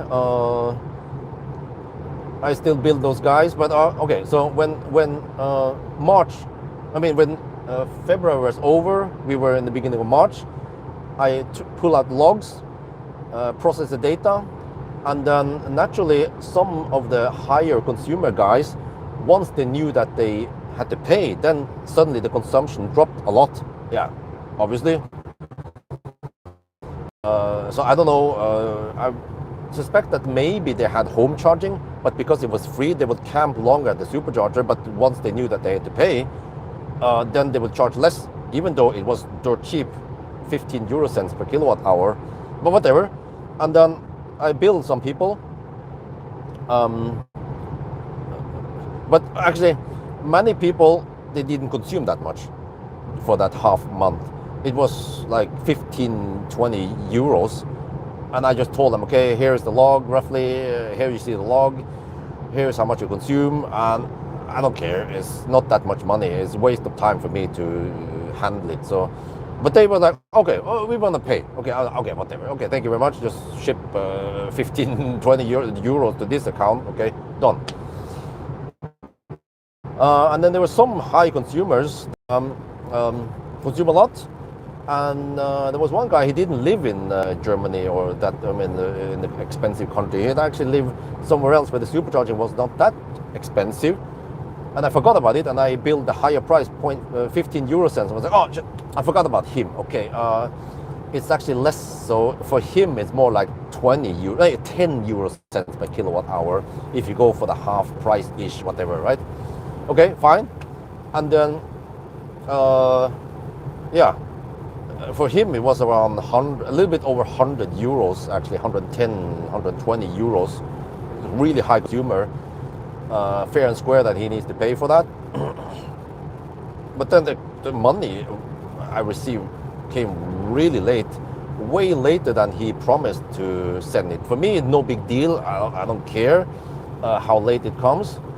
It was more like a principle case that, okay, you said you were gonna send it and then you didn't send it, and so on. And then, by the end of the day, I had to move him out because he was consuming too much. Plus that, I felt like it was waste of precious free supercharging because we want to use it on expensive countries, not a cheap country, you know?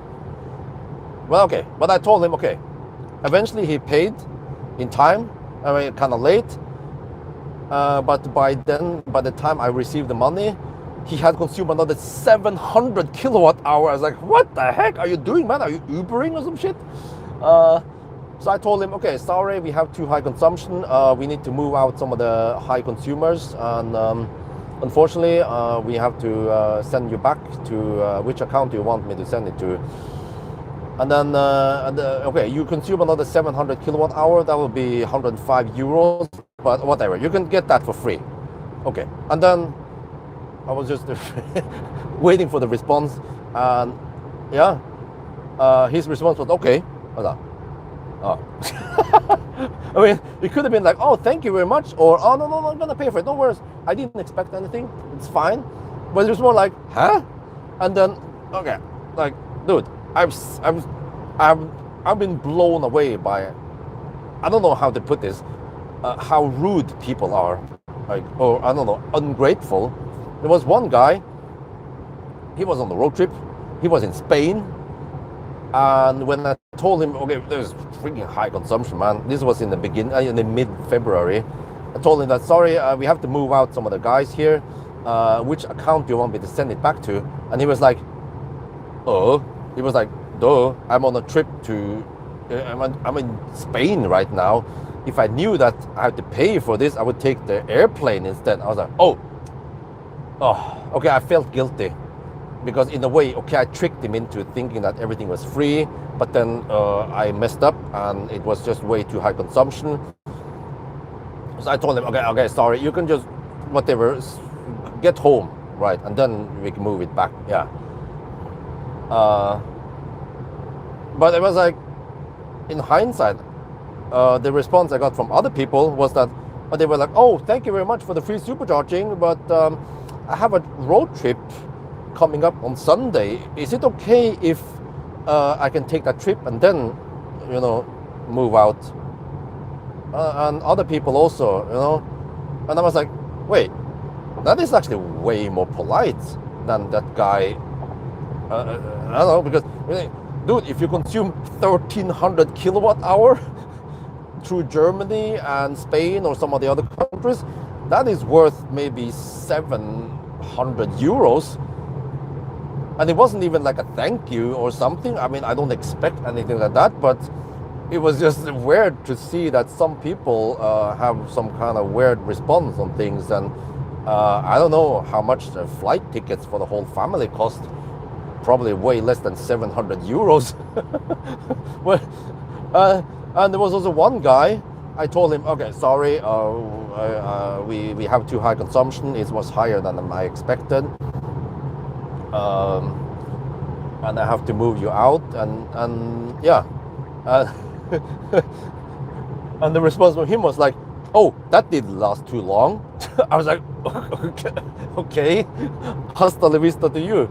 But many people were actually very polite, and they said, "Oh, okay, well, that's unfortunate. Well, okay, it was fun as long as it lasted.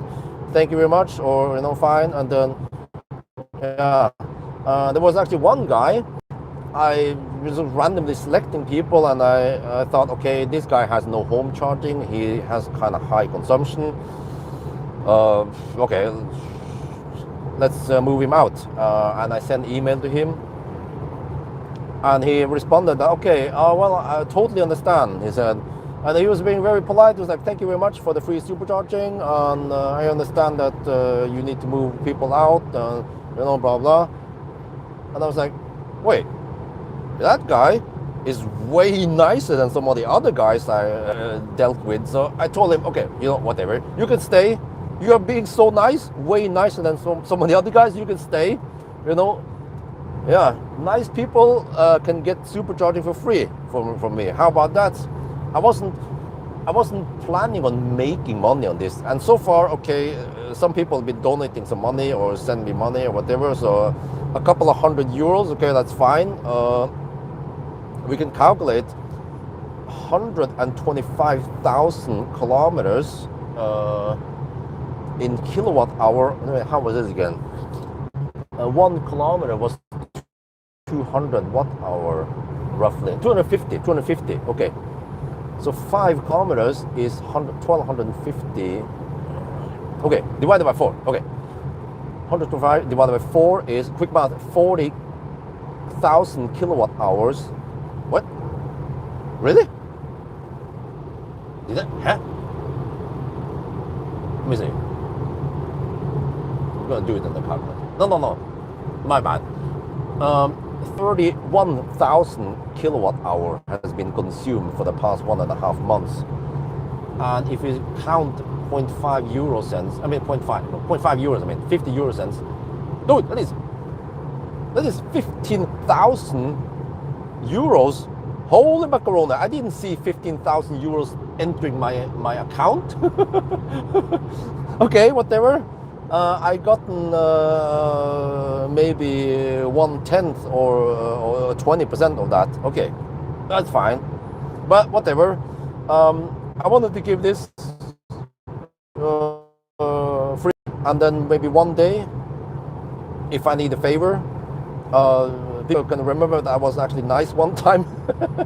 Sorry, my voice is a bit broken because I've been live streaming a lot, and I'm still recovering from some kind of throat infection. There's the kindergarten plague. Yeah.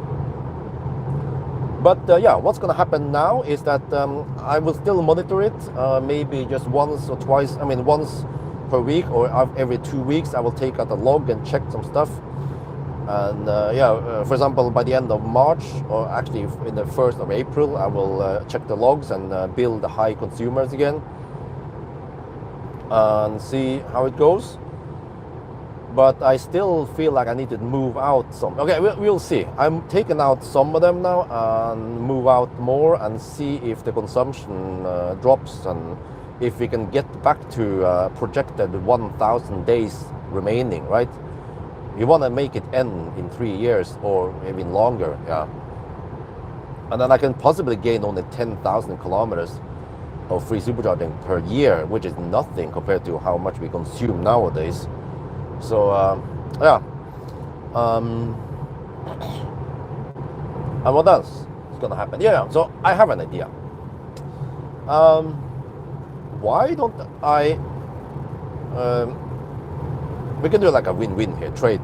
Okay, I need to first take out some of the high consumers, and then if someone lives in Norway, there's plenty of Tesla owners in Norway. If they want free supercharging, you can join my club. Yeah, but I need someone to help me paint the garage. Okay, people will like make fun of me, like, oh, dude, you haven't painted the garage yet. Yeah, but I talked to Pawel. He's Polish, right? He knows a thing or two about painting shit and you know, working with the wood and stuff. If you want to paint inside of the garage, you have to clean up the thing. You have to tape stuff, and then you have to paint and wait. So like, it takes time to do that, especially if, like for me, I'm not a professional. I'm a noob, so I'll need to dig around in the garage to do this shit. It's better for me to spend the day doing something like I'm good at, making videos about something, and then make money there. You see how it's going, right? So if there is a guy who's good at painting, he can help me paint the garage inside and or outside. Also needs a paint. It's about time now, the garage and the shed. And then the balcony, I need the correct equipment for safety there. Of course, I can pay for the paint, and then he can do the job for free, for example. And then he can get free supercharging. And also, I need to set up a fence. And what else? But that's actually more expensive. I want asphalt in front of the house. But that's like 70k NOK. And I mean, okay, if I can get 10% discount, that'd be great. But then I still need to pay the rest. So, okay, whatever. Asphalt, I can wait with that. But at least some of the paint stuff, yeah, that'd be great. So we'll work for free, we'll work for supercharging. But it means that I need headroom. I need enough free supercharging in my account so I can actually utilize it like a, you know, trade here, yeah. Trading free supercharging for some labor. Yeah. What do you guys think, huh? I think that's a good idea.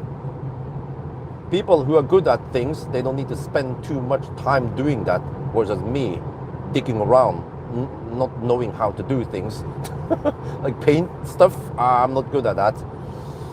So, yeah, what else is gonna happen with the free supercharging program? Yeah, I need to tell you guys, I experienced a couple of things, which is that, first of all, moving people out is kind of clumsy, because first of all, the app is slow. When you click on the one to remove, it kind of spins and spins, I don't know.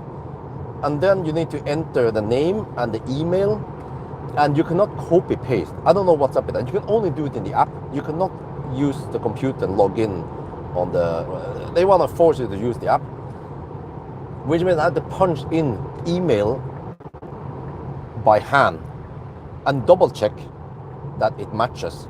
And I think I fucked up a couple of times. I entered the wrong email, and then the car got lost in translation somewhere, and then the guy needed to retrieve it. They had to email Tesla, and you know, sorry man, I fucked up, but he got it back eventually. You have to email some documents that you are the rightful owner of the car in your country and whatever. Yeah. So yeah, I'm saying that it is kind of clumsy to move people out, but I mean, I got them in, I need to move them out eventually. And then when it comes to premium connectivity, that is a big mystery, because some cars, when I go to the car and I click on upgrades, there is an option, software upgrade. You go there, you can subscribe to premium connectivity. But some other cars, I'm not sure if I see a pattern, but it could be Uniper.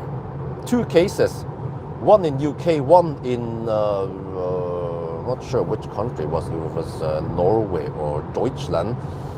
Two Unipers.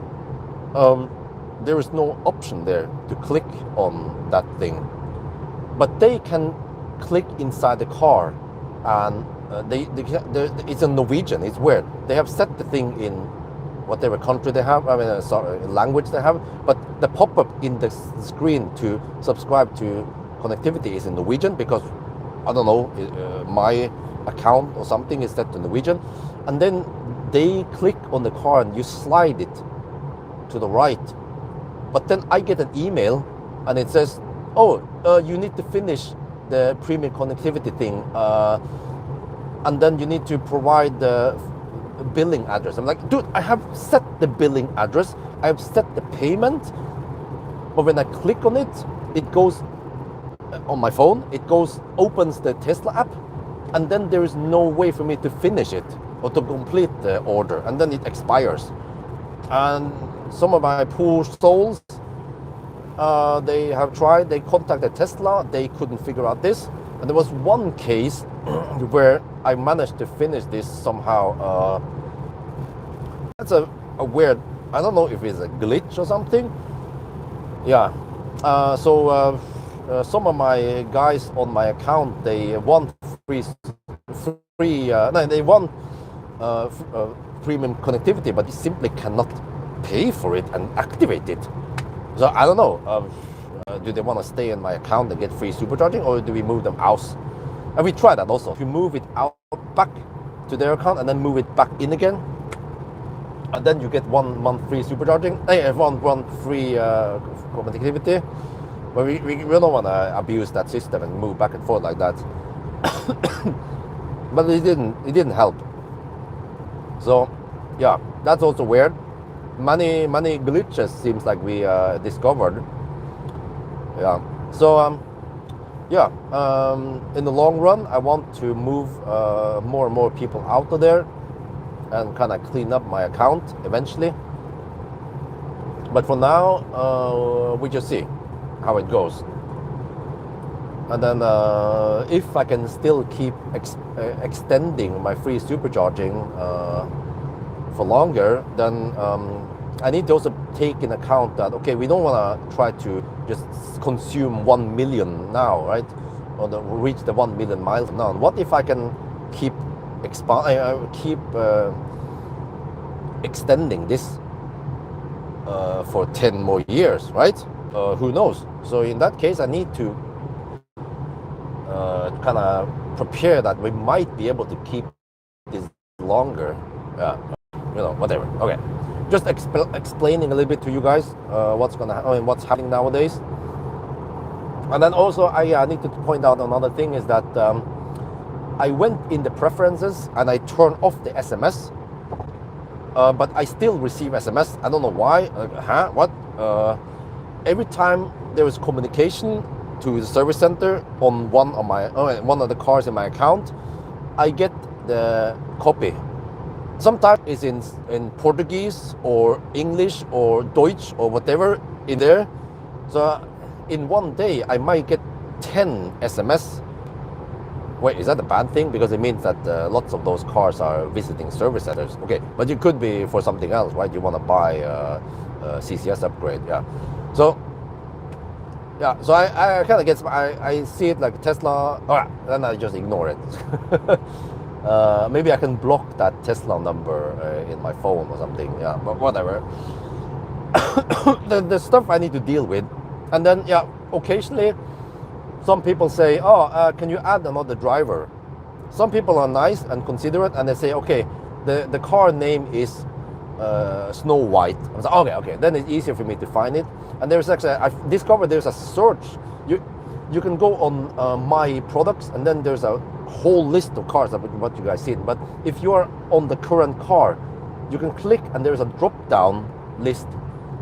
And there's a search and you can search for VIN or car name. Ooh, hallelujah! Way easier for me to find the car that way. But I still need to look up sometimes because they don't say, they just email me and I was like, okay, which VIN is this? Or which car name, the nickname is this? And I have to look and find it and then, okay, send invitation. Oh, why are you phantom braking here? And then also, also very often people say, hey, can you email this? My wife or whatever, my daughter needs access. Can you email this email address? But then I don't do that. I just reply to that guy because think about it. I had at least 80 cars in my account and now I still have around 50, 60 people I need to email and I don't want too many threads in my inbox. So that's why I just send it to them and they have to forward it. Yeah. So, and then what else was it again? There was one guy, he wanted me to add 2 more people on his account, or to get 2 more people access to his car, but without location, without viewing location. I was like, what? And I look in there, I was like, I see. You can actually do that. Plus that, I wonder if Tesla changed something because previously, when you went to that my product, you have the names of the people who has access to your car, but there is this X next to it, and it's really easy to accidentally remove one of the guys. I think that's what happened. I accidentally removed access to the guy in Thailand, and he was like, it was glitched because he went into the car. No, how was that again? He could see the car in his app, but then he couldn't start the car with his phone anymore on the Model Y, I think. So it was glitch. It was partly working, And then what we did was that, how was this again? I think he had to go and remove his access from his side, and then I sent him an invitation link again and re-added, and then it worked. But suddenly I saw that Tesla must have changed something, because now when I see the list of users who has access to, quote unquote, my car, there is no cross or no X next to it. There is like a button, you click on it to enter that person, and then there is like a remove access. So they made it harder to accidentally remove a person. So was it a coincidence? Or did Tesla watch my videos and they're like, let's fix that? And also, I wasn't aware that you can get the drop down and then search for a VIN or a nickname. Yeah. Plus that, the stuff I need to deal with. I added access to one guy, one of my VIPs said, okay, can you give access to Christian? I was like, okay. And then I said, okay, which car is this? Snøhvit. Okay, not Snow White, Snøhvit. Okay. And then I did that. I gave him access. And then a couple of days later, he said, okay, he's done with the car, Christian. Okay, can you remove him? I was like, okay. Yeah, so I had to remove him because he didn't remove himself. But then I searched for Snøhvit. No, it was not there. It was suddenly, he renamed the car to a bag of white or some shit like that. I was like, huh? So I was like, okay, which name do you want, the owner, right? Sondre was the owner. Do you want Snøhvit or Snow White or whatever, Snøhvit, or do you want the bag of white or whatever? He said, no, he wants Snøhvit. Okay, so he's gonna rename it himself. Okay. So like, this is the stuff I need to deal with. Ideally, if people can email me and say, this is the VIN, this is the nickname of the car, can you add or whatever, that would be easier for me, because then I don't have to look up on my spreadsheet and find the name and the whatever, and I always double check, okay, car name, VIN, everything matches, okay, go. Yeah. And another thing, by the way, is that for the few cars I fucked up and I probably entered the wrong email, because they have freaking hard emails, right? Some of the names are really hard to spell. There is no log.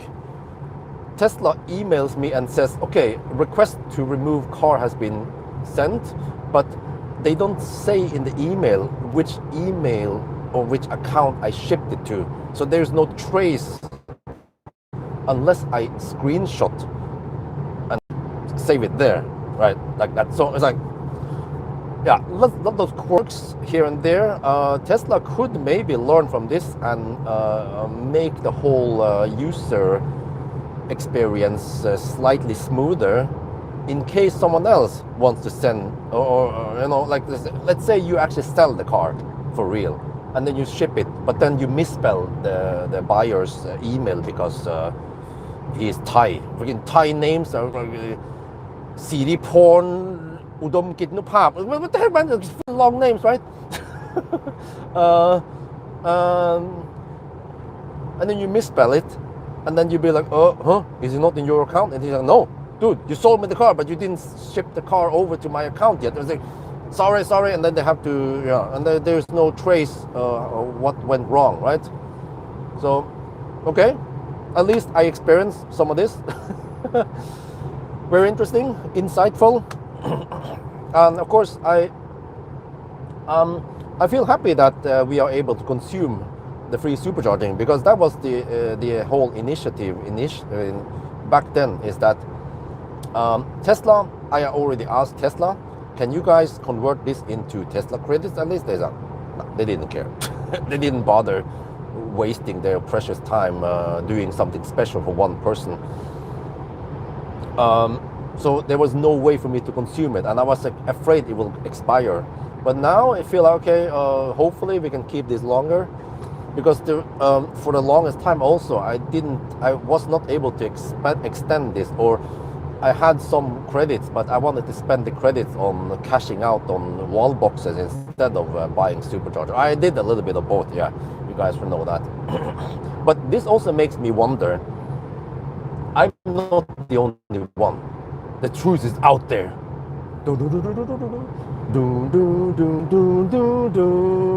Okay, if you guys remember, what is it called again? Scully and Mueller, X-Files. No, okay, you guys are probably not that old, but I'm not the only one with lots of free supercharging. What about all the other guys, the big YouTubers or the big influencers who also has a million, or I don't know, 500,000 to a million free supercharging that they also racked up 5 years ago or so? What are they doing?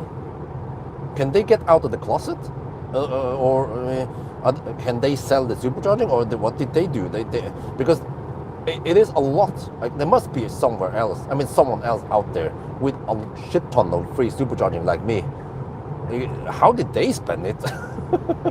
Or is it just sitting? Or maybe they didn't bother extending it, and they actually expired. Oh, what the heck, man, dude! Like, if you had 500,000 kilometers that expired by 2026 or some shit like that. Oh shit! Because I have been what do you call it, nursing this or babysitting this, keeping it alive as long as I could. Yeah, it's like the miles. Back then when I flew on business class after COVID, when it was cheap, like you can get what was it again?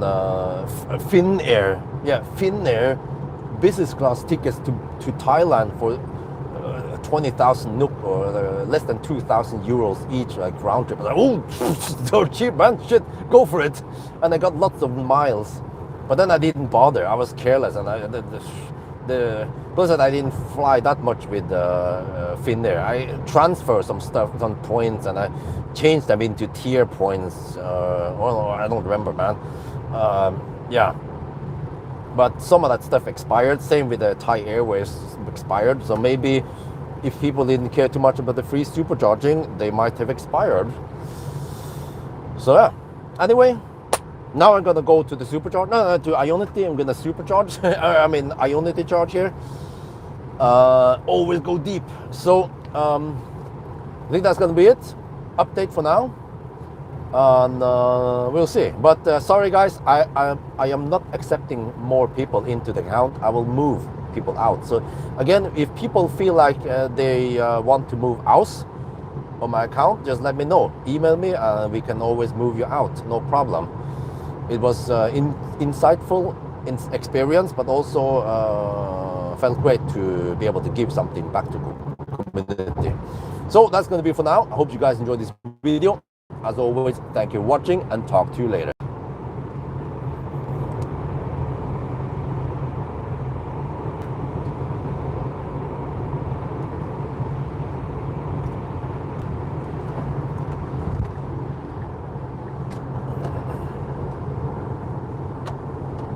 .8%, like a ninja. Okay, it's fine. It's fine. It's deep enough.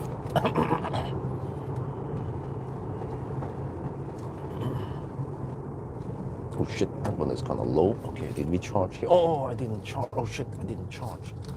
Okay. Oh, it's raining over here. Shit. Guten Morgen. Okay, mic was off. This one is ready. Okay.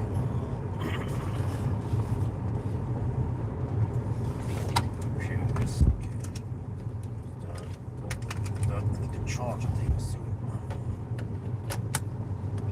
Oh, I didn't know it's gonna rain over here, man. Oh, I need to charge my cameras.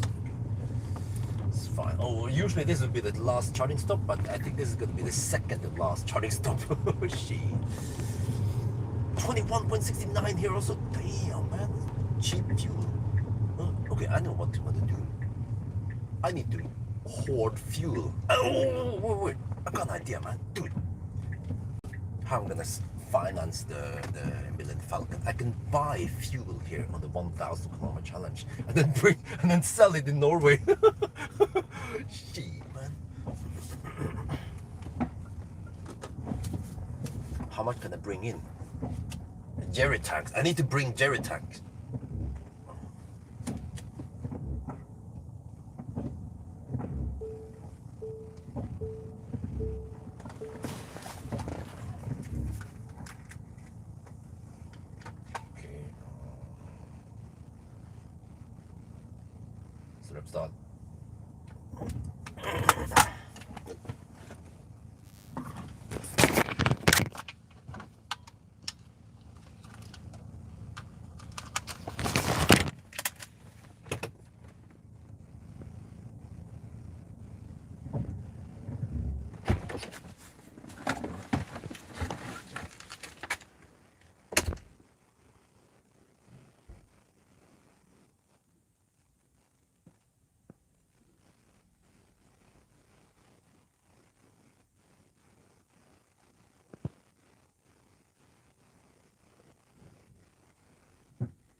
Okay.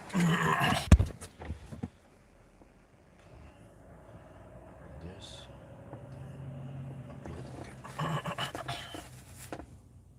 Yeah, okay. I'm gonna want to be on my shaft. We need one more charging stop, I think, before we can reach home. We need split 170. We need to go around 80 kilometers times 2. Okay, that means charging to around 35-40% only.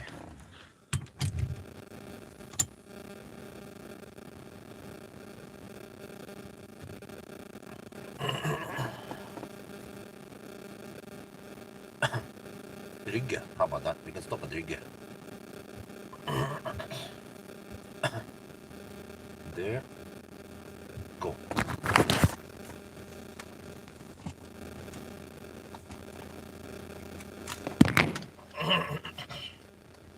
$70 kilometers away.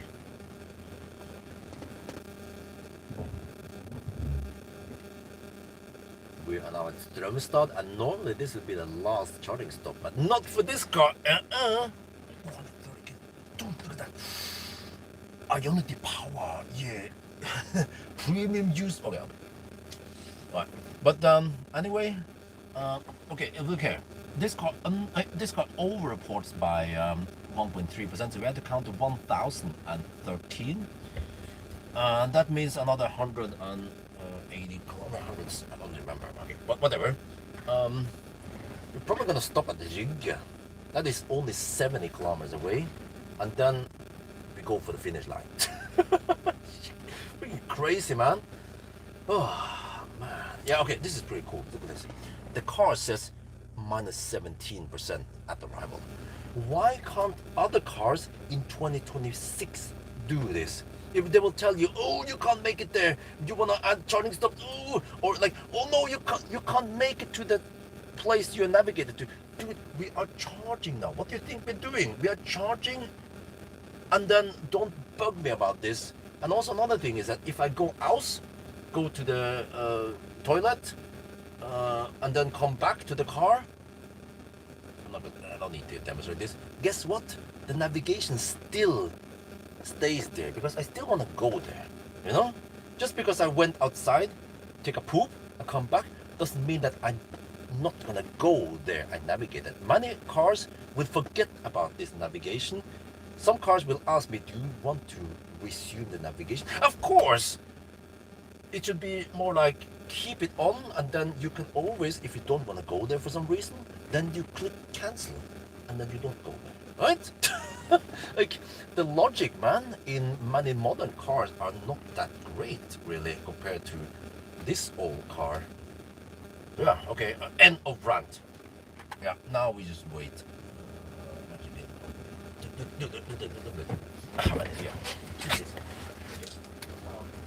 The fuel here is over.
okay charging speed at low state of charge. Wait, okay. I need some food. Wait, I had a banana. I forgot about the banana.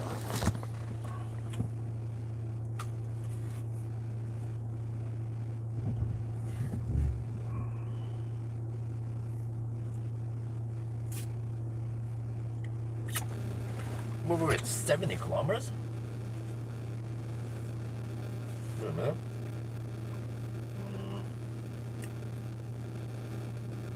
70 kilometers times. Oh, we have 264 now. It's gonna be lower in Norway side. Yeah, it's gonna be around 250 only.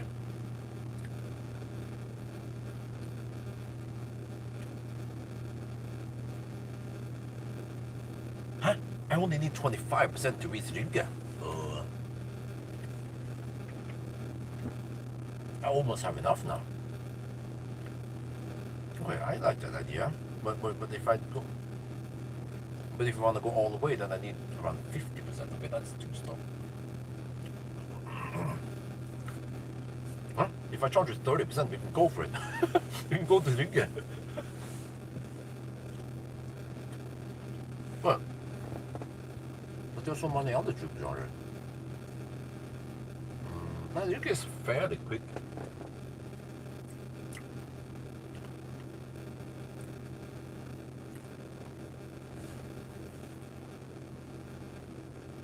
And then we go for the last one. And then we can nail it down 5% at arrival.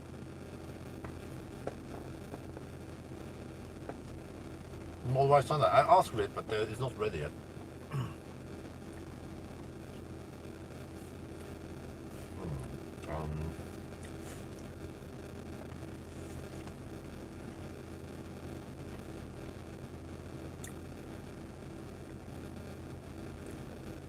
Well, if I actually optimize the speed, I don't have to stop at the supercharger. I could stop anywhere. And I only need 375 amp roughly. Like Storebø or just go deep somewhere. But actually, maybe it's not that critical for the last stop.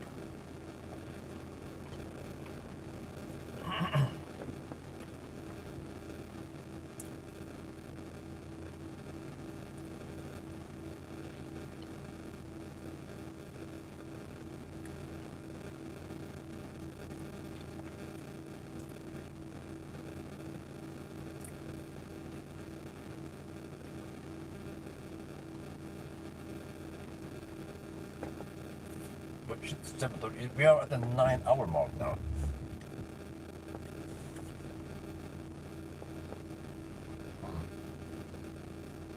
In a hurry. Okay. Inspedia is kind of far, a little bit detour, but Riga is fairly quick. Vasby is also a slight detour. But there is no supercharger right at the highway.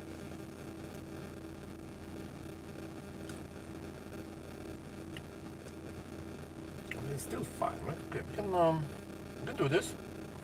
I'm just gonna eat some of the food here.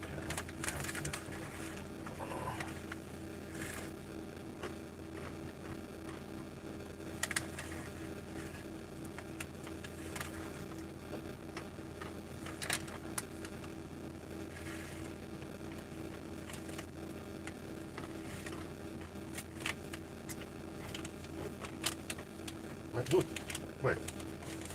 If we have enough, we should go for it. 18 kilowatt hour divided by 70 kilometer is 257 watt hour. We have enough to go to Riga with 1 or 2%.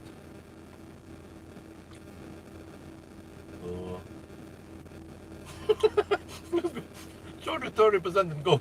People are like, what the heck, man? Wait. If I go all the way, that's too much, man. I need to go 170 kilometers or something. Yeah. Wait. But this be in Norway. Oslo. No, I need to charge 50% then. Yeah, okay. Okay, we're gonna go soon. Let's draw some rubber.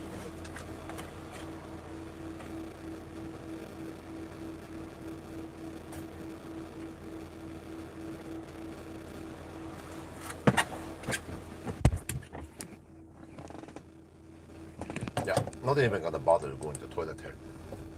It will take only 43 minutes to go to Rygge and go to the toilet there. That'll be the last toilet break before we finish.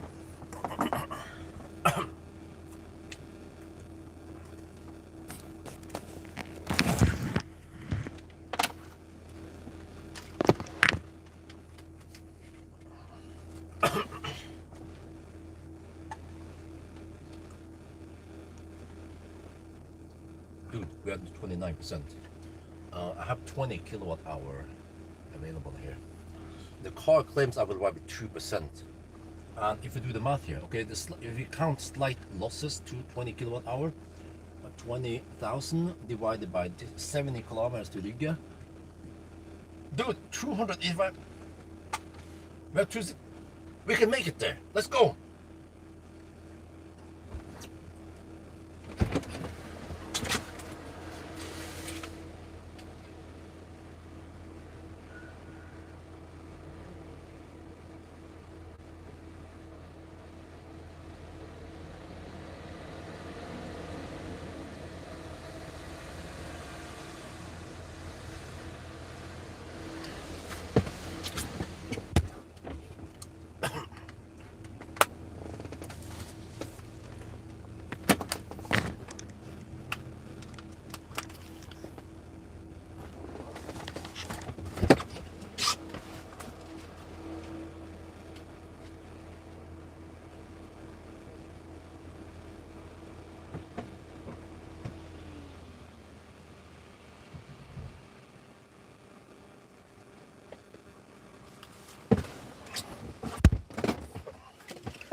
12-minute charging stop. We're good to go. I forgot to turn on the heater. I'm not sure if it messes up the cooling or not, but whatever. We keep it off. It's only for 10 minutes anyway. To be fired up again.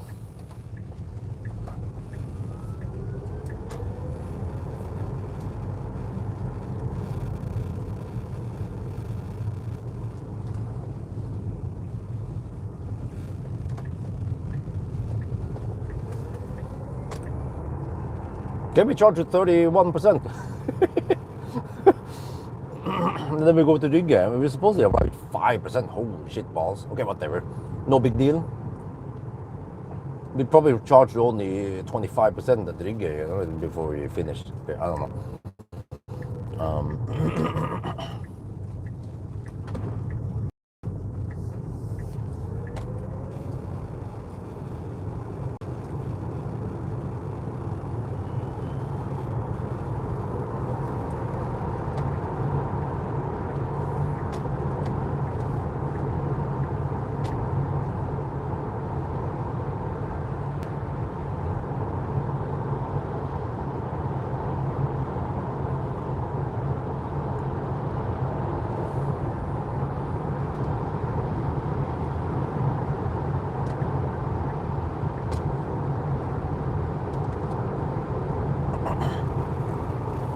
This is the way to go. Charge it 30% every time.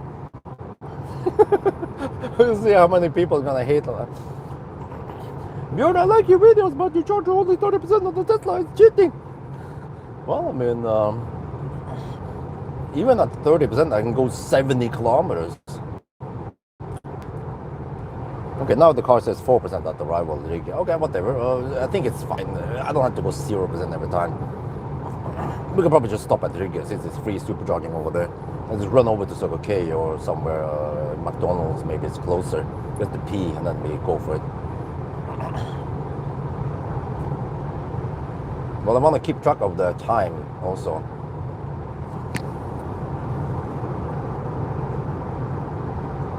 You should have plenty of juice now. Okay, it's gonna be 7. I need to check when I arrive in Schweinsund and how long we stay in Rygge.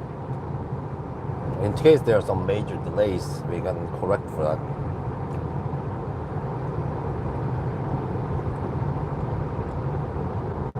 But there shouldn't be too much traffic on a Saturday morning. Okay, we're not that late now.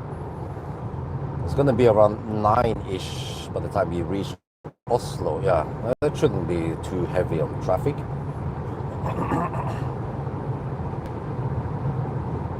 So if this works, then I will try to make Saturday or Friday night the 1,000 kilometer night instead.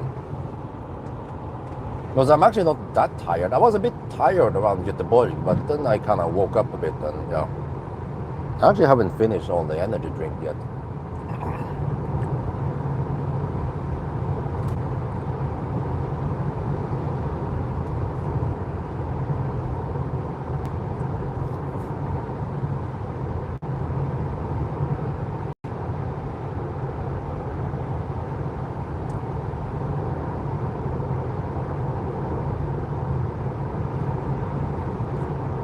Guess we have a 4K podcast.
Or is the chat bugged, or is it just idle? 7:40 in the morning now.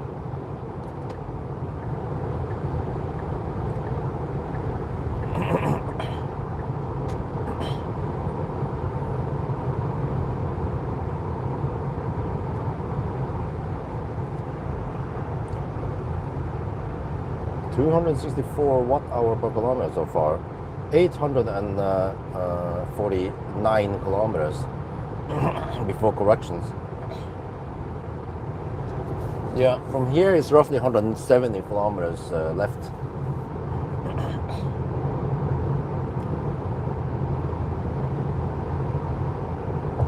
So the last charging session should be around 10 minutes only, and then total with overhead around 15 minutes. So I can, at the border, already predict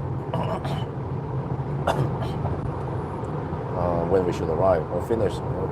Roughly, once we're at the border, take current time plus 3 hours, 1,000 kilometer final time. Quick math.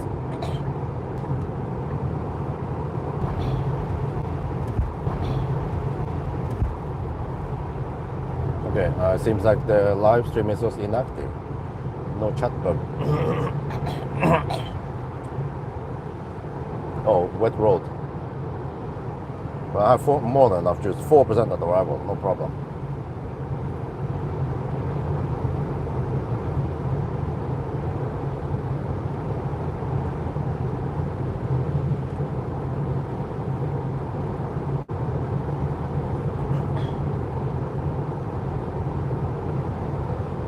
But dude, how many charging stops do we have?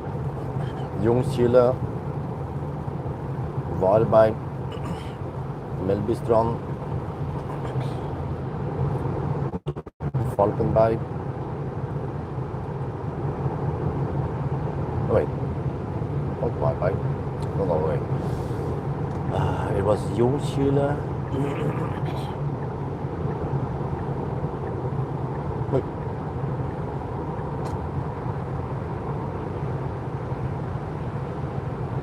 No, okay. Ljungskile, Varberg.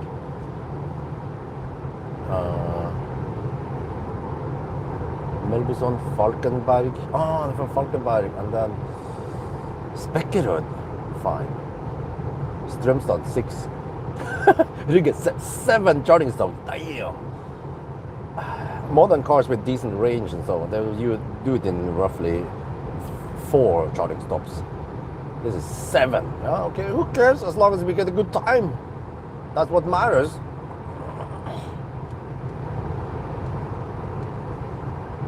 It's just a test of how many charging stops we take. It's more about how long it takes.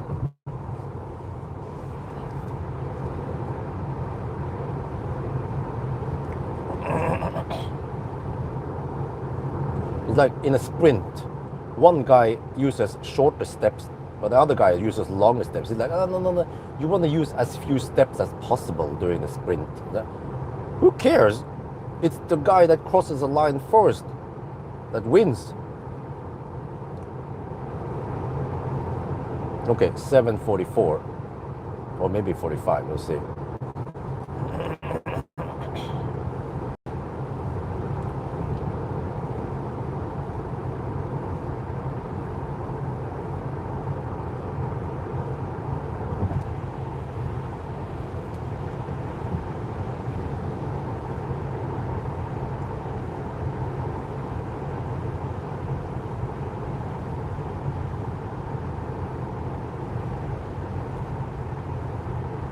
Yeah, 7:45.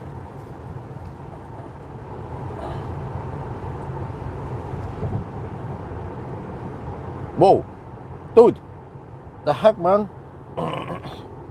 You guys remember what I said? You take the current time now, the clock, add 3 hours, and you will get the 1,000 kilometer time roughly, which means 10:45. Really? That's simply amazing for 10-year-old Tesla or EV. Can an I-Pace do that? Huh? No? Can a Kona do that? No? No? Okay. Well.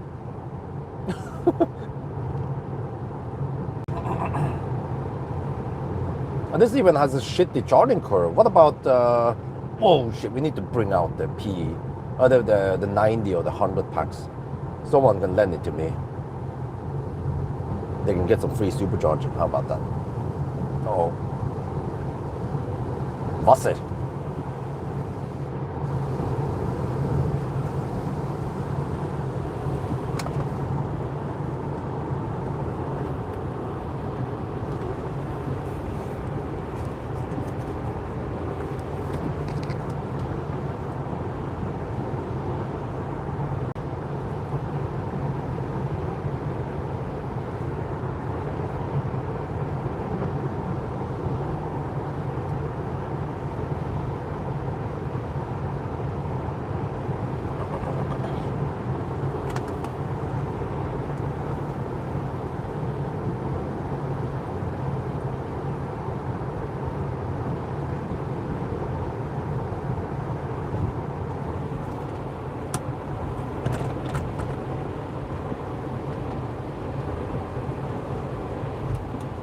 No, I haven't done the range test yet, or the degradation test. I'll do that later.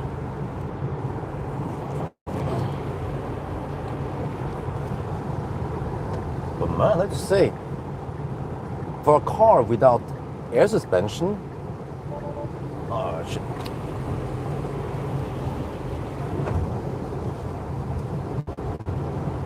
But man, let's say, for a car without air suspension, it actually has pretty good comfort. And nice seats. This is the next gen seats. not the flat American style seats. And we have stalks, we have conventional buttons in many places. Brilliant, man. Yeah. They actually made some good cars back then. Maybe they were a bit I don't know, plagued. Door handle on that side is not working 100%. And, yeah. Stuff, but I mean, it's still a nice car to drive. Yeah. Feels nice and tight. Doesn't feel sloppy or anything like that. And it seems like still kept good efficiency even after so many years. So, and of course, schnell. Wow.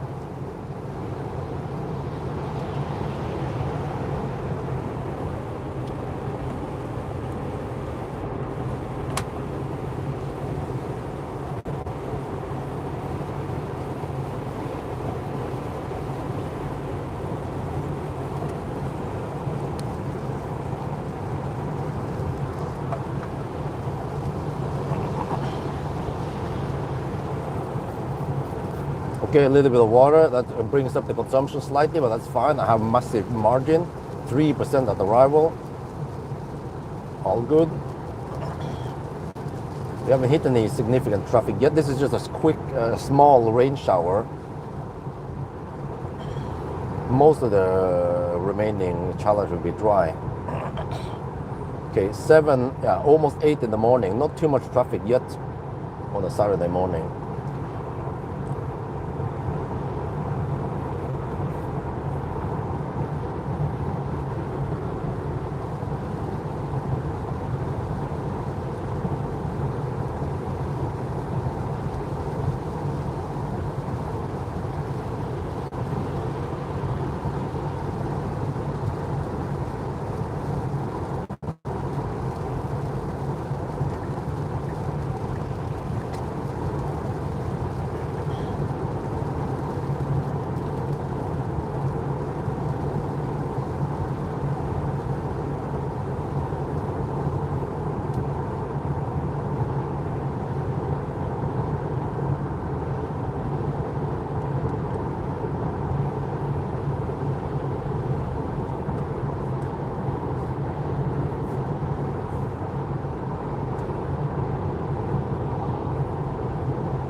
Do you know how Melinda Falcon is doing? Oh, well, he needs some repairs.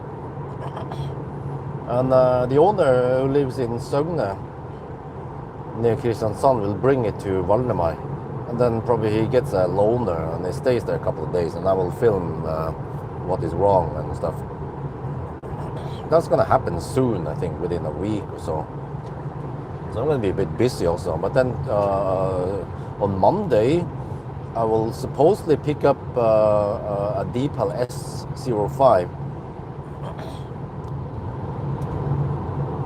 But he's a bit late. He said that they need to install the latest software. Very important that I get it. Okay.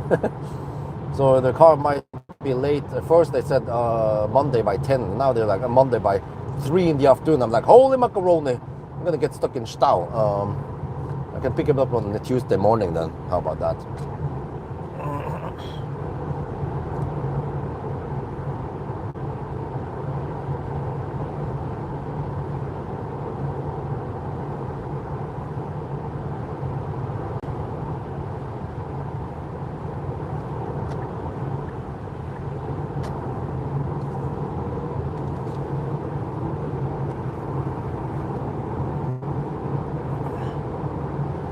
So I need to do, well,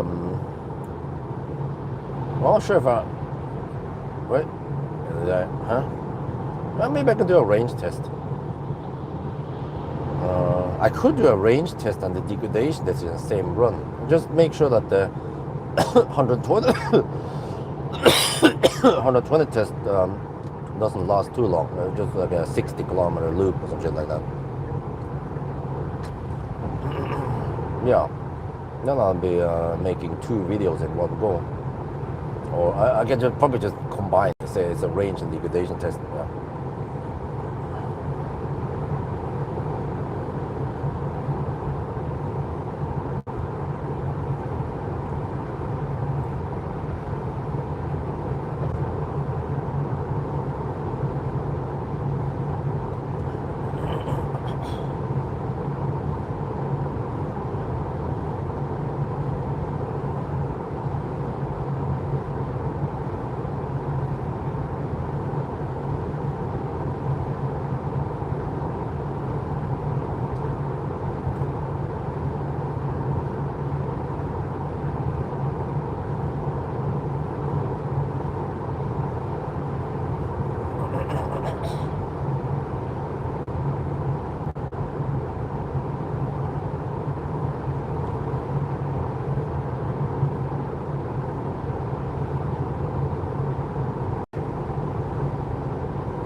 Oh, shit.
No.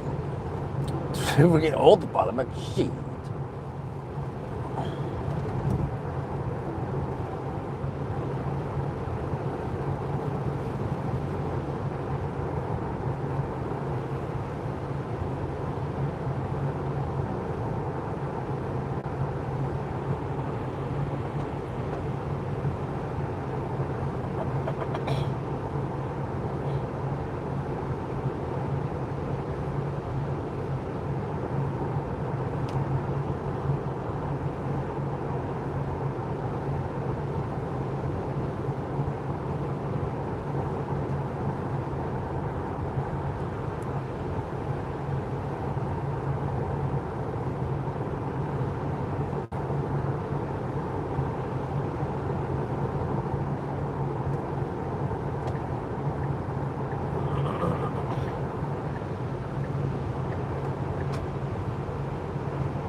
Well, I've been arriving with roughly 0% 3 times, and then around 2% 3 times.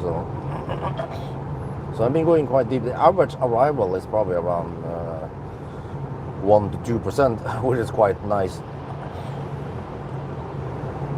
But I mean, it's easier to estimate this if you drive shorter distance, which you kind of need to do with this car anyway. Around 100-ish kilometers only.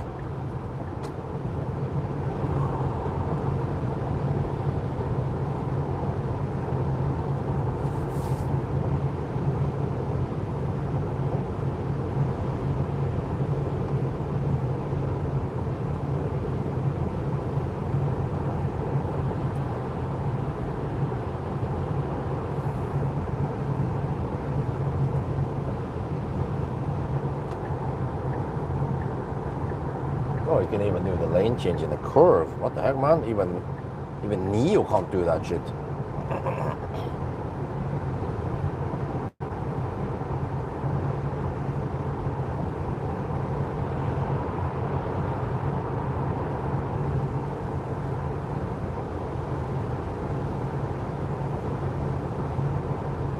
Well, this rain lasts a bit longer than expected. Well, dude, have you guys seen that that electric semi from China? I think it's called Windsor or something. Like when you look at it, it's like, wait, huh? Wait, is that a Tesla semi? The design is strikingly like a Tesla semi. Not only the outside, but the window design and the inside interior. It's like, what center seating position,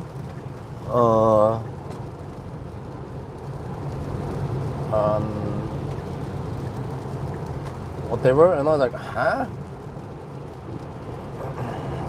And I when I watch some reviews, they say, well, I mean, this is how you need to do it if we want to make the car efficient. Okay, fine, but if you look at the window shape with the black versus white, they just copy Tesla. They could have designed it slightly different there, that part, but they didn't. So like, holy macaroni.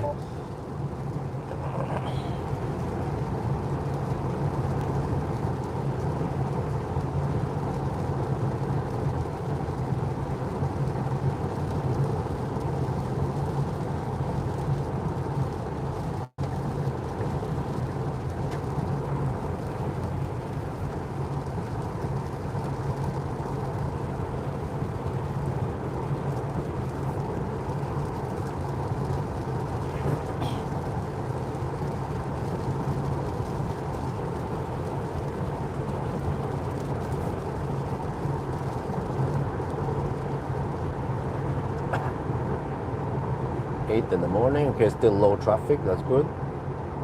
People not waking up that early. Well, hopefully I can finish by 9, right? Wait, 9:45 supposedly. Okay, that means that around 9-ish there'll be some traffic out of Oslo. Okay, might have to deduct a couple of minutes or round it down or some shit like that. Yeah.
Right, 11 kilometers left to Riga.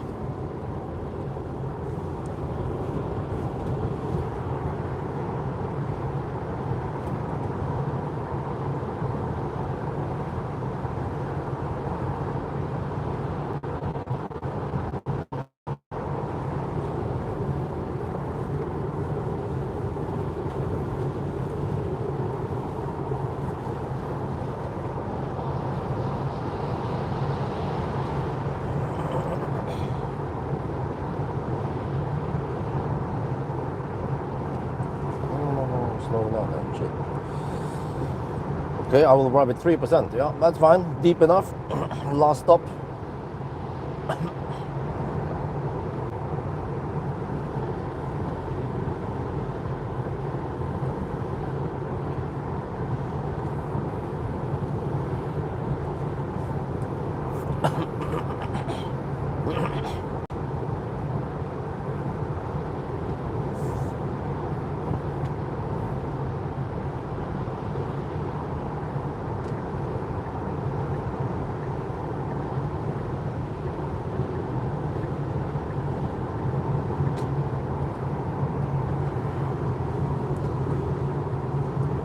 No, it's not gonna rain at Rygge, right?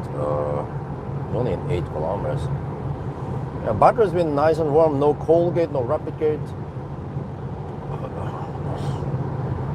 43 to 45 degrees Celsius.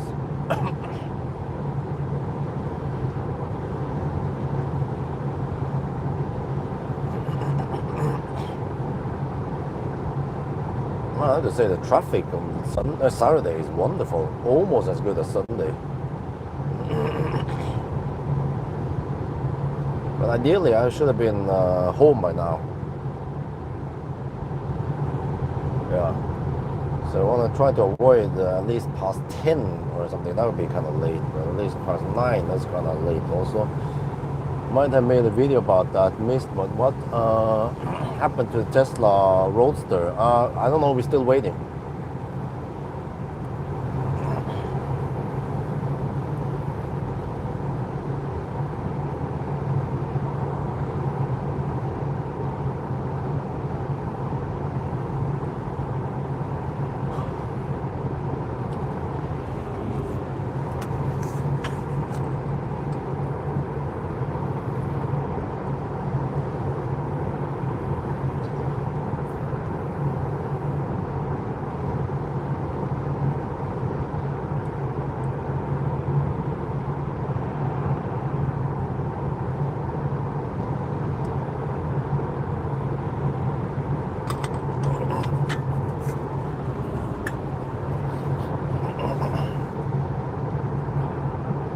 Right, 2% at arrival, that's good. Or 3, 2 or 3, okay. Deep enough.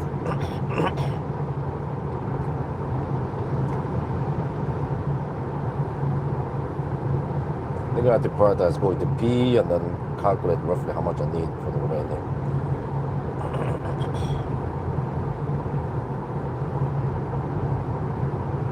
But I need to drive another 100 kilometers actually, no more.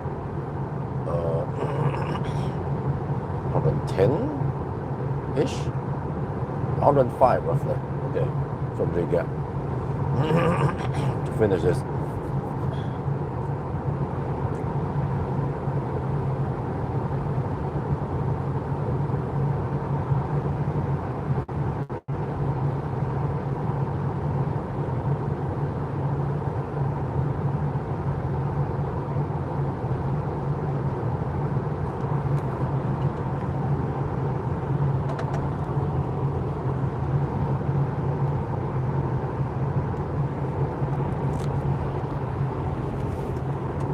Hey, what the?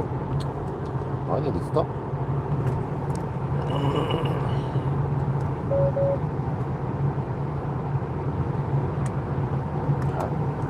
That's strange.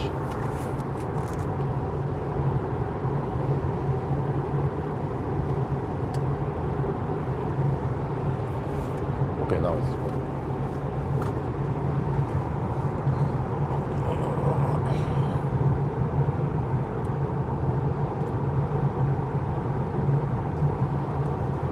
Cô hãy đừng tạo tuổi giả bất đúng tục bơ. Okay, I don't know what it means, sorry. I don't speak Vietnamese.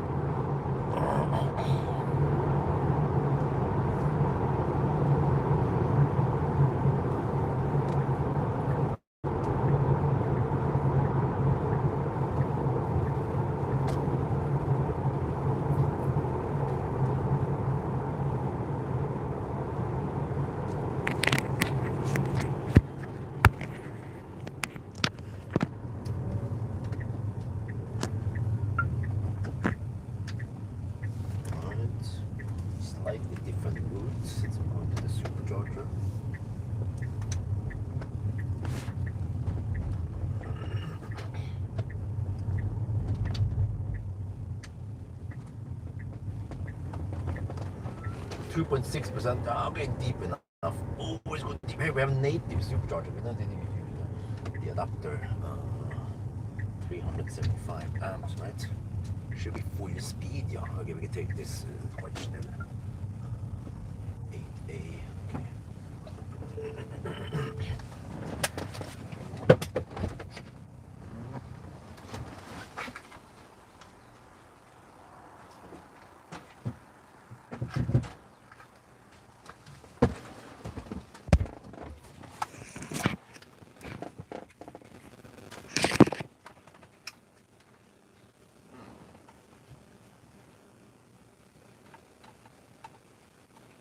Pretty good.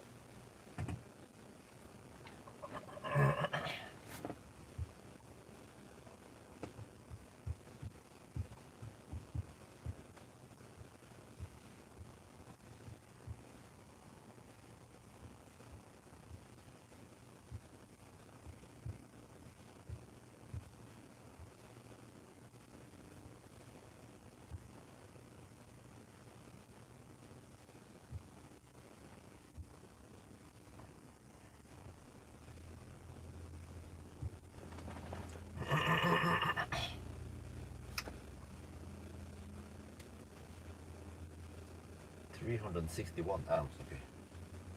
100 kilometers. Yeah, okay, slightly past that. Okay.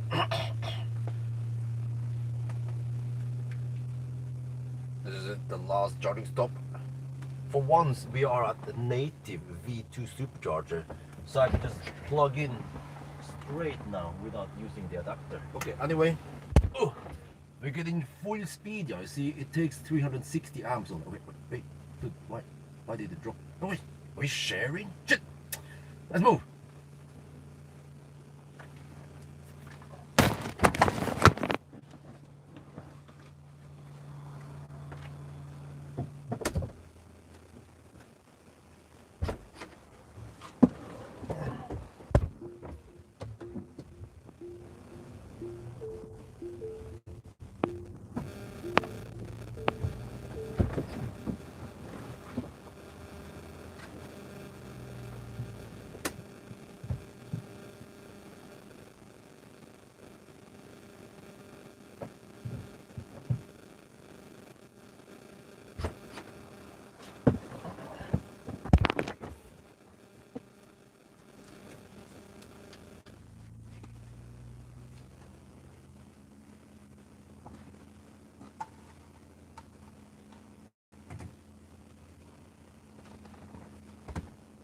Okay, move stall.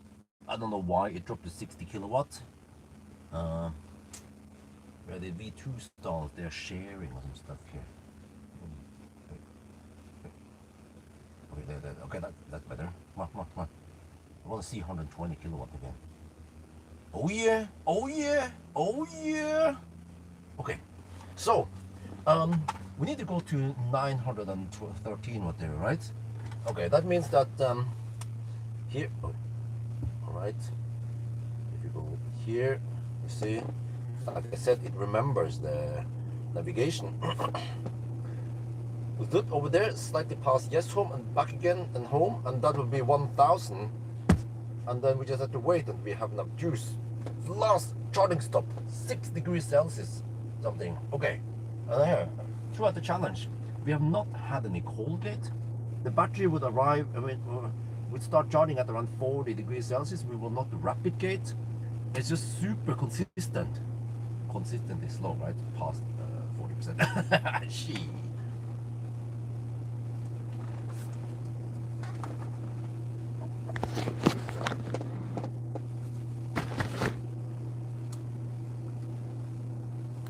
Okay, Vietnamese guy. Sorry, we can't read Vietnamese. Okay, I need to do the quick math here. I need to drive around 110 kilometers. 100 is not going to cut it. We have to have it slow, and then it's going to be slow. This run it was. Oh shit! I reset the thing. How much was it? Let's see it here.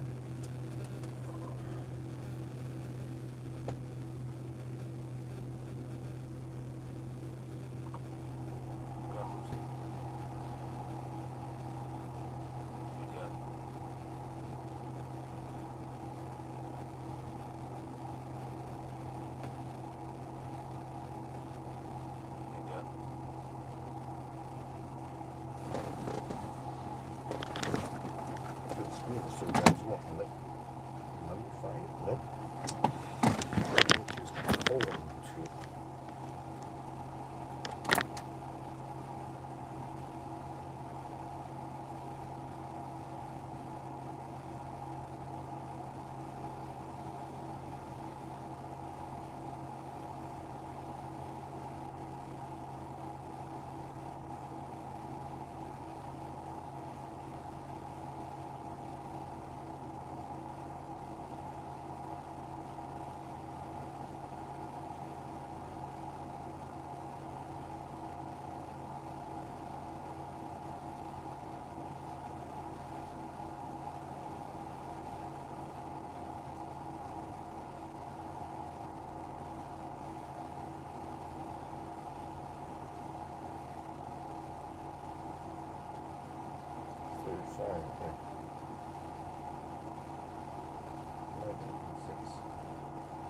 274 watt out of power, really?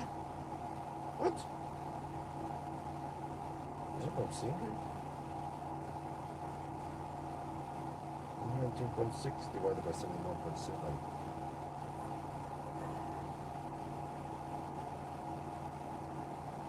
Yeah, 270. What the heck, man? Okay, well, at least on the next leg, or the final leg, I'd expect a lot slower. 250, I presume. Yeah, we had the Swedish side before we entered here. Okay, 250 times 110 kilometer. Okay. 40%. Okay, let's go. 40%. Wait, huh? Really? I need 40%? Okay, whatever. Okay, I'll be back.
Okay. And now we leave.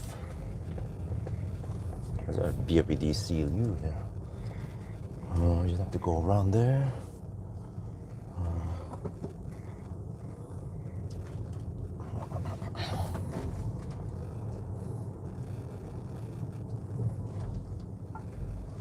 41.7%. Okay, we should have enough juice now, just in case.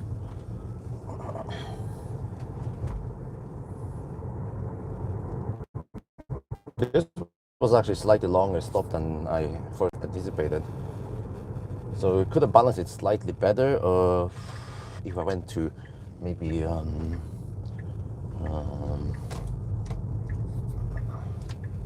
Westby, right?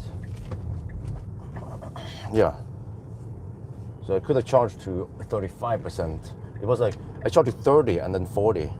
Should have been 35, 35. But okay, it's probably not that big of a deal.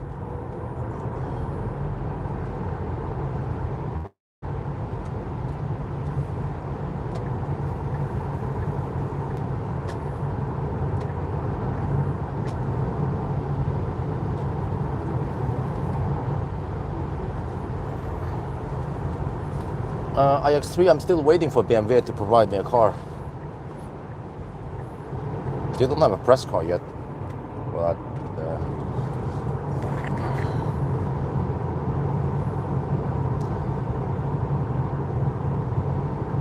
okay, anyway.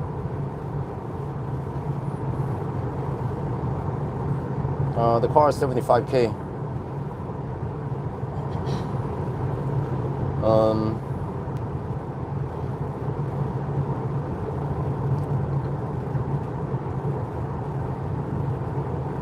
At least we don't have any major delays now.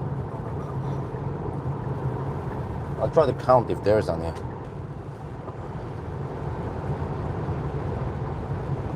So the way we count now is that we take current time. Okay. Plus 1.5 hours.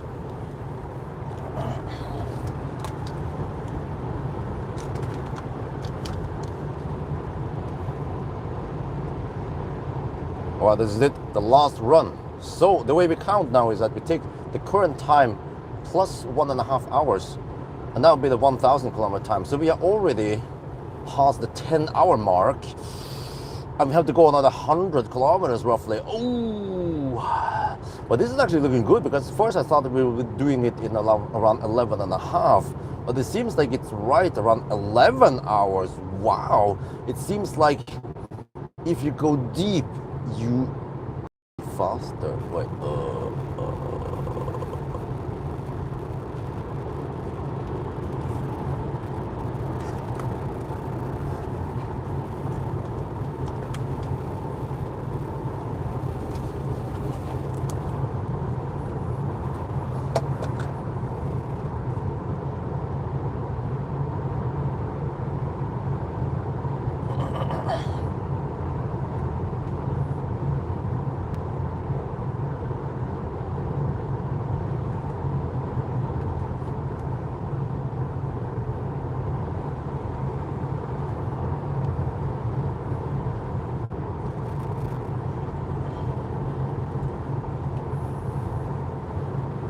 but yeah, I know that the remaining distance shouldn't take an hour.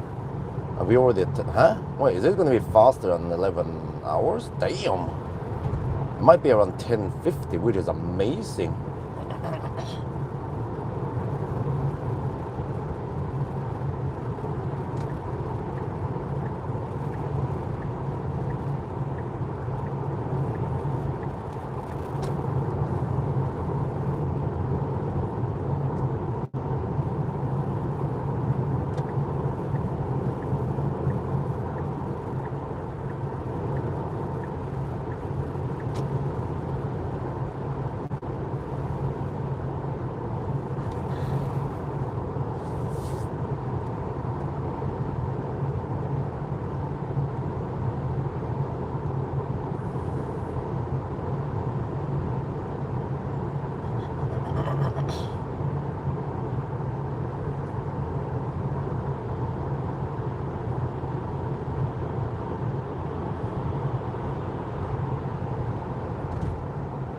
Yeah, 916 kilometers now.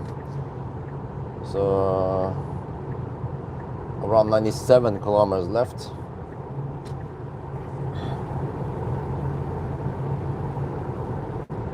There's slightly more traffic, so we might have to shave off a couple of minutes then, or round it down or whatever. Yeah. We'll see how bad it is.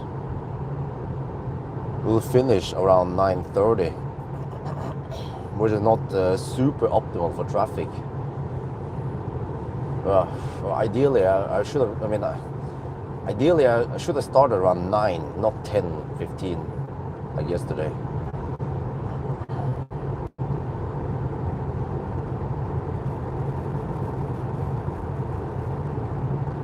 Then I would have passed Oslo around 8. Yeah. There should be almost no traffic then. Saturday morning around 8. So we have tailwind now. We have 37% left. We're going for the finish line soon. We'll see.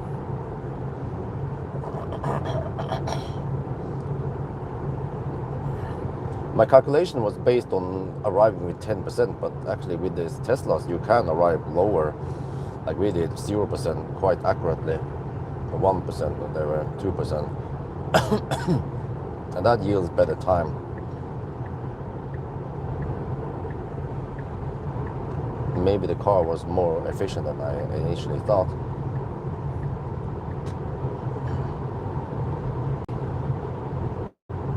Let me see, so 1.3% out of 264 watt-hour per kilometer is roughly 4 watt-hour per kilometer. So we have to add, the real consumption is 268 right now, but it's going to drop once we pass through Oslo. I think that's not too bad for a winter-ish run. Great live streaming, you are an amazing, blah, blah, blah. Oh yeah, cool. Well, I did sleep 1.5, almost 2 hours, 1 hour and 45 minutes roughly, yesterday afternoon. Ideally, I should try to sleep even more.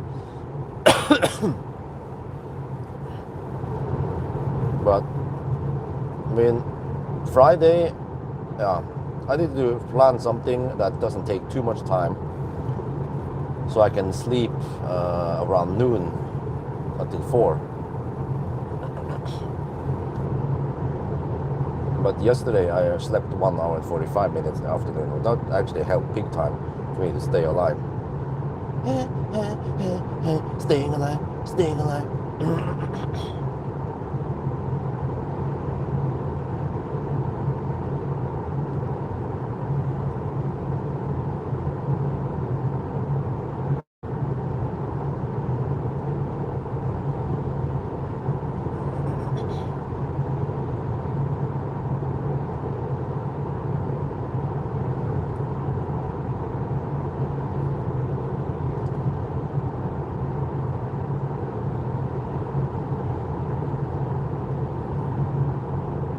5% at the arrival, okay. I have to drive a little loop.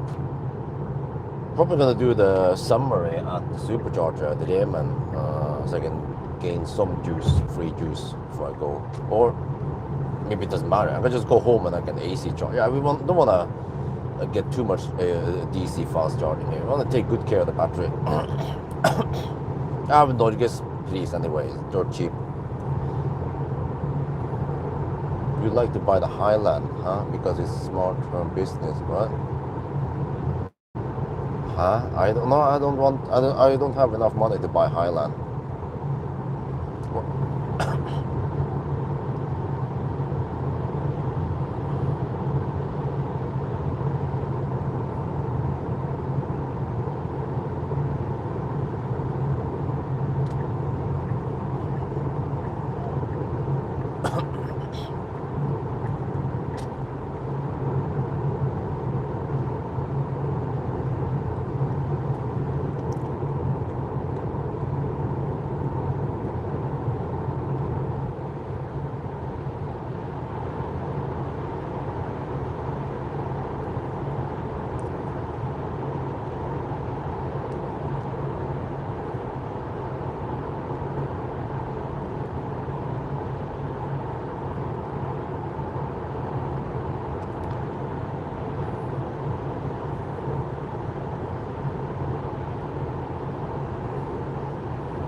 Well, I mean, I might want to buy a Highland in Thailand eventually, but we'll see. Still need to prioritize what is important and actually grow my business, whatever that means, or improve my income, basically.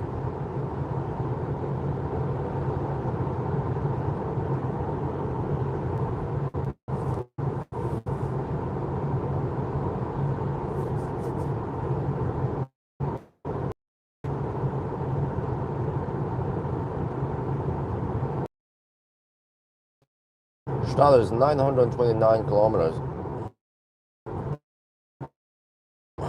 We had, and time, you take current time plus 1.5 hours. So we are past the 10-hour mark now. Seems like it's gonna be a 11-hour run, which is quite amazing.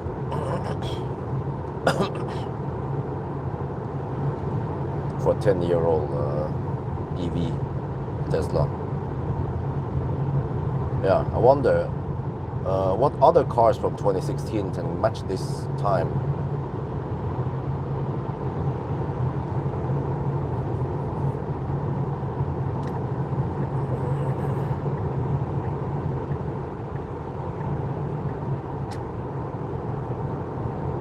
My idea was about owning a Tesla is that I can then promote more enhanced, also promote more Jowa products. Well, some of them are fine workarounds. Like I installed the LED strip Pawel's Model Y, for example. Yeah, because I mean, even if I'm Model 3, some of the stuff is Model Y specific or Highland or I don't know. So maybe that will still work for a little while, or I mean, work for a long time. You know, who knows? Maybe I don't necessarily need to be a ninja in everything and know everything. As long as I know enough and I can show the product, then that'll be good enough. But I won't be able to use the sexy buttons or whatever on a daily basis. I will just know it roughly enough when I borrow Marcus' car for a little bit or something. And yeah.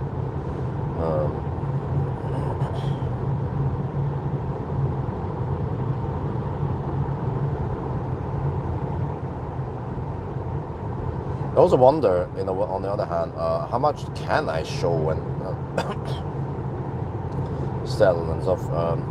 It seems like what I heard is that people buy mostly during the sale because they figure out that okay, there will be sales a couple of times per year, like Christmas sale and Black Week sale or Easter sale or something. So then there's a 20% discount on stuff. And then it's better to wait. But then some people they just want the product now, so then they go for it. But at least if they can wait, they will wait, and then most of the sale happens during those times. And so maybe it doesn't matter if I show like one video about enhanced per week. People they're not gonna buy it. But maybe we need more awareness that more and more people know about this. That there could be people with well, at least 2021, 2022 or newer Tesla that could use some, I don't know, buttons, commander, knob or whatever, sexy strip. Doesn't cost too much and it can make the car a lot better. So I don't necessarily have to only focus on the new products like the dash. I can actually go back and focus on the strip or something else. Which is more affordable maybe or more attractive for some people. Don't you test 90D? Well, do you have one? You can borrow me? Or lend to me, I mean?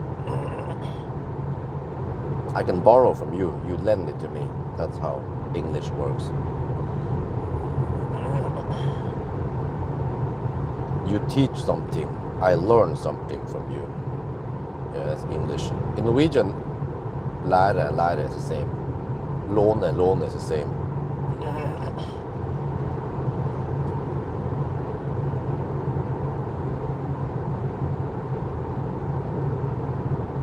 But in Thai is also actually similar to English. Son means teach, Lian means learn. But when it comes to borrowing, then it's yum is the same.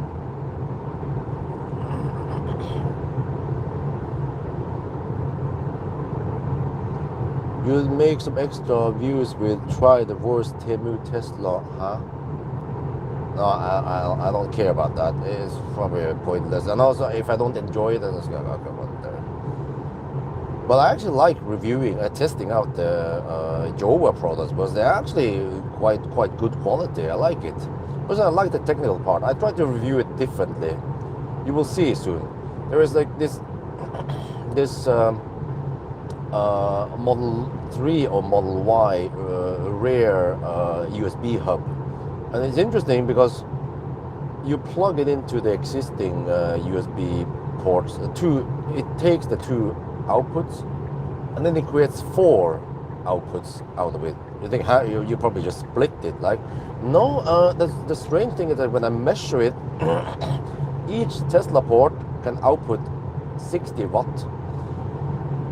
But then when I use that Jova console thing, whatever you call it, hub, you get 45 watt on 2 of them, or you get only around 18 watt on one of them. It should be 45. That's strange why it's not the one with a retractable cable. But then there is the last one that suddenly outputs 85 watts. Huh?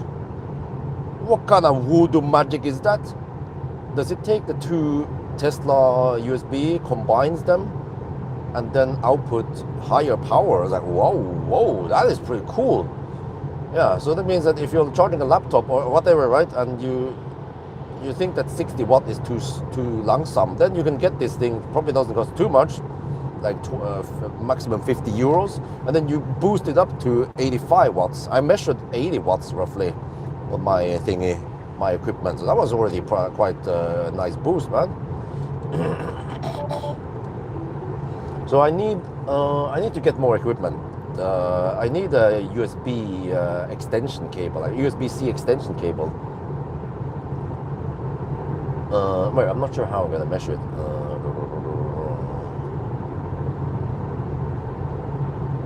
I need to somehow pull 85 watts. Yeah, for example, charging the portable compressor, it pulls 100 watts. And then at the same time, I need to hook up something and measure. Yeah, I could hook one of the ports from the Tesla in there, but then I've hooked the other port on my power bank, and I see what it pulls, and then I can toggle a little bit around and see what the hub tries to pull. Well, I could of course ask them directly how it works. That would actually be easier.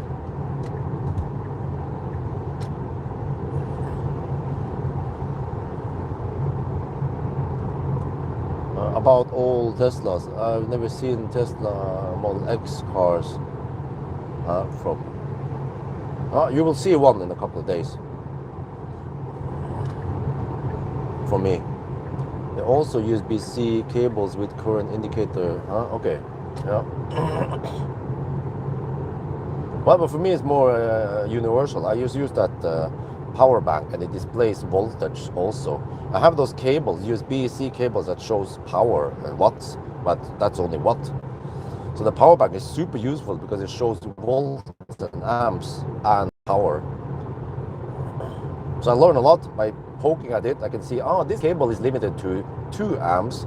This cable is limited to 1 amp. And then, for example, this port in the Kia is limited to only 5 volts, 1 amp, 5 watts. Holy shit balls. Oh, here comes the traffic. Okay. This means we might need to deduct a little bit. We'll see how bad it is, if they get out of the way or not. Usually the closer to Oslo, the more traffic you get and more campers we get, even on a Saturday morning. But I'm surprised that the traffic has gone quite smooth so far. I would expect more campers on the left lane.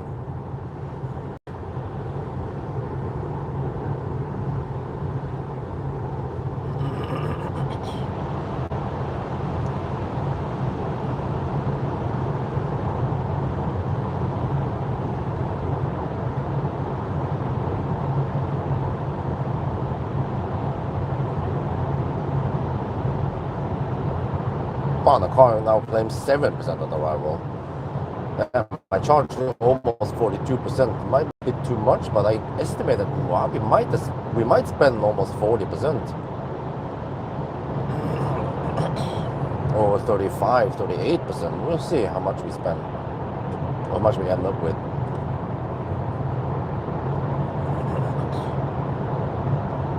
We're down to 28% now.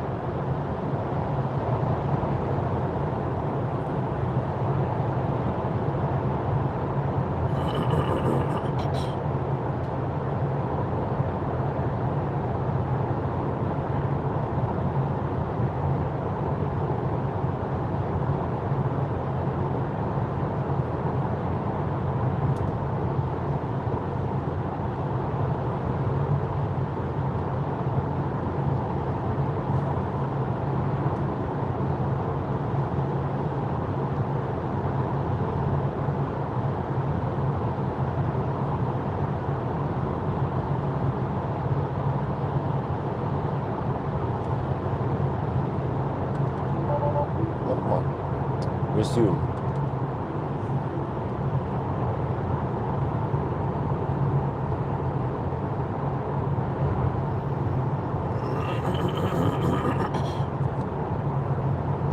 Chinese EV is coming, blah blah. Canada sending data. China is promising, blah blah. Great future, blah blah. Tips, just thoughts, what? Huh? Safe driving, okay. First you type a shit ton of text in the chat and then you say safe driving, okay. What are my thoughts about it? If it concerns you, don't buy Chinese products and drive with them, or Chinese cars. I heard that they tend to send data to China.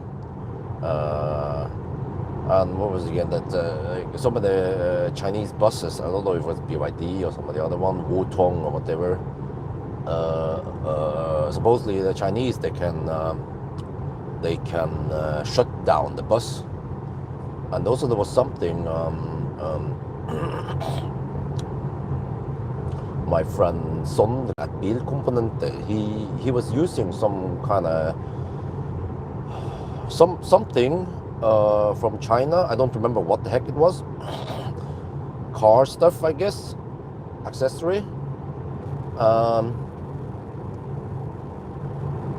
And then he did something. I don't remember what it was, all the details. But the point is that it was from China, and then somehow he shut down some communication or something. And then suddenly some Chinese guy contacted him and asked him why he shut down the communication. It's like, dude, was he listening? How did he know? Right? Oh, he must have been listening then.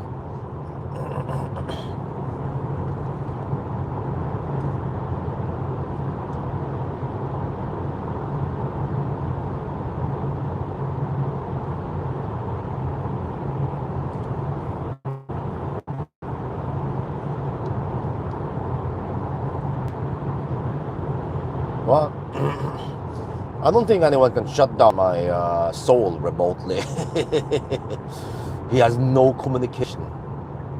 He is as offline as I like it. That's the beauty of old cars. The only problem is that maybe the safety is not the best on the old cars. But the plan with the soul is just to be press car shuttle anyway. It's just in some intense use right now, but I'm thinking about trying to get the Volkswagen as the daily driver for a bit, see how it goes for I don't know, 3 to 6 months. We'll see.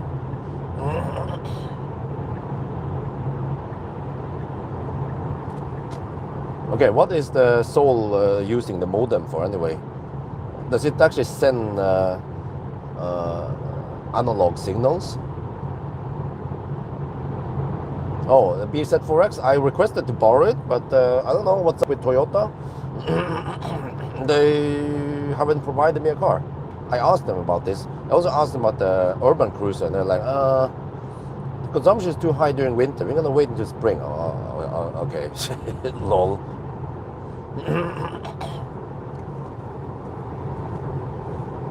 Okay, 956 kilometers. We are at roughly 10 and a half hours.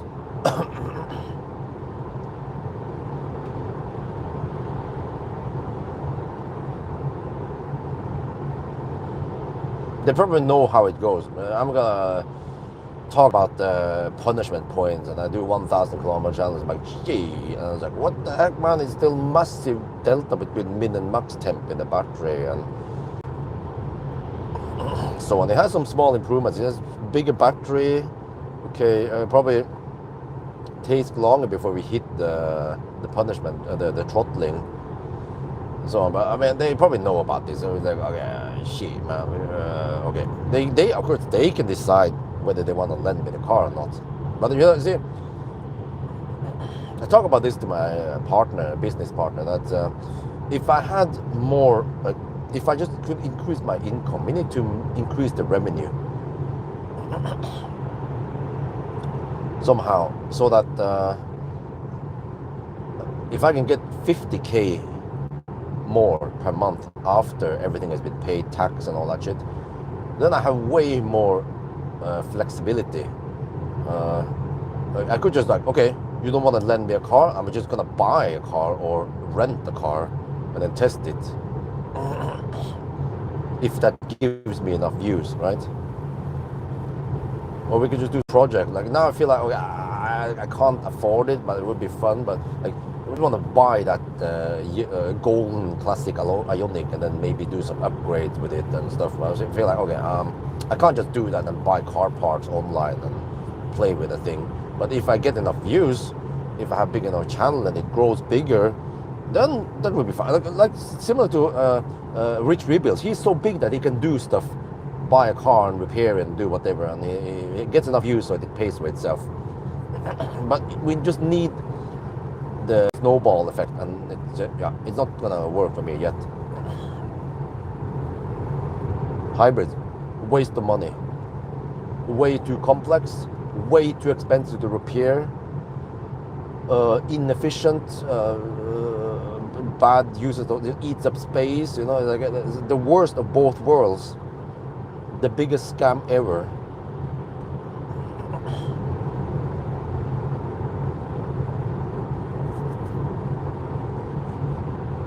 I think I made a couple of videos about hybrids in the past, but I should make some more actually.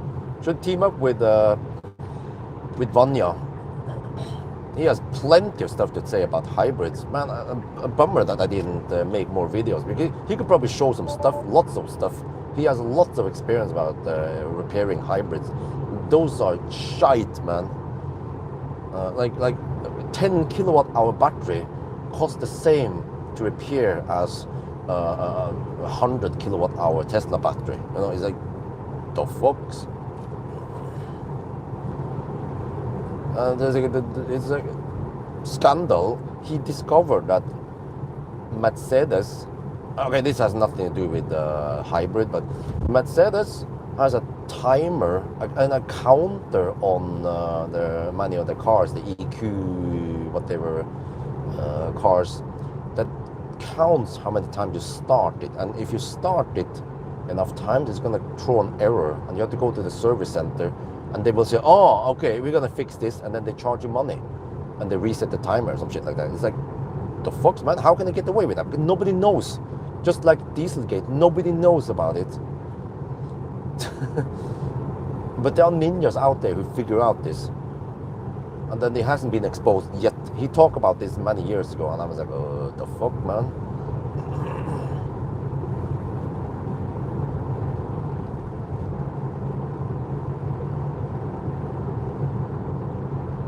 Then what? I mean, I want to be on good terms with all the car manufacturers, but yeah, like Kia, like the whole state of health thing, they got away. They probably saved millions because they managed to avoid many battery repairs. And those batteries were getting kaput or bad or beneath the state of health threshold, but they just had some ninja way of like lying about the state of health. And some people are like, yeah, but Björn, the state of health tells you it's not battery capacity, it's to indicate voltage deviation. I was like, huh? Well, if that is the case, Kia and Hyundai are using that to indicate the remaining capacity when they talk about warranty. That was the whole thing. They didn't understand me when I talk about this, you know. So I don't know. They don't understand. They don't pay attention. They don't watch the whole video. They don't know the whole context. They just throw out some random shit in the comment section. Would you ever think about going back retesting some 3-5-year-old cars? Yes, but that's what I've been doing from time to time.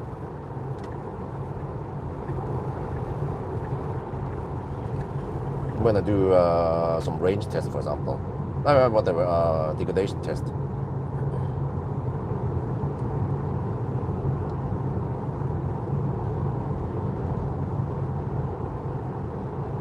Dude, we're gonna arrive at 8%? Gee, man. What's the consumption? 239 now, okay. Well, I was guessing around 250. Well, maybe I'll be kind of close to it. We'll see. But 239, the real consumption is 243 right now. But we are approaching the slowest stretch now, soon. With the 60 zone actually during winter now. But I have to say I haven't been delayed much at all so far. Traffic has been going remarkably well, even 9 in the morning. So normally, in more normal basis, if I do this on a Friday night, I'll be around here at 8, about an hour earlier.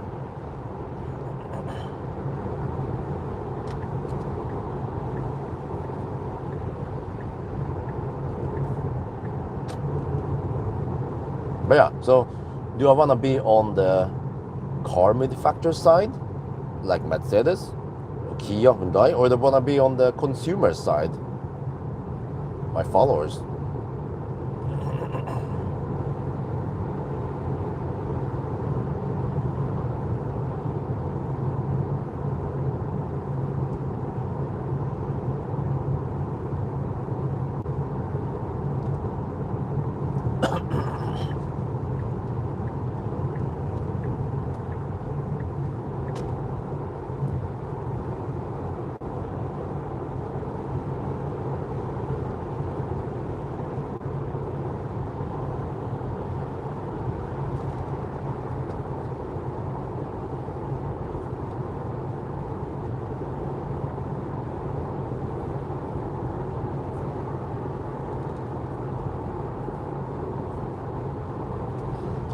Once I get home now, in about half an hour-ish, just have to survive long enough until around noon.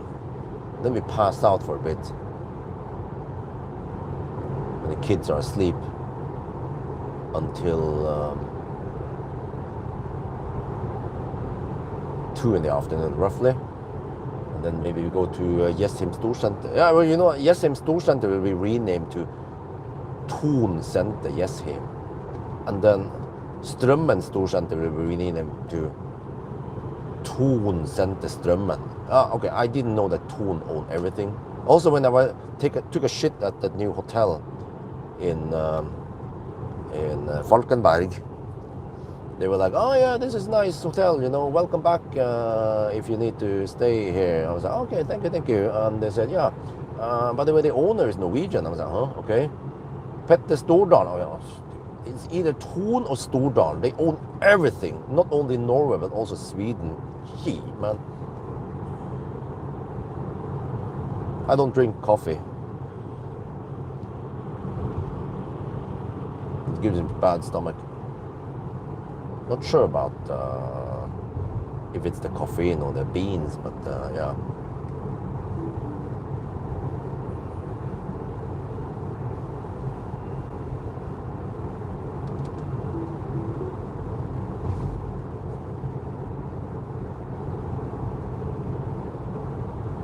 Because when I also drink battery, I tend to also get bad stomach from something. I tend to drink battery during 1,000 kilometers, like I did now. But I had bad stomach already before I started the challenge, before I drank battery. So that's why I don't know if it's the caffeine Or some other shit I ate earlier yesterday. And what the heck is that? I'm trying to identify what it is so I can avoid it.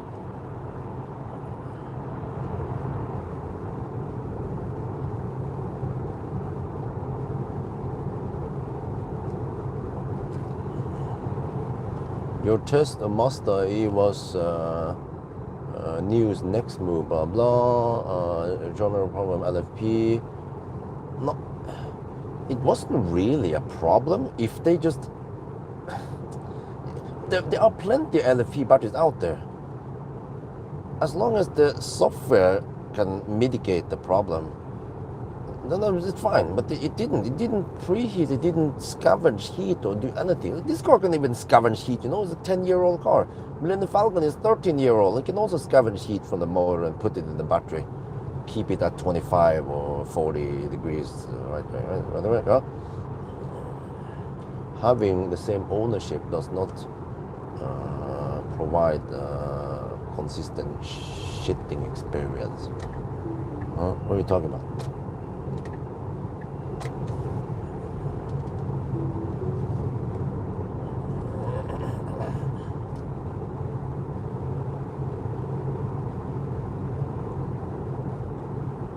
Okay, we'll arrive at 7%. Damn. Okay, whatever. As long as it's not more than 10%, then we should complain. 232 watt-hour per kilometer now. Okay, we'll see once we start hammering it. I still have to drive that extra loop just so I can get home. So I also have to count on that so I don't run out of juice or some shit like that.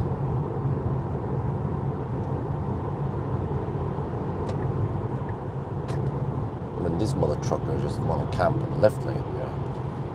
Like a true Norwegian. She's still in the back there. She hasn't passed the truck yet.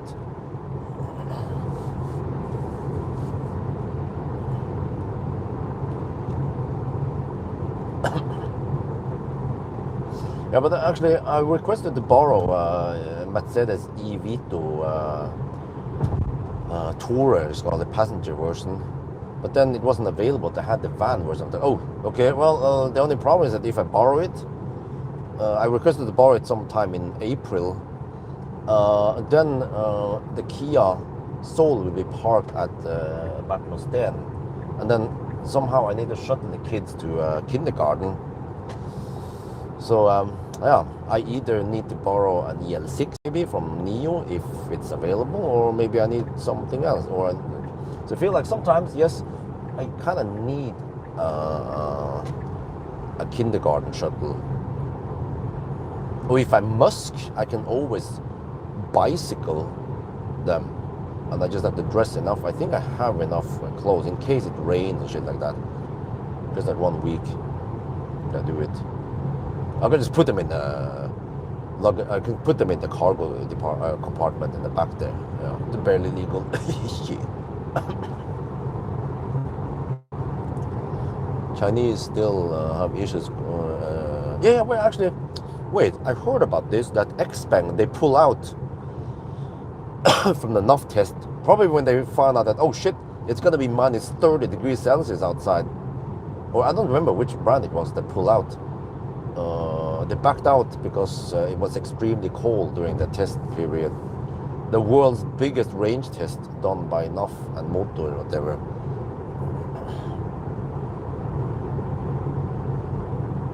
But I was thinking, huh? What?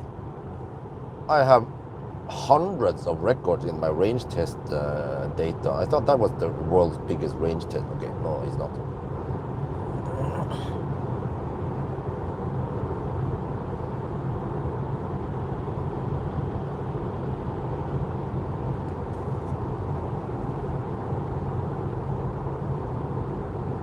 Well, knock on wood.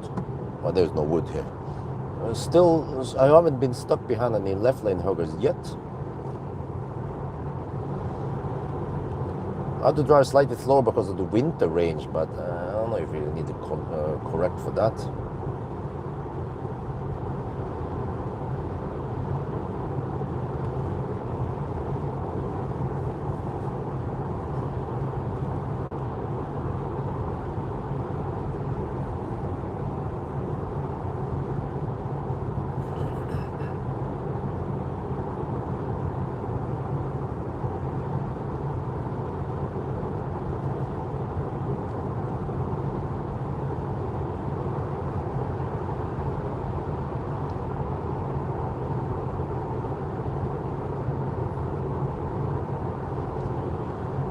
Let me see. 10 hours and 47 minutes now. Oh, okay. Seems like it's gonna be 11-ish, right?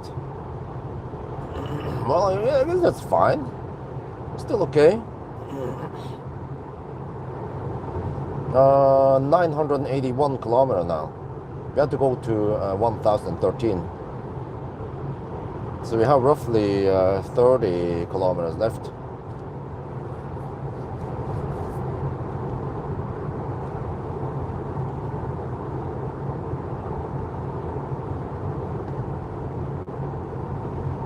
Okay, we're going to park this in the garage.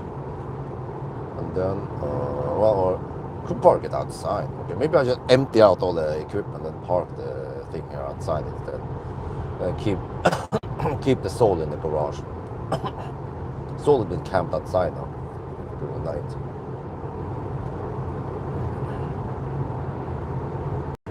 Probably gonna take the soul to Jessheim Storsenter today, or maybe I should charge it 100% in case we're gonna go to Oslo. Yeah.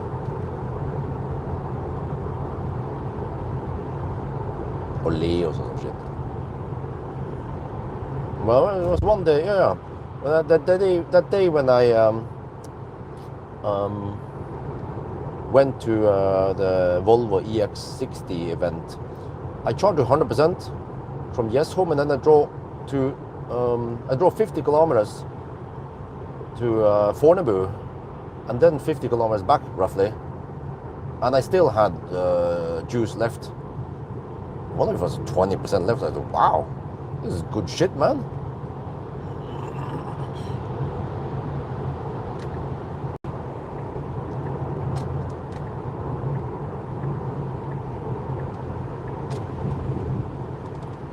Just gonna try the bus lane here.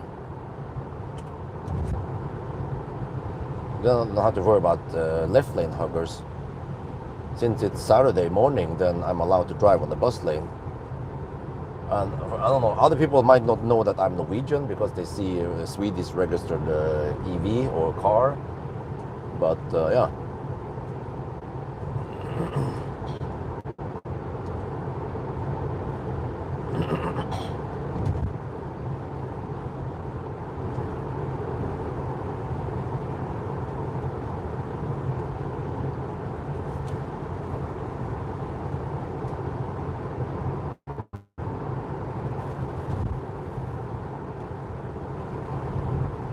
.986, and time is now 10:45.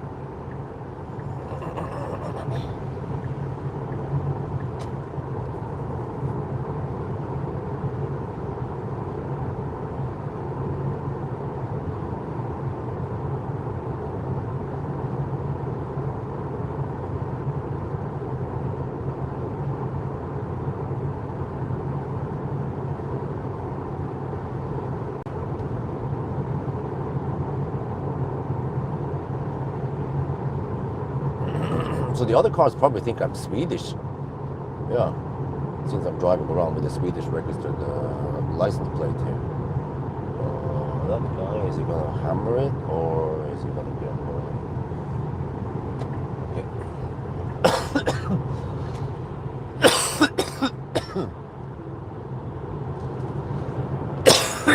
Oh shit. Törrhoste.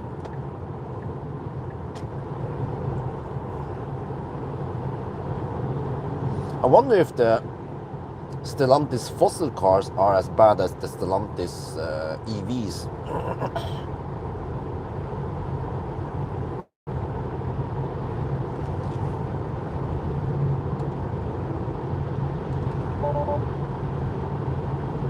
Or if they are magically better, because the Stellantis, they go for or they make the fossil cars good, and they don't care too much about making the EVs good.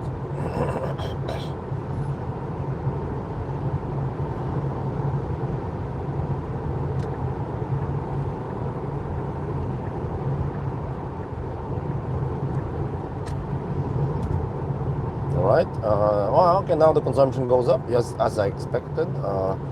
We are currently at 239 watt hour per kilometer on this leg. I was expecting around 240 actually. No, I was 250. It's gonna go up even more now. We will arrive at 8%. What brand? Huh? What are you talking about? Is that a question?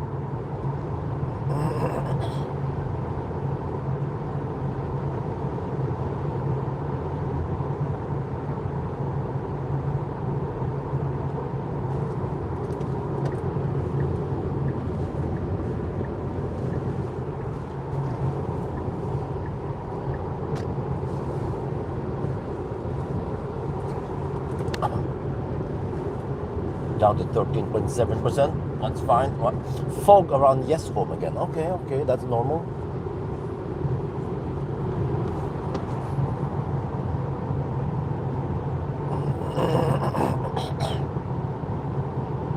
It's crazy, man. So many gas stations we have passed now, they have fast chargers, high power chargers.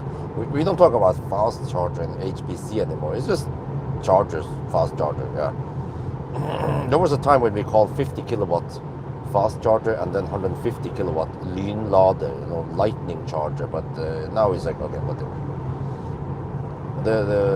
In Norway, the 50 kilowatt chargers are almost extinct. You'll find them in Østerdal and some remote places, but at least in Oslo, they have removed most of them. I want to make this video maybe. I found a place in Alnabru where there's like a churchyard, graveyard for those old tritium 50 kilowatt chargers that Seco-K uses. They just dump them there. But I mean, it's on private property. I'm not sure how interesting it is, but I was like, okay, they actually took out the old chargers and they replaced them with more modern. Yeah, I mean, it's win-win because, okay, they could just try to make money on the old chargers, but people are frustrated, they fail, and they don't deliver that much juice, so they want to sell for Circle K's point of view. They need to sell as many kilowatt hours as possible per day, yeah, to make the money back for the investment.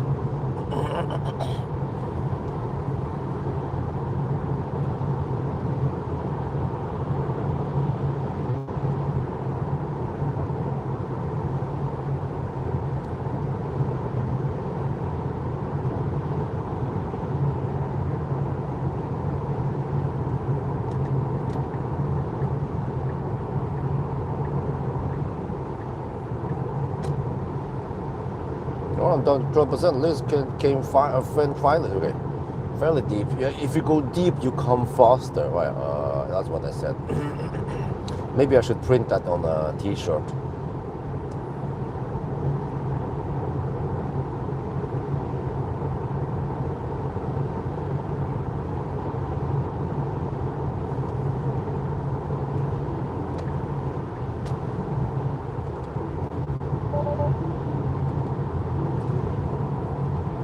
$996.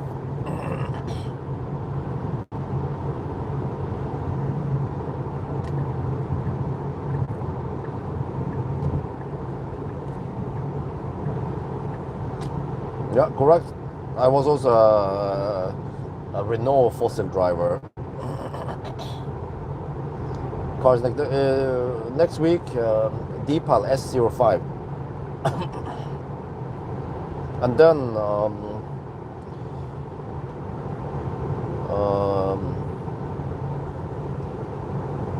I think what it's called again, MG S6, and then I don't remember. Oh, it's raining over here. Gee. Yep, it'd be great to see the iX3. I agree. I just wonder when they can get the finger out and provide me a car. I asked them, like, when do you guys have this? They're like, sorry, we don't. I was like, what the heck, man? Everyone is crazy about knowing how good it is, but they just don't have the auto ready. Now this guy is really slow, man. The Tesla detected it and started slowing down quite early.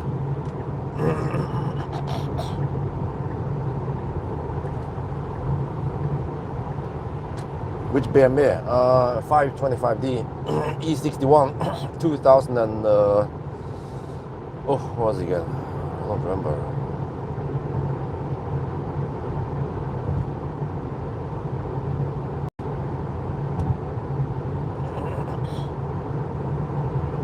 Was it 2006? Right before the LCI, before the improved motor engine. So he was quite thirsty. I would consume around 7 to 9 liters per 100 kilometers, man. What the heck, man? With the LCI engine, which is more powerful even, 184 horsepower. I had the 177 horsepower, 400 newton meter torque. The LCI motor engine would consume only around 5 to 6 liters per 100 kilometers. I could make a video about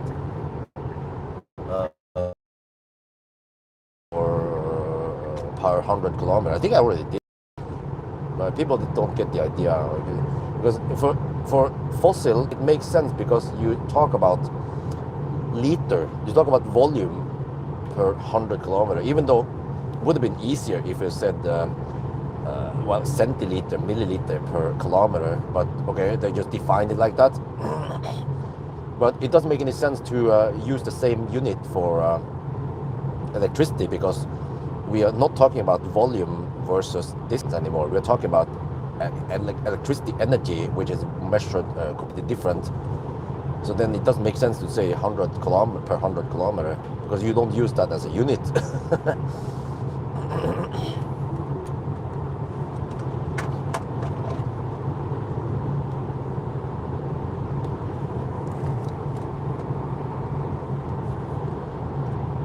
Right, we are almost done with the challenge, but as always, there will be some left lane huggers, them campers, yeah. The damn Norwegian left lane huggers. Yes, I'm Swedish now. So we need to just round it down a little bit, shave off a couple of minutes or whatever, yeah, before we finalize everything. Okay, 1,004 kilometers now.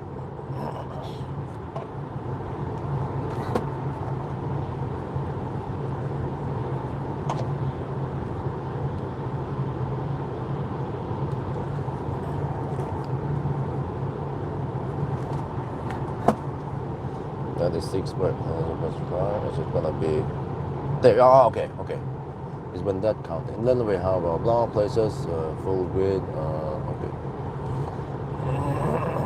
Sorry, I had to pay attention to this. 1,005 now.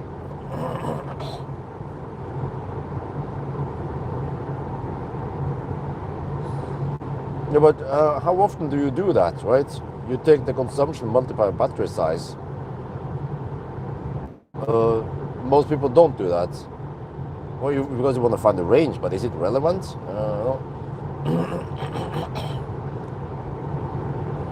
And most of the time you have this very clumsy unit.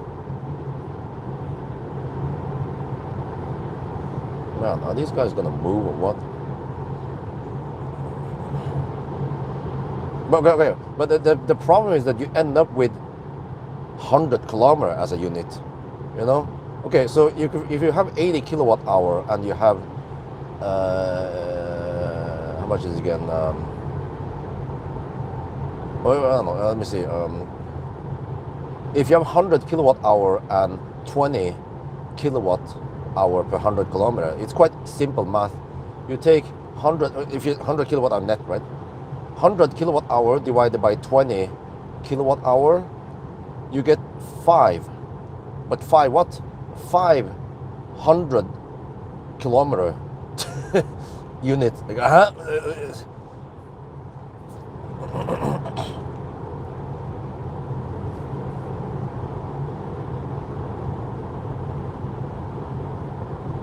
Holy shit balls, these guys are going slow.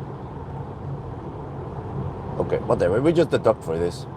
It always happens around here. There's always a Nisse just poking on the left lane. With a roof box, of course, ski box in EV. Yeah, those damn Norwegian Nisse, man. Swedes, they drive way better. Okay, 1,008.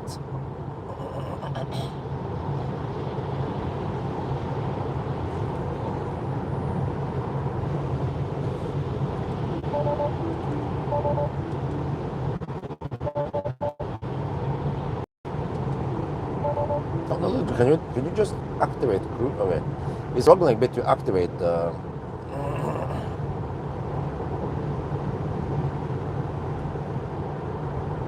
1009.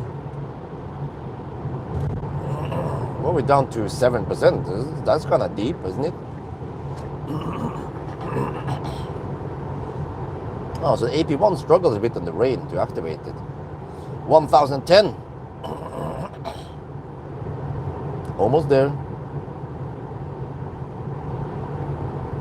Charging needed. No. Oh, what the heck, man?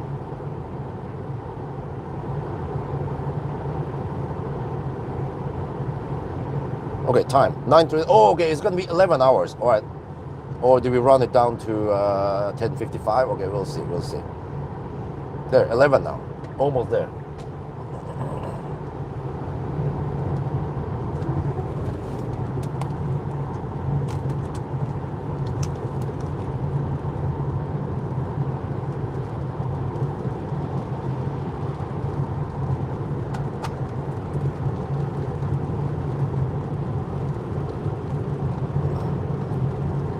Okay, the countdown, we have to look at this.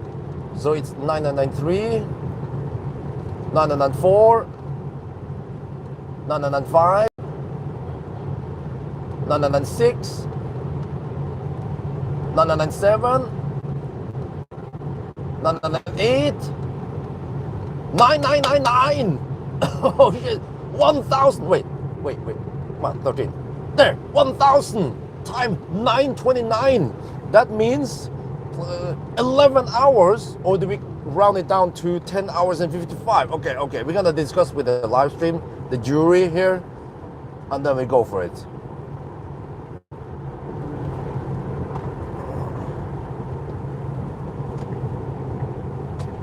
Yeah, I had 6% left, so I think that's deep enough. Because I also need to get back home now. Shit.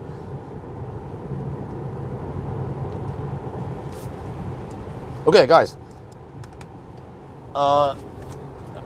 Is it 11 hours or is it 10:55? For some people, that matters. That's actually very impressive, man. Either way, damn. Okay. The car claims that, dude. What the heck, man? Charging needed to reach destination. No. We will arrive at 0% or whatever. Right? 17. No. The car is lost, man. Of course we're gonna be able to make it there. Oh no, it wants to cancel. Okay. It's okay. It was trying to get to some ramp or some shit like that. Okay. Need to navigate. There. Go. Let the car think of it. The things sending data to US. There. 4% at arrival. Plenty, no problemo. 10:55, okay. Well, we did all the deductions as fair as possible. We didn't have that many delays, by the way. We started at 10.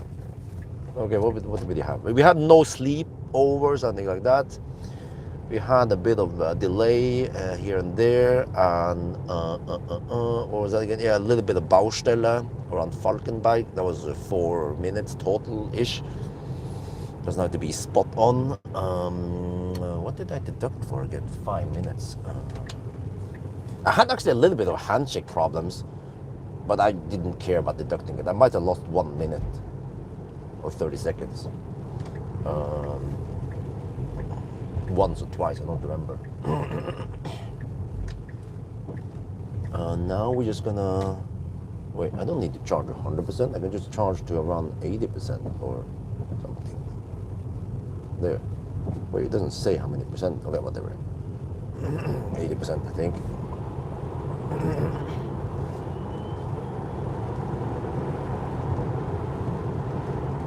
It's around 265 watt-hour per kilometer then.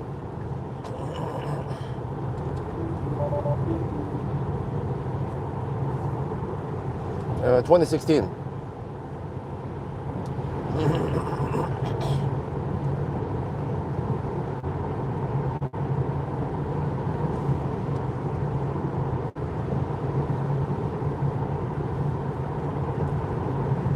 Okay, 9:30. I need to get back home and help the rest of the family now.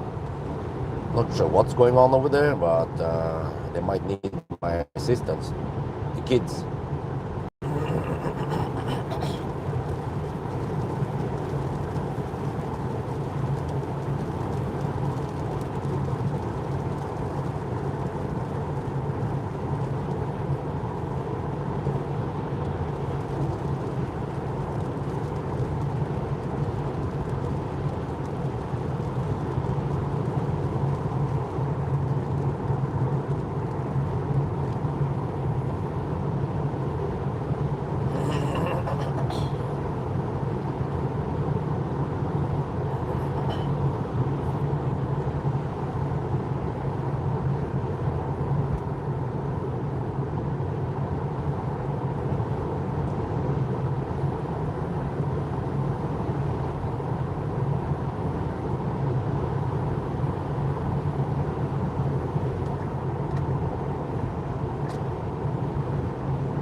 It's actually more convenient for me to go straight home rather than going to the Yemen to supercharge a bit. Okay, let's see. Oh, this car is still quite quick. Tossing the EcoFlow in the back there around now, so didn't have to use the safety equipment. I was thinking, okay, if it's an old car, it might die at 0%. You know, who knows? From my experience with Millennium Falcon and MC Hammer and Optimus Prime, so it's better safe than sorry, just in case. Who knows? But no problem. Massive buffer, man. 6 kWh. So yeah, if I want to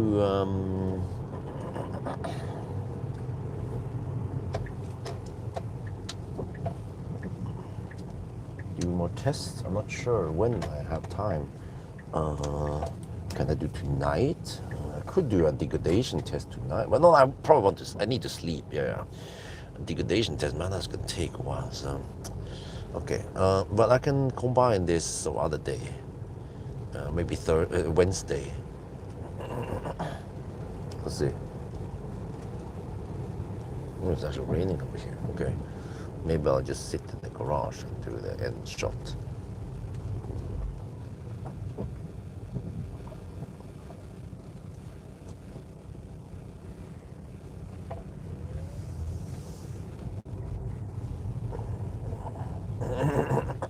Yeah, a bit like, I keep talking about the 10-year-old car, but it has barely been driven, you know. Yeah, okay, I was going to try to find out, okay, what was the delay? And I had the initial border delay, okay, slow down with some traffic and shit like that. I also had 5 minutes, the heck was that again? A slight Baustelle also around Jungstierk, before Jungstierk and stuff, but there was a 5-minute delay. Oh yeah, the stopover, yeah, I forgot. The Göteborg stop, yeah. I also clocked in around 5 minutes there. We had to pull out there before you went online. I had to drop off my friend at Göteborg. That's why you saw, if you rewind all the way back, you saw that I was parked close to E6 in Göteborg. That was also 5 minutes, yes.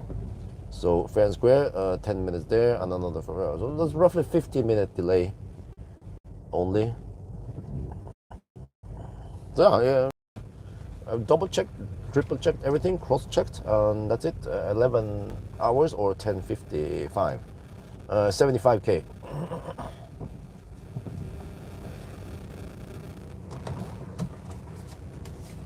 Actually, maybe I can just wait for the whole opening for.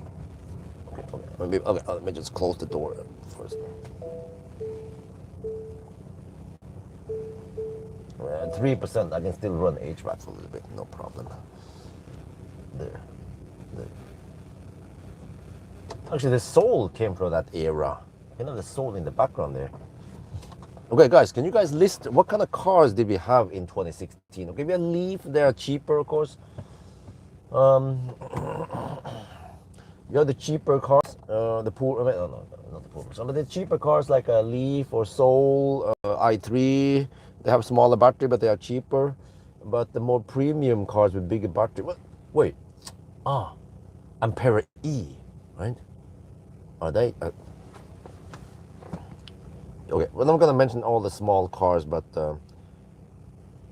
at least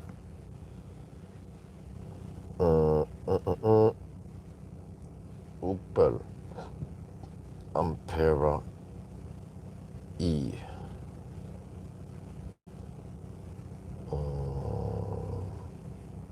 Introduction. Are that selling in Norway?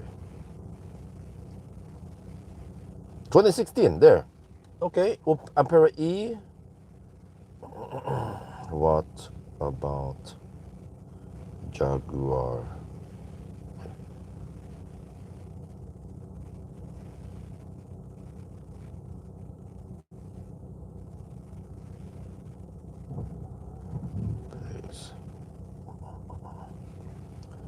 I-Pace, when did that start selling?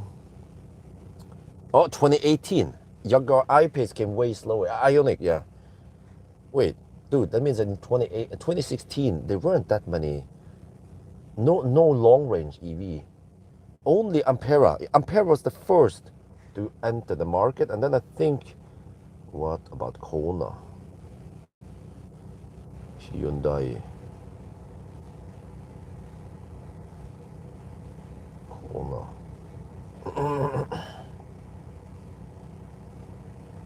Let's see. So I-Pace was 2018. That's okay. Kona 2018 also. Wow. Oh, really? Damn, dude. Yeah. I think it was like that. Ampera E was the only long-range EV out there for a couple of years until Kona and I-Pace, and then also eventually Fat e-tron arrived in 2019. What I remember. So you only have the short-range EVs out there back then. Then to check what. Why does it feel like? Why does it feel like the HVAC is quite noisy?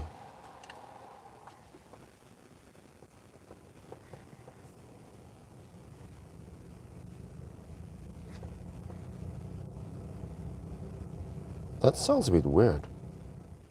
I need to check that. Volume, I need to check that.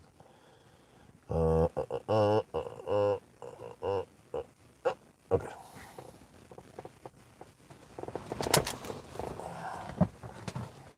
Okay, let me see. Okay. So was it 11 hours? Okay, I'm gonna set it to 10:55. The dictator has decided 10:55.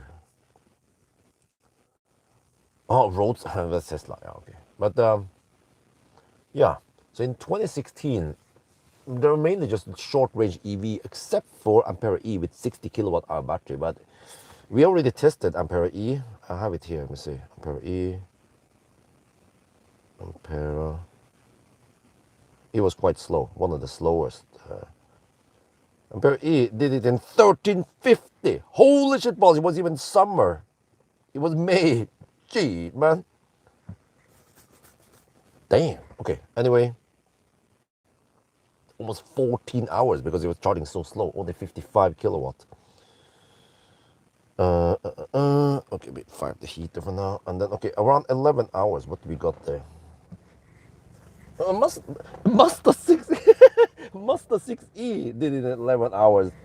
Okay, it was quite cold. Okay, fair and square. Okay. EQC did it in 11 hours, but it was nice and warm, tailwind and shit like that. Do you have anything else that is kind of close to it? Kona, no, that's okay. In a way, there is nothing that can come remotely close to this. Yeah, despite the supercharger speed nerf. It was better in the old days. Could be almost half an hour faster actually if the charging speed was not nerfed. Okay, anyway, I'm gonna end the live stream soon. I'm gonna end everything. Just have to prepare, and then we do the speech, and then I go inside. Stop digging around inside. I have to get some equipment out. Oh, the bottle. Okay.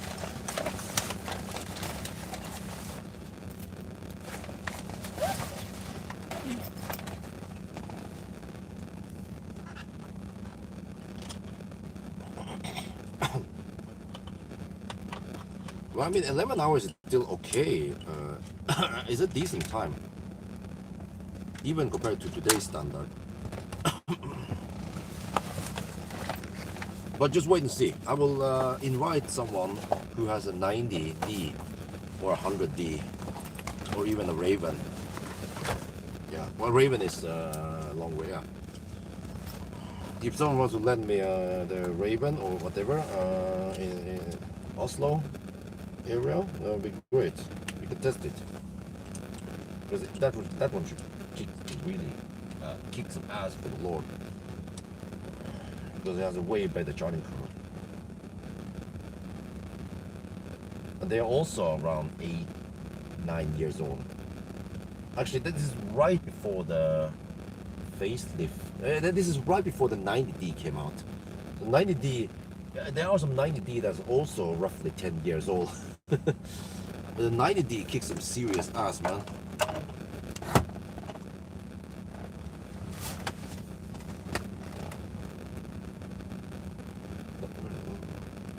The PTC heater is supposed to be dead quiet, very quiet. This thing is weird. I need to ask one of them what the heck is wrong with this. It needs to inspect it. That's what we're gonna make content of. Milk this car. That was the whole point of buying it.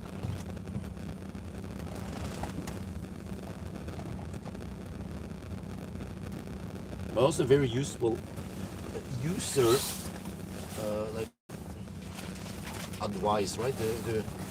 Okay, how good is a 10-year-old EV, right? That was also the whole idea behind it.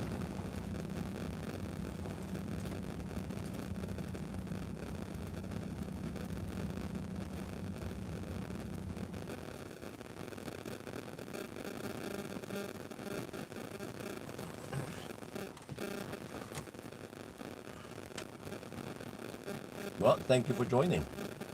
It was fun.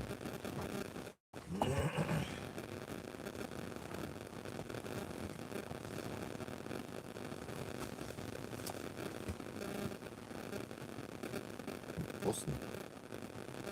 Remember to pick up the parcel. What? Shit! What the heck is this? Huh? When did that arrive? What? You know? Eh? Dude, it's here. I need to go get it. Now. Wait, do I have enough juice? Oh, 2%.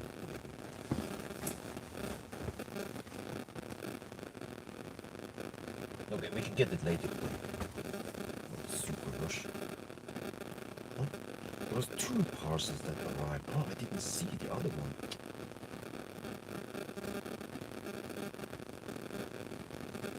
Oops, yes. Oh.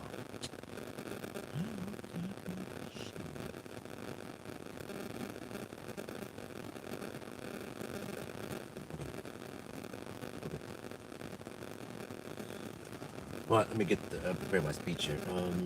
Yeah, okay. Hold on. 2018. IPS 2018. Okay, last one. What about fat e-tron? Does it? Do you think the Google AI understands fat e-tron?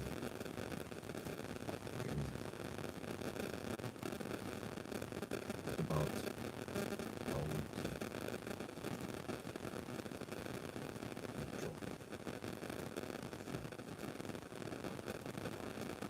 this is pretty cool, the AI. You could just say something and you have a follow-up question. Early delivery started 2019, yeah. What is this? Okay, a bunch of stuff. you mean in 2016, right? Molas, blah blah, Molas. Okay, if we exclude that, okay, we have some Nissan, some BMW, some Volkswagen, Mercedes, Chevrolet Spark EV. Okay, oh, this is probably AI output. Yeah, bet this. So yeah, you would type all this stuff. EVs, we have no record. But okay, I don't have to mention all of them. I just mentioned like some of the most common ones, like Leaf and the Soul I have in the back here and so on. Okay, ChatGPT. Yeah. Okay. Yes, I need. Well, I kind of need glasses, but I want to get some lens replacement. And that's expensive, but that's the best shit. But I do a lot of stuff, you know.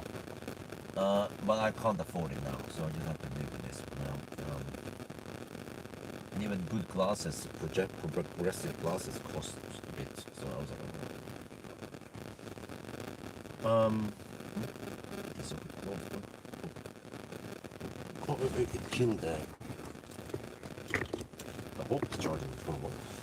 Okay, I need to prepare my speech now. Okay.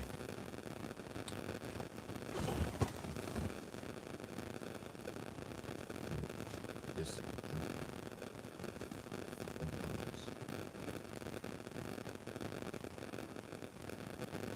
Oh yeah, let me check something. Mazda 6e consumption was. Wow, that was actually very impressive. 233 watt-hour per kilometer on the Mazda, even though it was quite cold. This car consumed 265 roughly. Let me check. 261. 261. Yeah, 264. So the Mazda was impressive in that regard. Okay.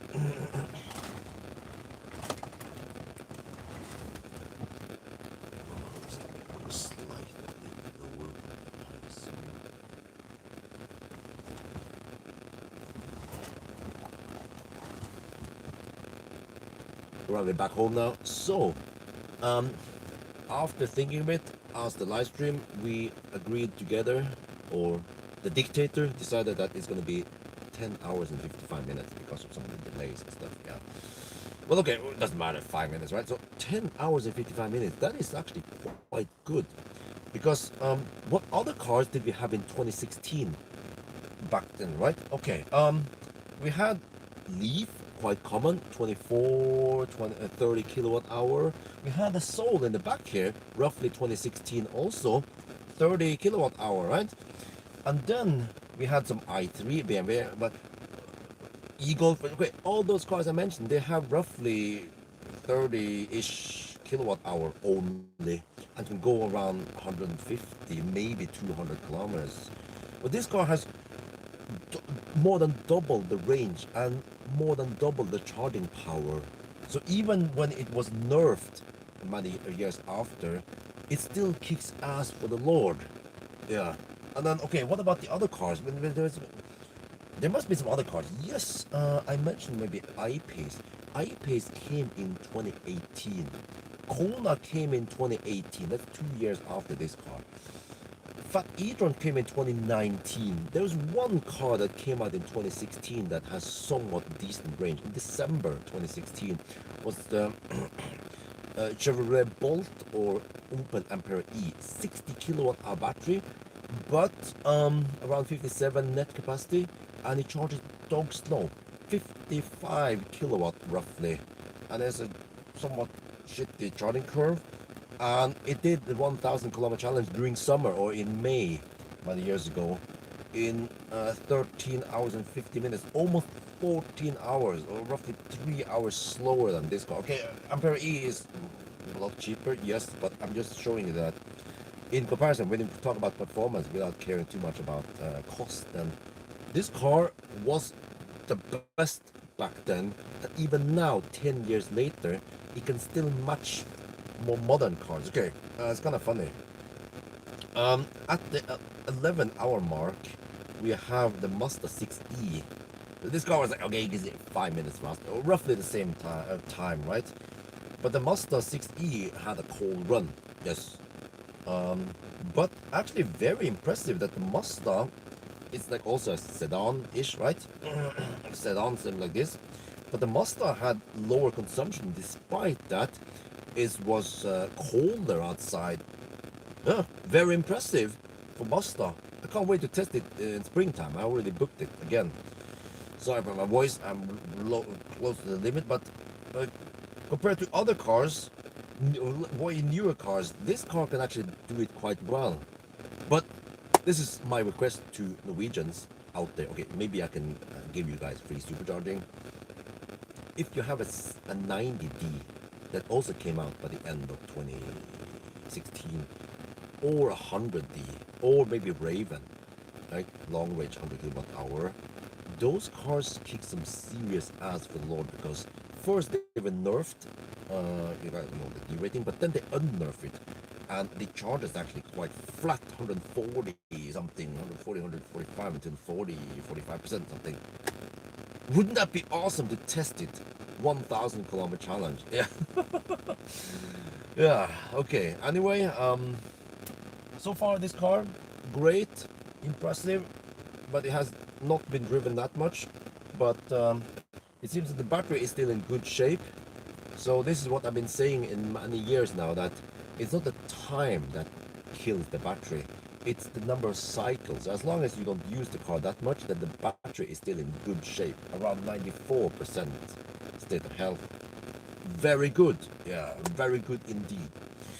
So that's gonna be for now. I hope you guys enjoyed this video. As always, thank you for watching, and talk to you later.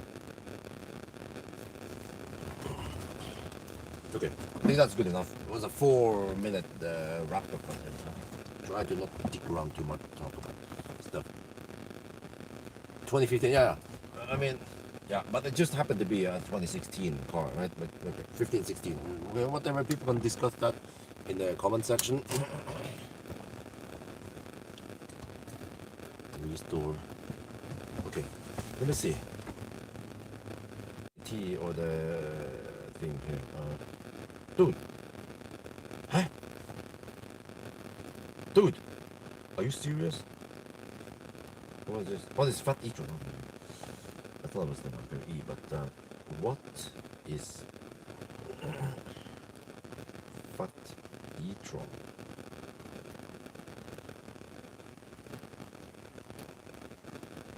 Let me see if what? Dude, I asked the Google AI what is fat e-tron, and it says that it is a common nickname for the e-tron 5055. How did the car? How did Google AI find out about that? Huh? How did it know? Oops. You say that fat e-tron is like a people's name on the original Audi e-tron produced by on the 5055. This term came from the EV community to distinguish between the big e-tron, you know, and the Q4 smaller e-tron. That's actually true. How the heck did Google find out about this? They talk about whatever ton and whatever, the fat e-tron. Okay, it's also Thursday and so on. What the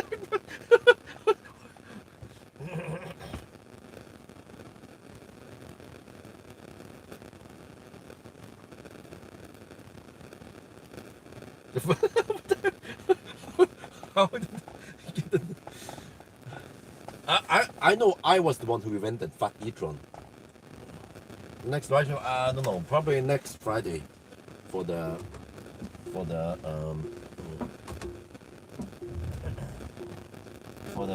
DPAL S05 facepalm 1,000 kilometer challenge. I don't know. I hope it's a good one. I mean, not too annoying.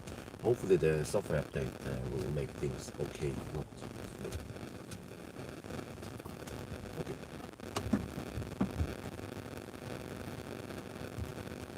Right, alles gut.